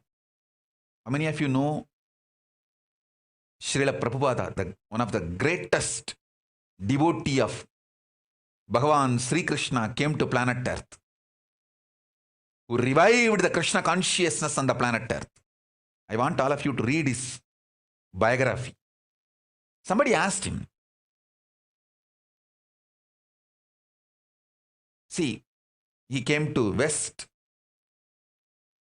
all alone in the ship, had heart attack in the ship while he was traveling to US, but finally reached US and established the Krishna Conscious Society ISKCON, revived, went back to India, built so many temples, and during his last period, before leaving his body, those few days, somebody asked him, whom you think is your best devotee, to whom you want to give the credit of the best tyaga, sacrifice, devotion, whom you will name, who you will name in your list. He says, I have so many people I have to name. The first name will be one watchman, security guard, with a deep devotion, without getting any salary, just protected my Guru Parampara hut. See, he received a small ashram, a kind of hut from his Guru Parampara, which was practically abandoned when he left India and came to US. It was a small ashram, like a hut. He may not even be legally owning it. It's given from his Guru to him. There was nobody to maintain. One devotee, this great Srila Prabhupada, was not even having money to pay him salary. But just out of his love and devotion for Prabhupada, he protected that ashram. Now that ashram has become a huge samrajya.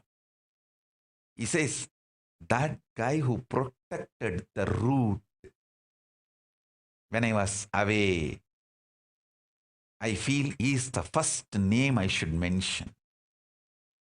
Because that one person protected, you see, that building, that small hut,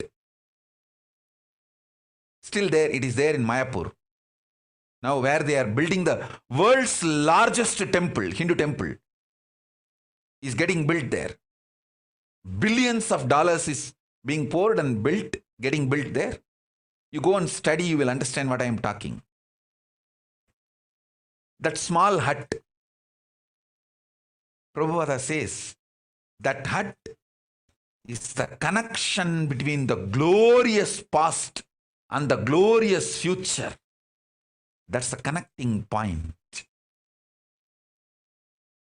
All I inherited from the glorious past and all the ISKCON, all the things ISKCON is going to manifest for the glorious future of the humanity. This hut was the building, this hut is the bridge. So who protected that hut as a watchman? For those, I think 10 years he was outside India. Those 10 years, who protected that hut, he is the devotee to be, his name should be first on the list, to whom I feel grateful. I wanted to tell you all, Tejomayananda sitting all alone in SSJP, Madurai SSJP, and protecting. Abhiramananda sitting all alone in Rajabalayam and protecting the ashram. Sushant sitting all alone and sitting and protecting Rajabalayam Adinam, that Siddha garden forest land. Inside forest, of course it's our private land, inside forest.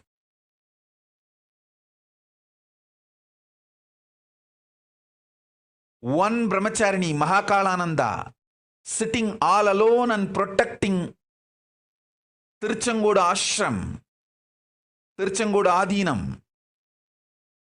All of you guys, one brahmachari, Ramanathananda, sitting all alone in the Ichapuram palace in Kailasagiri and protecting that palace of Surangi Samrajyam.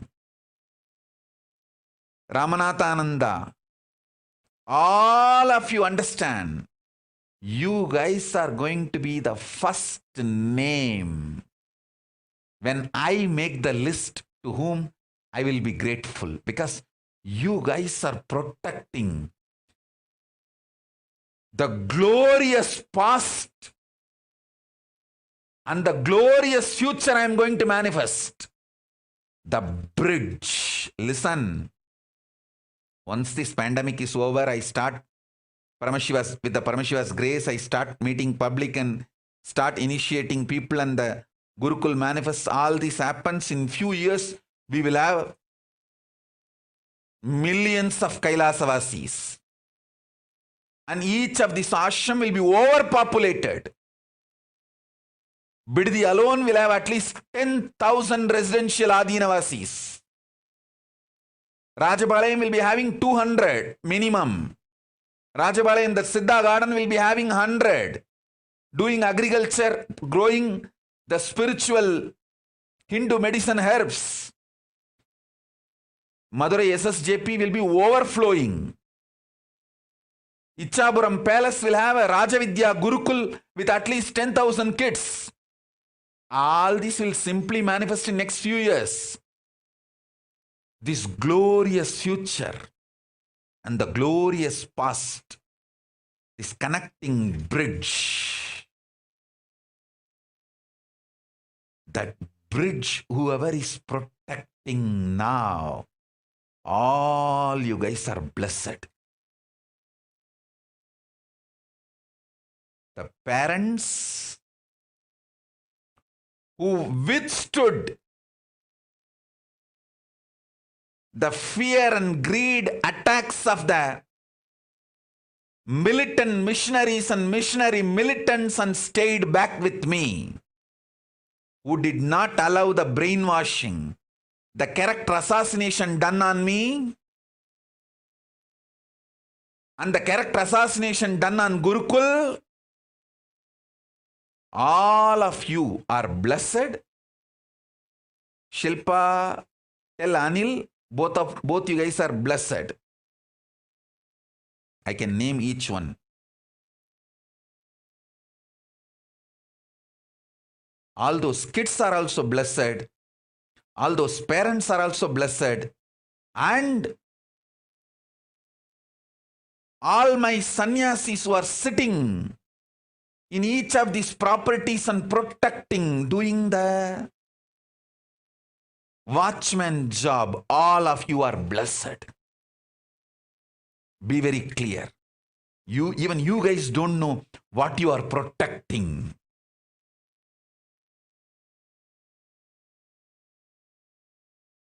You guys won the game, won the life.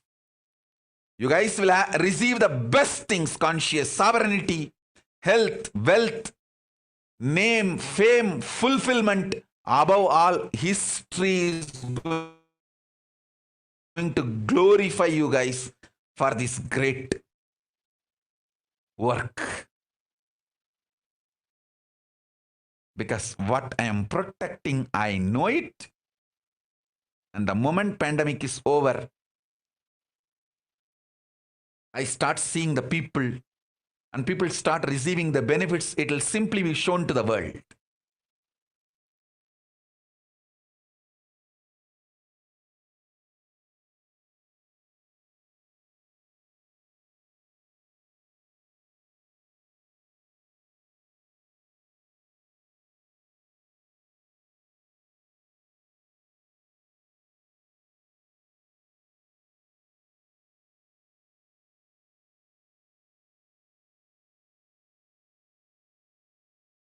I'm just waiting for the pandemic to be over and the flight services to resume.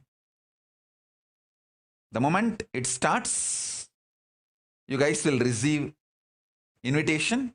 Soon I will be releasing the video, beautiful video. Me walking in the Kailasa forest, beautiful forest. And Shiva Yoga holding my Trishul and walking behind me. And that Shiva Yoga's pet that lion cub jumping and trying to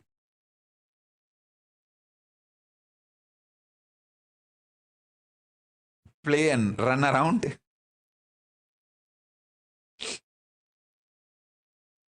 You guys will receive the video.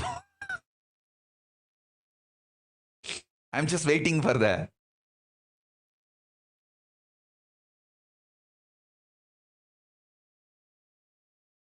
pandemic to settle down and the flight services to resume for you guys to be able to come to Kailasa and receive initiation.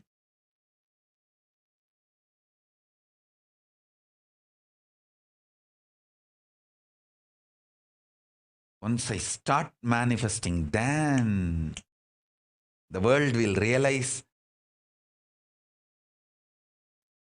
the power of conscious sovereignty. The power of conscious sovereignty need to be given to people. As I said, in every dimension, there are different methodology to work. The dimension of length, logic, analysis, understanding is the methodology to reap the best benefits of the length dimension. Best methodology to reap the benefits of the breadth dimension. Heart is to love, love, love.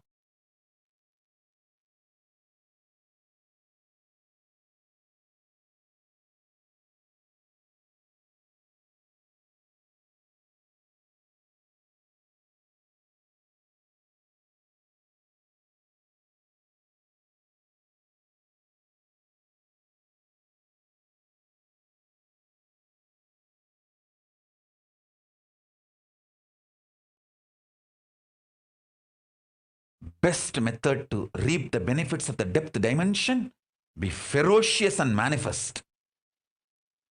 Best method to receive and manifest conscious sovereignty is Guru Bhakti. Guru just transmits it. And you just know the power of conscious sovereignty.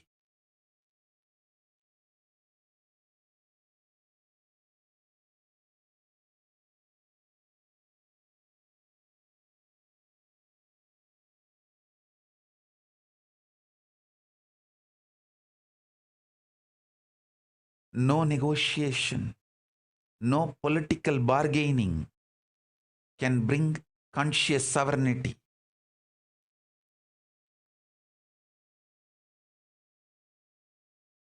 In Guru Bhakti, you just start manifesting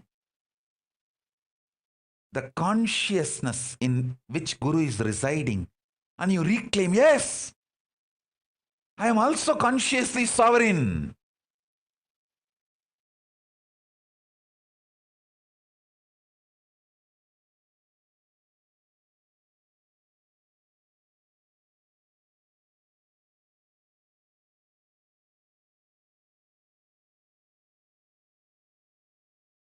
I tell you,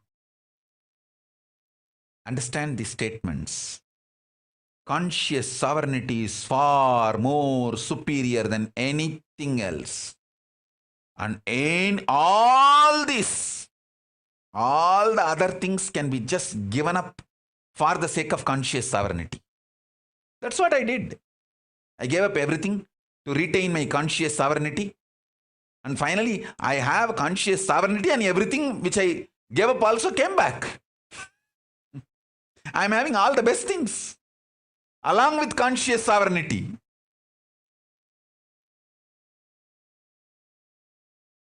So don't give up conscious sovereignty for anything. You will have conscious sovereignty and all the things.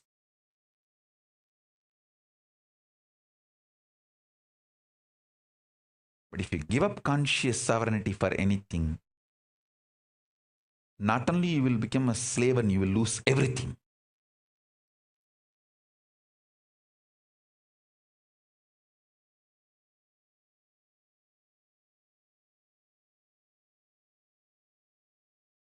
I'll show you guys. By making my kids manifest this conscious sovereignty and the powers, I'll prove to you guys.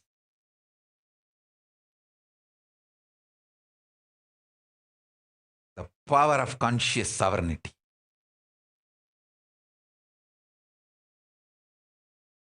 To protect which I went through all these struggles. So much of attacks, abuses.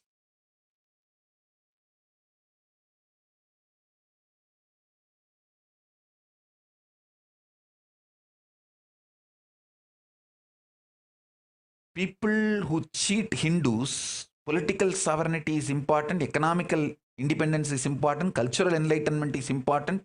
So drop the conscious sovereignty. They are not going to finally give you even the other things they promised to give you. They will take away your conscious sovereignty. Then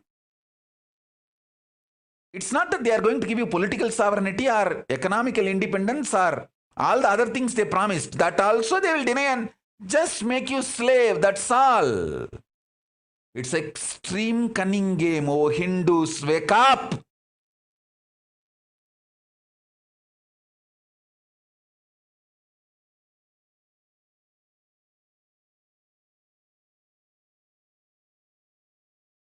I want you all to contemplate on this deeply. Do Vakyartha Sadas, Jivartha Sadas on every statement I uttered.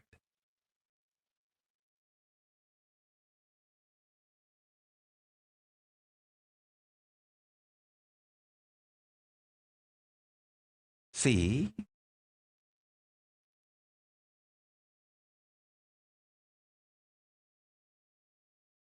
one brahmacharini all alone sitting in Tiruchengodu Adinam and protecting that property. If she thinks, oh, I can be more productive than just protecting this property, based on her selfish idea, if she thinks, she may not live there. But she understands the glory of the past and the glory of the future. It's going to manifest. She is protecting the bridge she knows. One brahmachari sitting and protecting the Ichapuram palace. One brahmachari remotely sitting and protecting Tanjavur Adinam. All of you understand, you guys are blessed and you are going to be part of the history.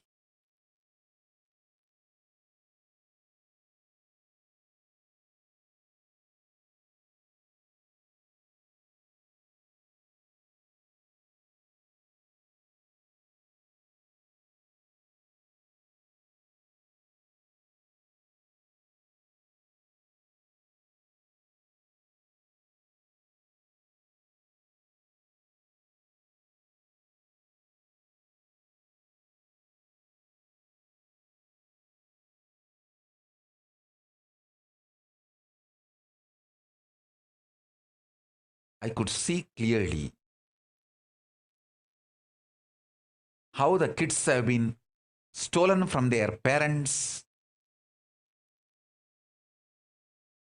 by these residential schools in Canada, how from indigenous people their kids have been stolen and killed.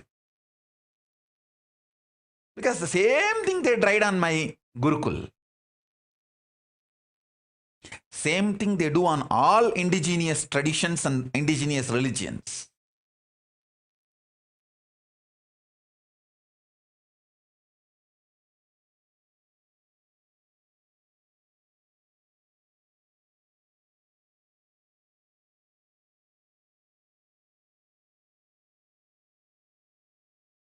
When you believe, I have seen now many parents are repenting that they allowed their kids to come out of Gurukul or they took their kids from Gurukul.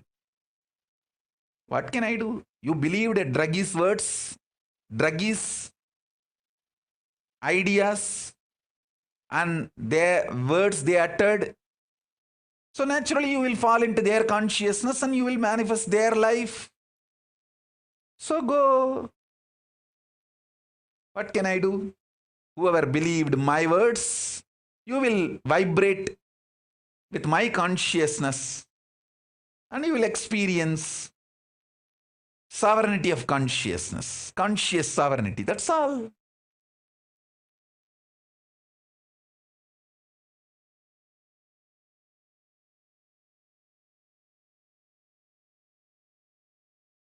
So I'll announce the timing for Devi Darshan later.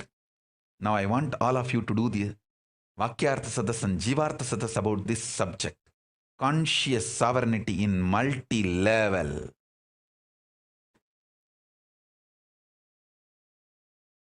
With this, I bless you all. Let's all radiating. Let's all radiate with integrity, collective integrity.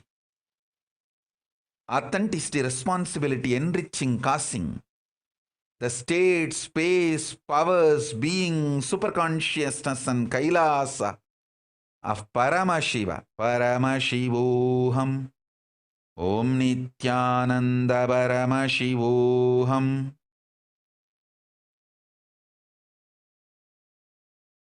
I bless you all. Let's all radiate the integrity, collective integrity, authenticity, responsibility, enriching, causing, living Paramadvaitam. Shuddhadvaita Saivam. The state, space, powers, being, superconsciousness and Kailasa of Paramashiva. Paramashivoham. Om Nityananda Paramashivoham. The eternal bliss, Nityananda. Thank you. Be blissful.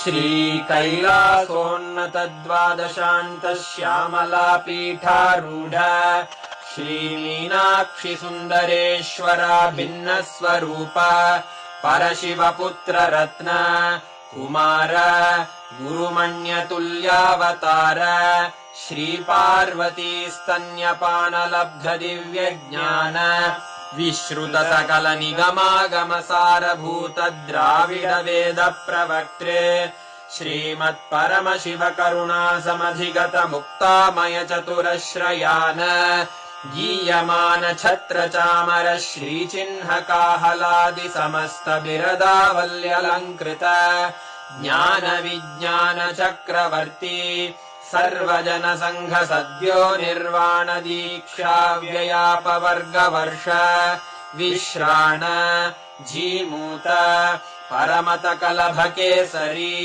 शैवसिद्धान्तस्थापनाचार्य श्रीराजाधिराजपाण्ड्यमहाराज गुरु क्षपणशाक्यादिमहान्धकारनिवारणज्ञानभानु वीक्षणानर्हार्हध्वजोच्छेदनपूर्वक श्रीमद्वृषभध्वजस्थापक शैवसमयकर्त्रे सर्वज्ञपीठारूढ श्रीजगद्गुरु श्रीज्ञानसम्बन्धदेशिकस्वामि वागीशसुन्दरमाणिक्यवाचकस्वामिनाम् अवतारभूत श्रीज्ञानसम्बन्धस्वामि पुनरुद्धृत श्यामलापीठ सर्वज्ञपीठ 93 गुरुमहासन्निधान अरुणगिरियोगीश्वर परम्परागत Arunachal सर्वज्ञपीठ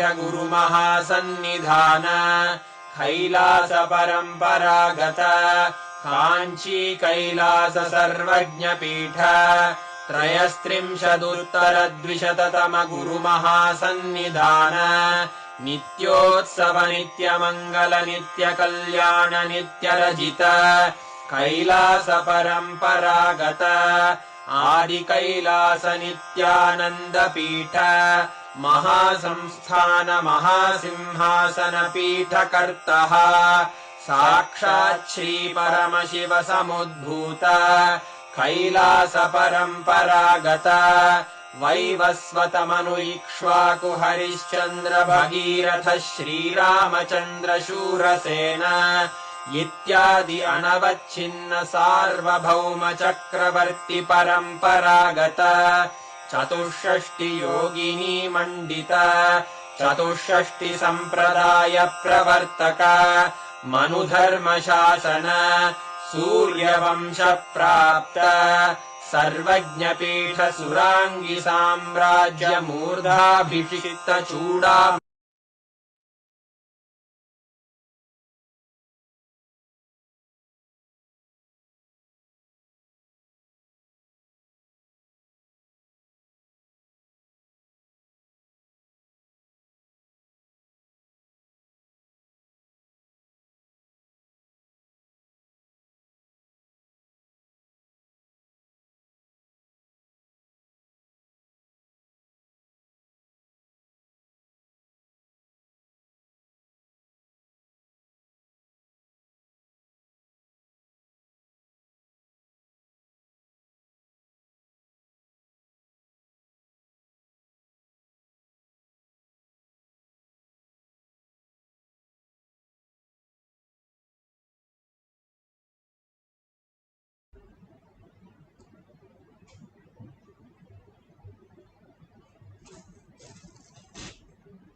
Nityanandam, Jnanapadati Manual, under the guidance of Supreme Pontiff of Hinduism, Jagadguru Mahasannidhanam, His Divine Holiness, Bhagavan Nityananda Paramashivam. Let's start with the Sadguru Vandanam. Nityanandam Paramasukalam Kevalam Jnanamurtim Dvandvatitam Gaganasadusham Dattamasyadi Lakshmyam Ekam Nityam Vimalamachalam Sarvadi Sakshi Bhutam Bhavatitam Trigunarahitam Sadgurum Tam Namami. Let's go through the disclaimers of the important cautions.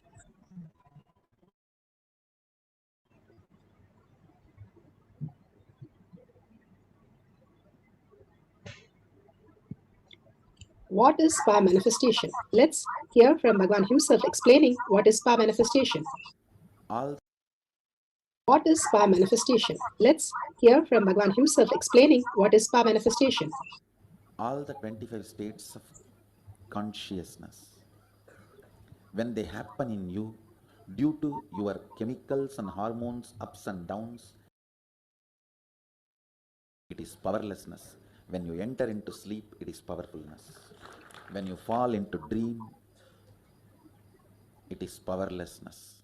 When you decide to dream, it is powerfulness. So I've added the ultimate powerfulness, Turiyatita, in your whole being and doing, manifest all the powers. Understand, power manifestation is nothing but cognitive shift. Cognitive shift. It is not work. It is cognitive shift. Understand? It is just cognitive shift. It's not work. Work is a 4-letter word. Power manifestation is cognitive shift. Playing with life. Playing with being alive. Beautifully, Bhagavan explained what is spa manifestation. Spa manifestation is becoming alive. Conscious sovereignty starts manifesting as reality. It's a science. That is why it's science of spa manifestation. It is repeatable and all of us can manifest the science. And the evidences to supporting the science, the scriptural evidence, Shastra Pramana, eternal unchangeable truth revealed in the source scriptures, the Vedas and the Agamas, Apta Pramana, the experience and the results of the Aptas, the authority of Hinduism. Aptas are the Rishis, Munis, Ganas, Nayanamas, Alvars, Siddhas. All of them have manifested all the powers of Paramashiva, who are authentic, time-tested, scientific and foolproof. Atma Pramana, account of His Divine Holiness, Bhagavan Nityananda Paramashivam, this millennium's avatar's personal experience of each power manifestation. Bhagavan himself plays the leela of manifesting each and every power and showing us how a human can have a superconscious breakthrough living as divine conscious sovereignty that he established himself in each of these powers. Shakshi Pramana, the millions of disciple devotees followers all around the world, manifesting the powers of Paramashiva initiated by Bhagavan himself. Bhagavan has beautifully said, whoever comes to the Kailash courtyard, I myself will manifest as my presence in them. And beautifully, Pratyaksha Pramana, the scientific study, measuring the effect of being in the enlightened state, the thoughtless space. Completely we can live without thinking. It is not the entertainment we live without thinking, but consciously being aware and live without thinking, that we spontaneously manifest our reality as consciousness. Now let's go to the Shastra Pramana. The Shastra Pramana are the eternal, unchangeable truth revealed in the source scriptures, the Vedas and the Agamas. This is from Vijnana Bhairava Tantra. Vijnana, consciousness, Bhairava, one who experiences consciousness, and Tantra is the method you go beyond the mind and experience consciousness. Sutras 54, Dharana 31. Or Dharana 31. Cognize deeply that from the subtle to the subtlest constitutive principle of your whole body. Beautifully, Bhagavan gives how we... You will see, suddenly, pain is a pain because you call that as a... inside us and then suffering from it. Let's listen to Bhagavan Shastra Pramana. स्वदेहे जगतो वापि सूक्ष्म सूक्ष्मतराणि च तत्त्वानि यानि निलयं ध्यात्वान्ते व्यज्यते परा. Bhagavan Parameshwar says, cognize deeply from the subtle to the subtlest constitute principle of your whole body, Swadehe, the whole universe, simultaneously consists of the essential reality. They are being absorbed in their source, cause. By the experience of such a restful awareness, one becomes complete from all thoughts. He's teaching us how to get beyond the thoughts. An ultimate universal divine power, Para Devi, Adi Shakti, PARASHAKTI, is revealed and the supreme power manifestation happens. Beautifully, Bhagavan has beautifully given us the ultimate steps for us to understand the highest conscious sovereignty. The subtle to the subtlest constitute principle of your whole body. How our body functions in the microcosm, that's exactly how the macrocosm function in the outer world. They are being absorbed in the source, Paramashiva, by the experience of such a restful awareness when we are not caught up in the obsessive, compulsive, all the reaction that we are going through. We are not engaging ourselves in any of them. Then what happens to us? Then all thoughts comes to a standstill. Bhagavan beautifully says, only as long as we think something is there to attend, then is only we are continuously holding that parlous space. But when we know there is nothing to attend except the space of Paramashiva to manifest, then we shift from the conscious decision we make from that what we have thinking to the beautiful space of oneness. Bhagavan says, Aurobindo Life Divine gives us the full book on how to go become a divine mind and experience the oneness with Paramashiva. The mind is constantly giving us only the space of incompletion and impossibility. Parikshit Maharaja, he was a great being where he was protected even in his womb by Krishna himself, Lord Krishna himself, Parandama, who protected him against the Brahmastra, which was against him by Ashwatthama because of his anger on the whole Pancha Pandavas, and he was protected, and he was, Bhagavan says, he was Brahmastra DNA protected kid, and he's so beautiful. He was born as the highest reality, but when he was born, he was a king, so he was enjoying everything, and he was living in such a beautiful space. He did not think of conscious sovereignty. He did not think of collective integrity. He was in the world of bliss. That's all. He decided that that's enough. But when he went to a forest, and then there was a great saint who was not even aware of his body. He was in consciousness. And he threw a dead snake on that rishi because he did not give water to Parikshit. And a king is supposed to protect a human. And he did not protect. So his son, the Brahmin boy, he cursed him. He just sprinkled the water and cursed him in 7 days, Daksha, snake, and he would be killed by that. And Parikshit, then only he wakes up to the sovereignty, the conscious sovereignty that he understood. What was his purpose of his birth? And then he says, I am blessed by the curse that I got, because otherwise I would have never woken up to the reality that I am consciousness. Now I know I don't have anything to worry except consciousness, who I am. So I am going to stay 7 days only in that space.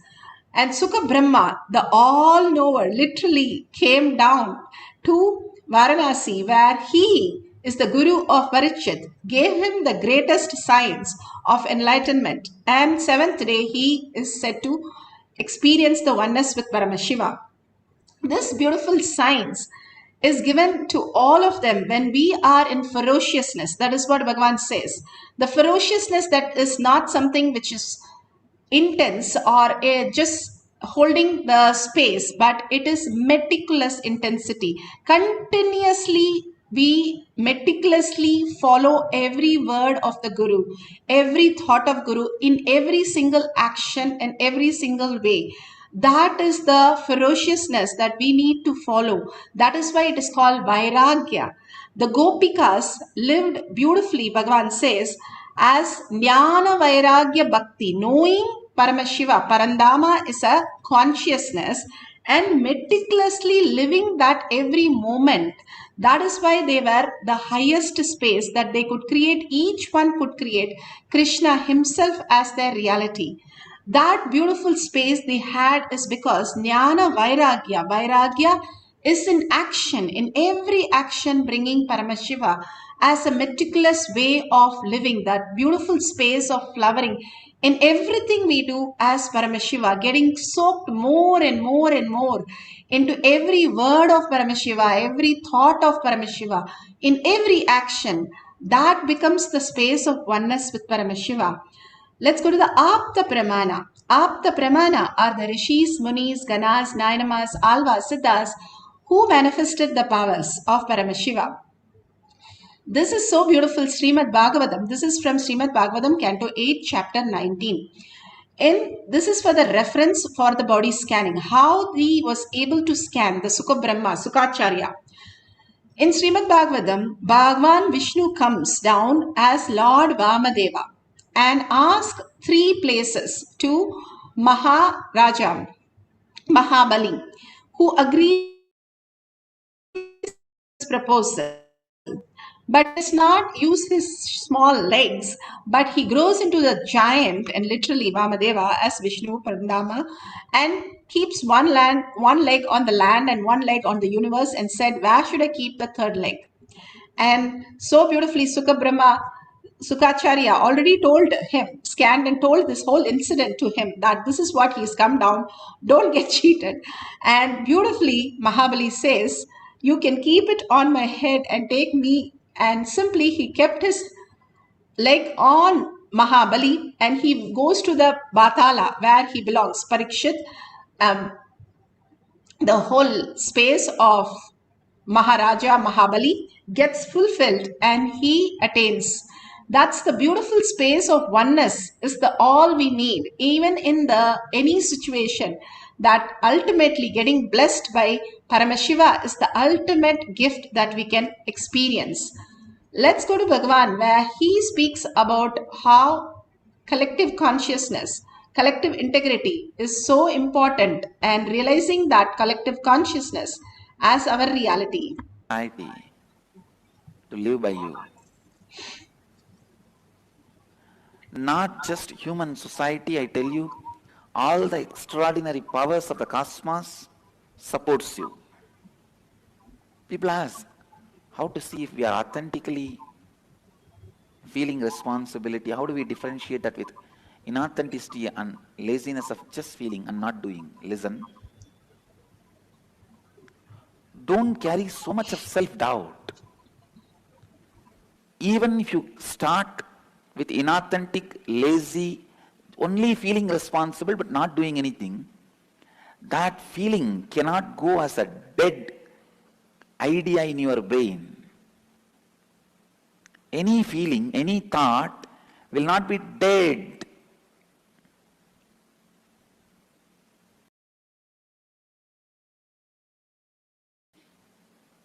Any feeling, any idea will not be dead. Please listen.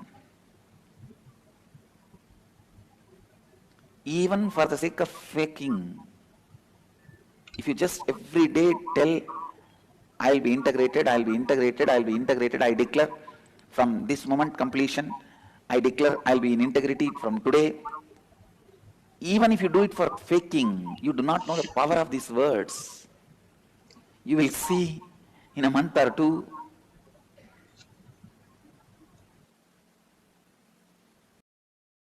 the whole, ध्यान से सुनिए, the whole, because there will be 200 fellows competing, all of them will have 500, 600, even if you get 10,000 you will be winning sometime.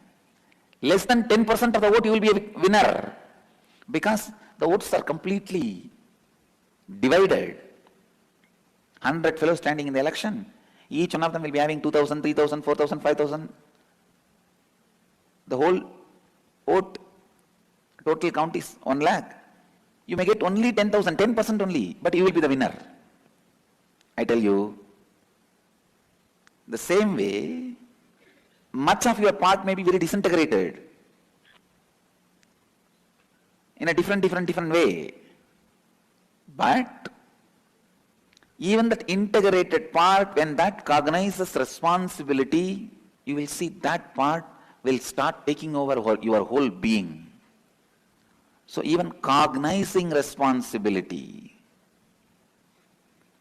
deciding, I will operate from the space, I am responsible, itself is a great awakening, fulfillment, completion.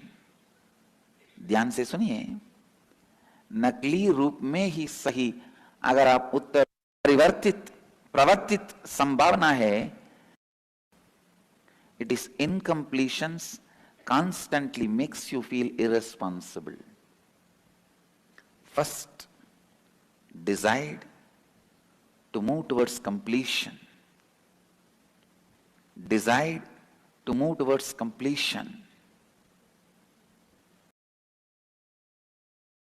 It is your incompletion that is responsible for you not feeling responsible. If you start becoming responsible, incompletions will be healed, become complete. When you start completing with all the incompletions, you will become responsible. It is like a vicious circle. You carry so much of incompletions within you and with others. You are nothing but bunch of incompletions. If you carry so much of incompletions with others, you will never feel you are responsible for them. Because you feeling you are responsible for them will come only when you have a deep love for them, when you have completion with them. I tell you, all my training happens because I feel complete with all of them. I feel responsible for them. I tell you, others are more closer to you than many fragmented parts of you. For example, you want to make something happen. If you take responsibility for others, it is easy for you to convince them and make that done, than convincing all parts of you and get that done. So most of the time, you trying to take the responsibility just for yourself without taking the responsibility for others only leads to deeper and deeper discontentment and deeper suffering and deeper emptiness and incompletion. In practicing these 4 tattvas, first step is discussing, endlessly discussing about these 4 tattvas with others.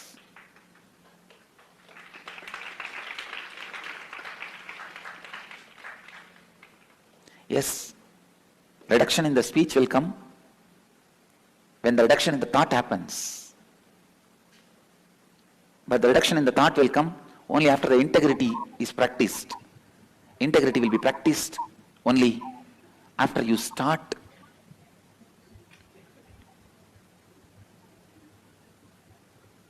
understand, listen, only after you start discussing,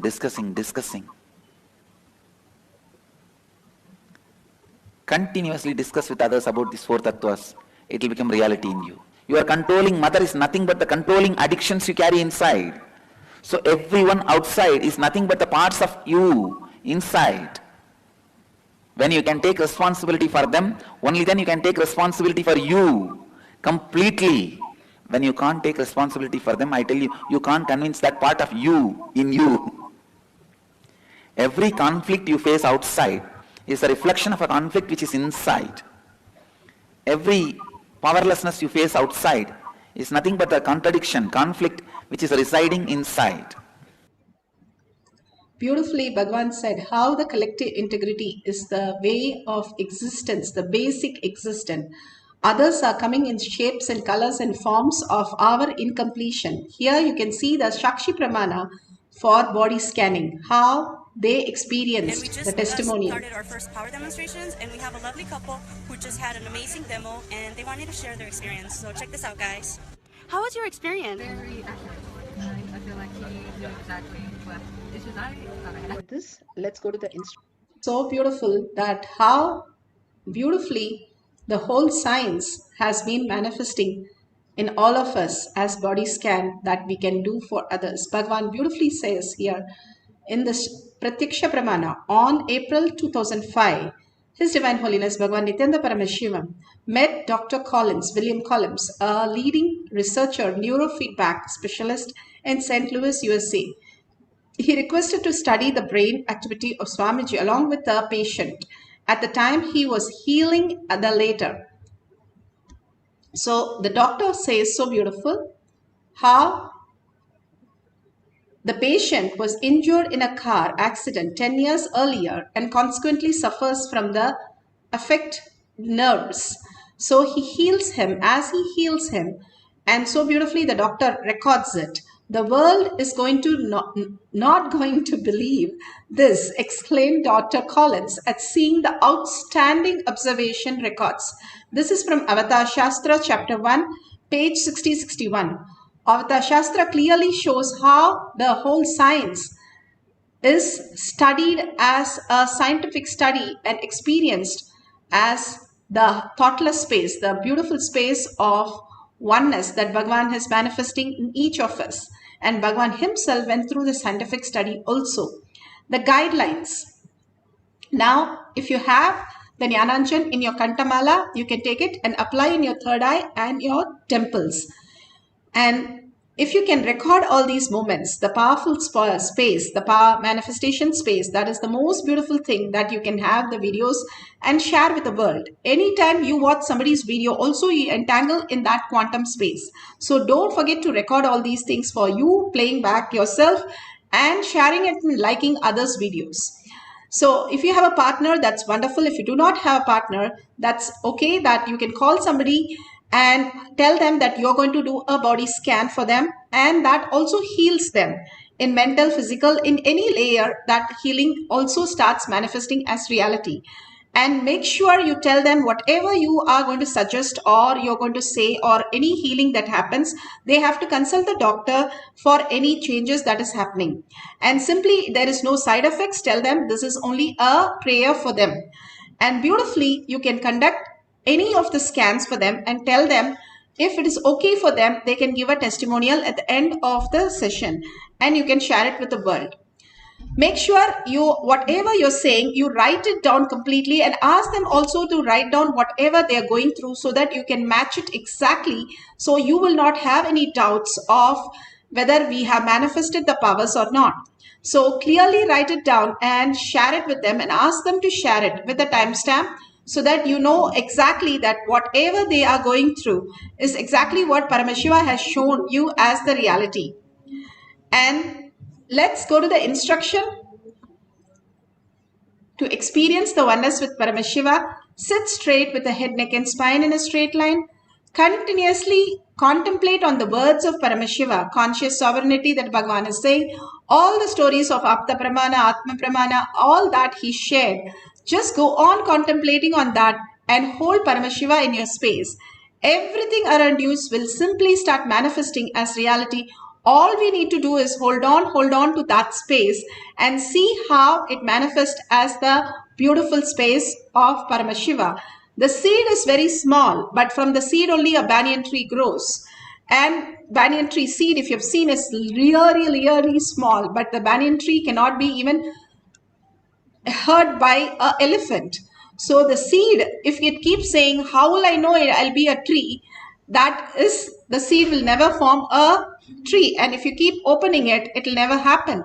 All you need to do is really take the responsibility of manifesting, and then you start becoming the plant and then the tree. That is how the power manifestation. First, you start getting few words correct, few concepts correct, few ideas correct, and then slowly you start understanding that the power manifestation is the very existence of you, how you really live your reality. The quantum space, the Paramashiva space that we exist as reality in multi-dimension simultaneously, that Bhagavan is saying, how we exist. That is exactly how we'll start unfolding the truth in us when we align to Paramashiva space as our only reality. So for a few minutes, sit straight with your head, neck and spine in a straight line. Constantly chant the Mahavakya. Why do we need Mahavakya?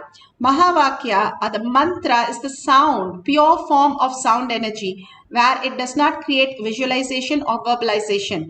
So when you chant the Mahavakya, any of that, Om Namah Shivaya, Shivaya Namo Om, or Mahavakya, whatever you're chanting, simply starts becoming your higher reality, your higher frequency.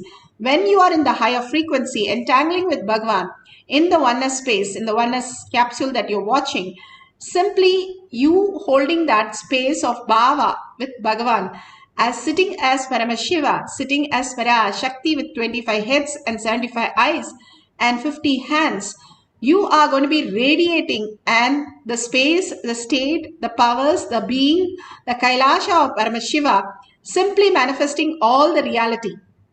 The beautiful space that we are experience the oneness with Paramashiva starts unfolding in us. This is a science, and if we go step by step, really we experience the oneness and really we manifest all the powers. All Balasans in Gurukul, they manifest powers just by seeing the oneness capsule. All they love is the oneness capsule and chanting the Mahavakya, they manifest powers. They don't know anything how it manifests. If you ask them, they say, I don't know, I was just playing, but their whole conscious space is Paramashiva. And because of the beautiful innocent space and chanting happens, it just flowers as manifestation. It is simple. It is not complicated. Leaving the mind alone and holding the restful awareness of Paramashiva is your reality. You are not holding Paramashiva. Paramashiva is holding you. That is what Bhagavan says. That which cannot be forgotten, that which cannot be remembered, but that which remembers you. That is the most beautiful space to be. Paramashiva just manifesting in you as reality, as the who you are, as the original space. Now let's sit straight, entangle with Bhagavan, chant the Mahavakya, and whatever prasada he gives, write down all the details and verify authentically at the end. Let's start the power manifestation of body scanning.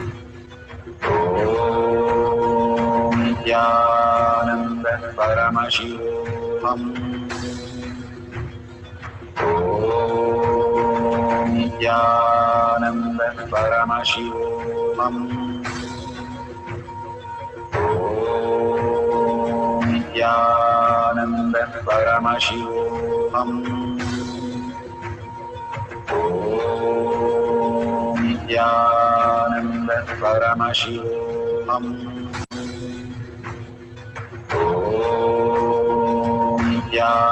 Nityananda Paramashivam.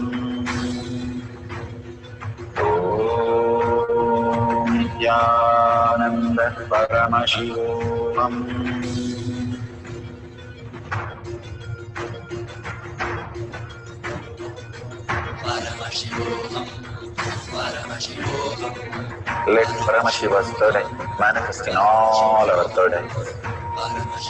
Let the Amrita pour, let the Varni open up, manifest in all of us.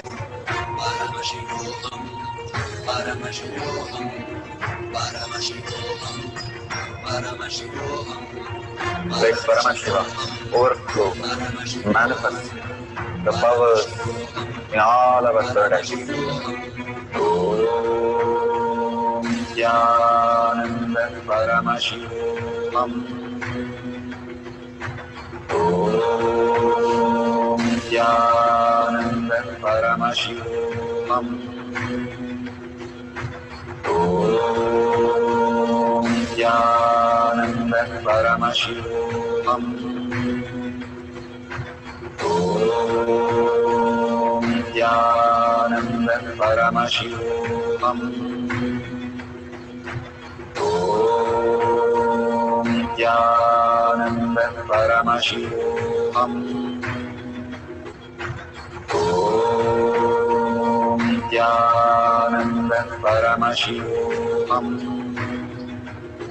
Jnananda Paramashivam.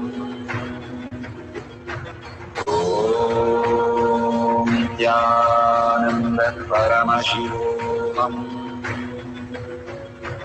Om Jnananda Paramashivam. Om Jnananda Paramashivam.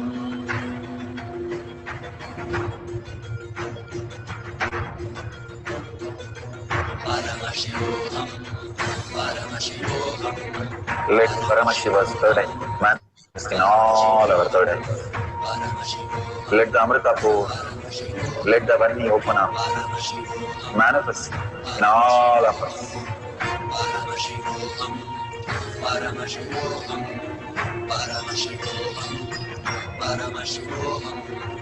Let Paramashiva overflow, manifest the powers in all our third eyes. Om Jnananda Paramashivam. Om Jnananda Paramashivam. Om Jnananda Paramashivam. Om Jnananda Paramashivam. Om Jnananda Paramashivam. Om Jnananda Paramashivam. Om Jnananda Paramashivam. Om Jnananda Paramashivam. Om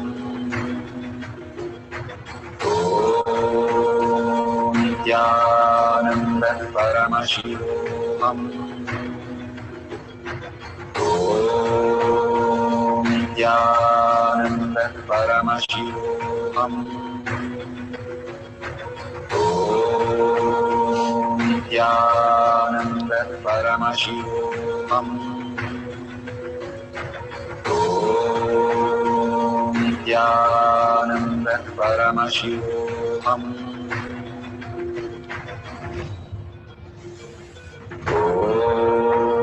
Om Jnananda Paramashivam. Om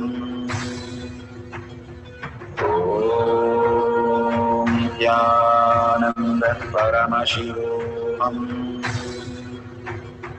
Om Jnananda Paramashivam. Om Jnananda Paramashivam. Om Jnananda Paramashivam. Om Nityanand परमशिवोऽहम् ॐ नित्यानन्द परमशिवोऽहम् ॐ नित्यानन्द परमशिवोऽहम् ॐ नित्यानन्द परमशिवोऽहम्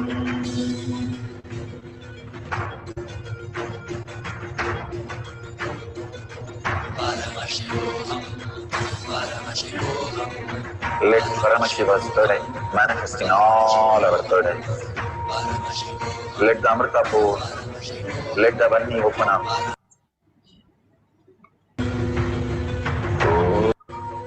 Om Nityananda Paramashivoham. Om Nityananda Paramashivoham. Om Nityananda Paramashivoham. Om Nityananda. So beautiful. Whatever Bhagavan has shown you now, scanning, healing others, please go ahead and authentically verify with them whatever Paramashiva has shown you that you have written down. Please go ahead and check with the other person if it is correct. And if you've got some details of healing and medicines and whatever you have seen, ask them to consult a doctor just in case, so that they are authentic. Just to make sure everybody is comfortable with whatever the scanning has given by Prasada. And simply surrendering to Bhagavan, Paramashiva, again and again, whether the thoughts are coming, is it correct? Is it what I am thinking, or Paramashiva is downloading? There is nothing as you. Where is you?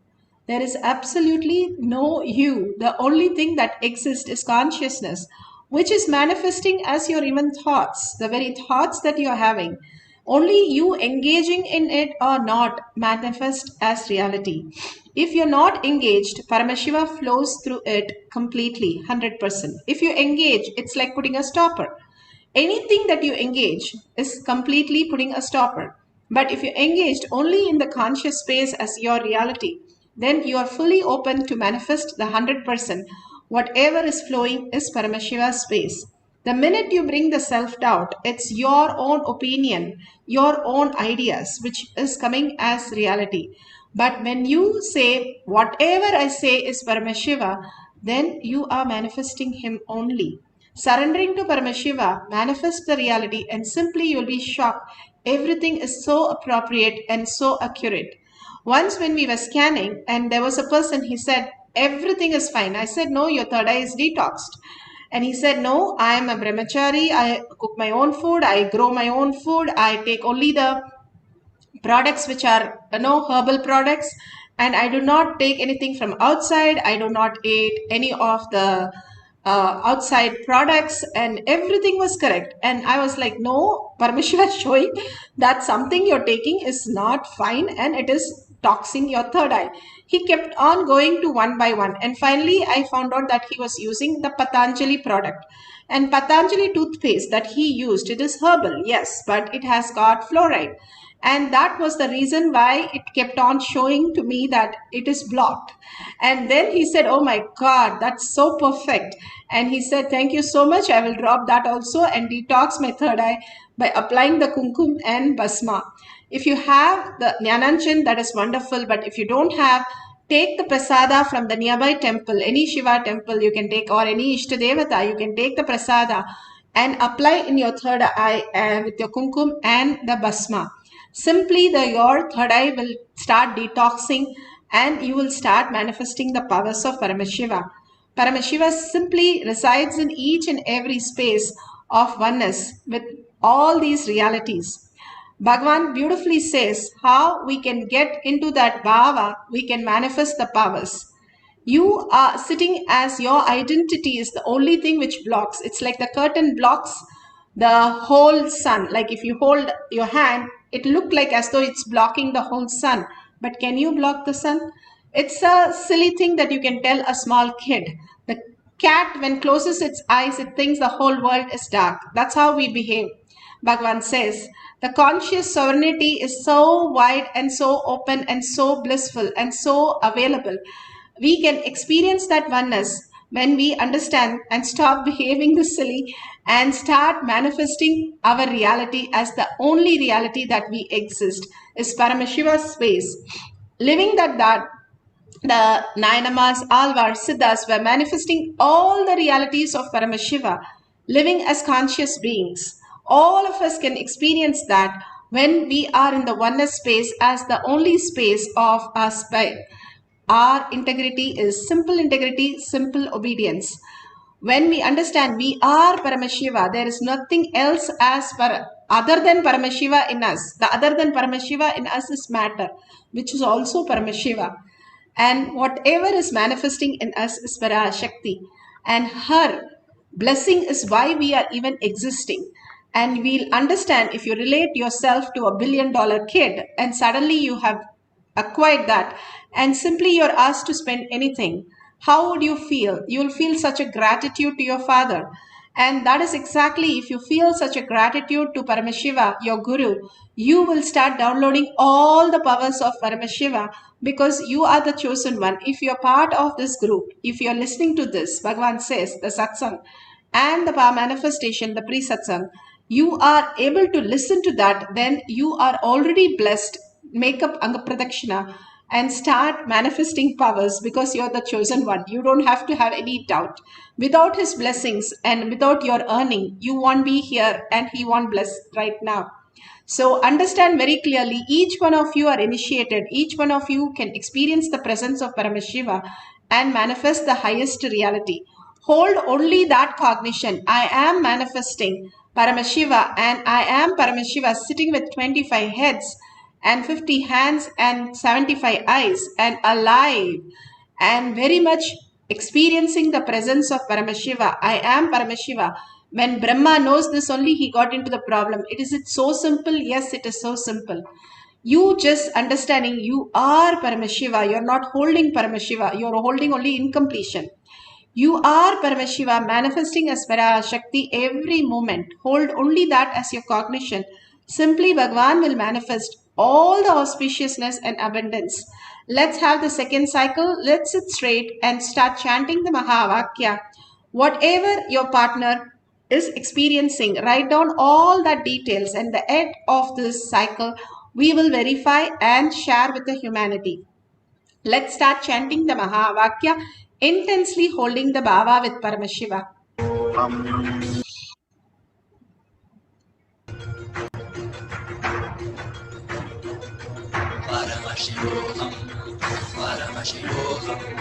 Let Paramashiva's third eye manifest in all our third eyes.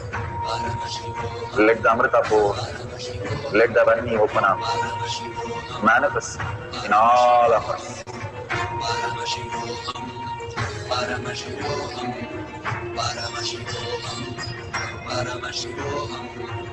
Let Paramashiva overflow, manifest the powers in all our third eyes.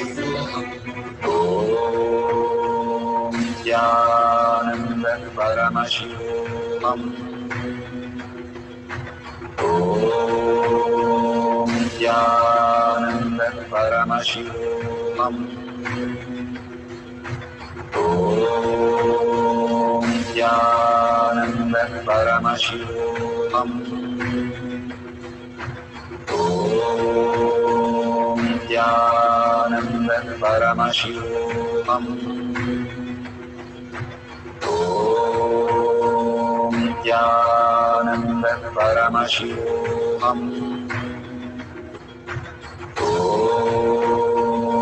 Jnanam Paramashivam. Om Jnanam Paramashivam. Om Jnanam Paramashivam.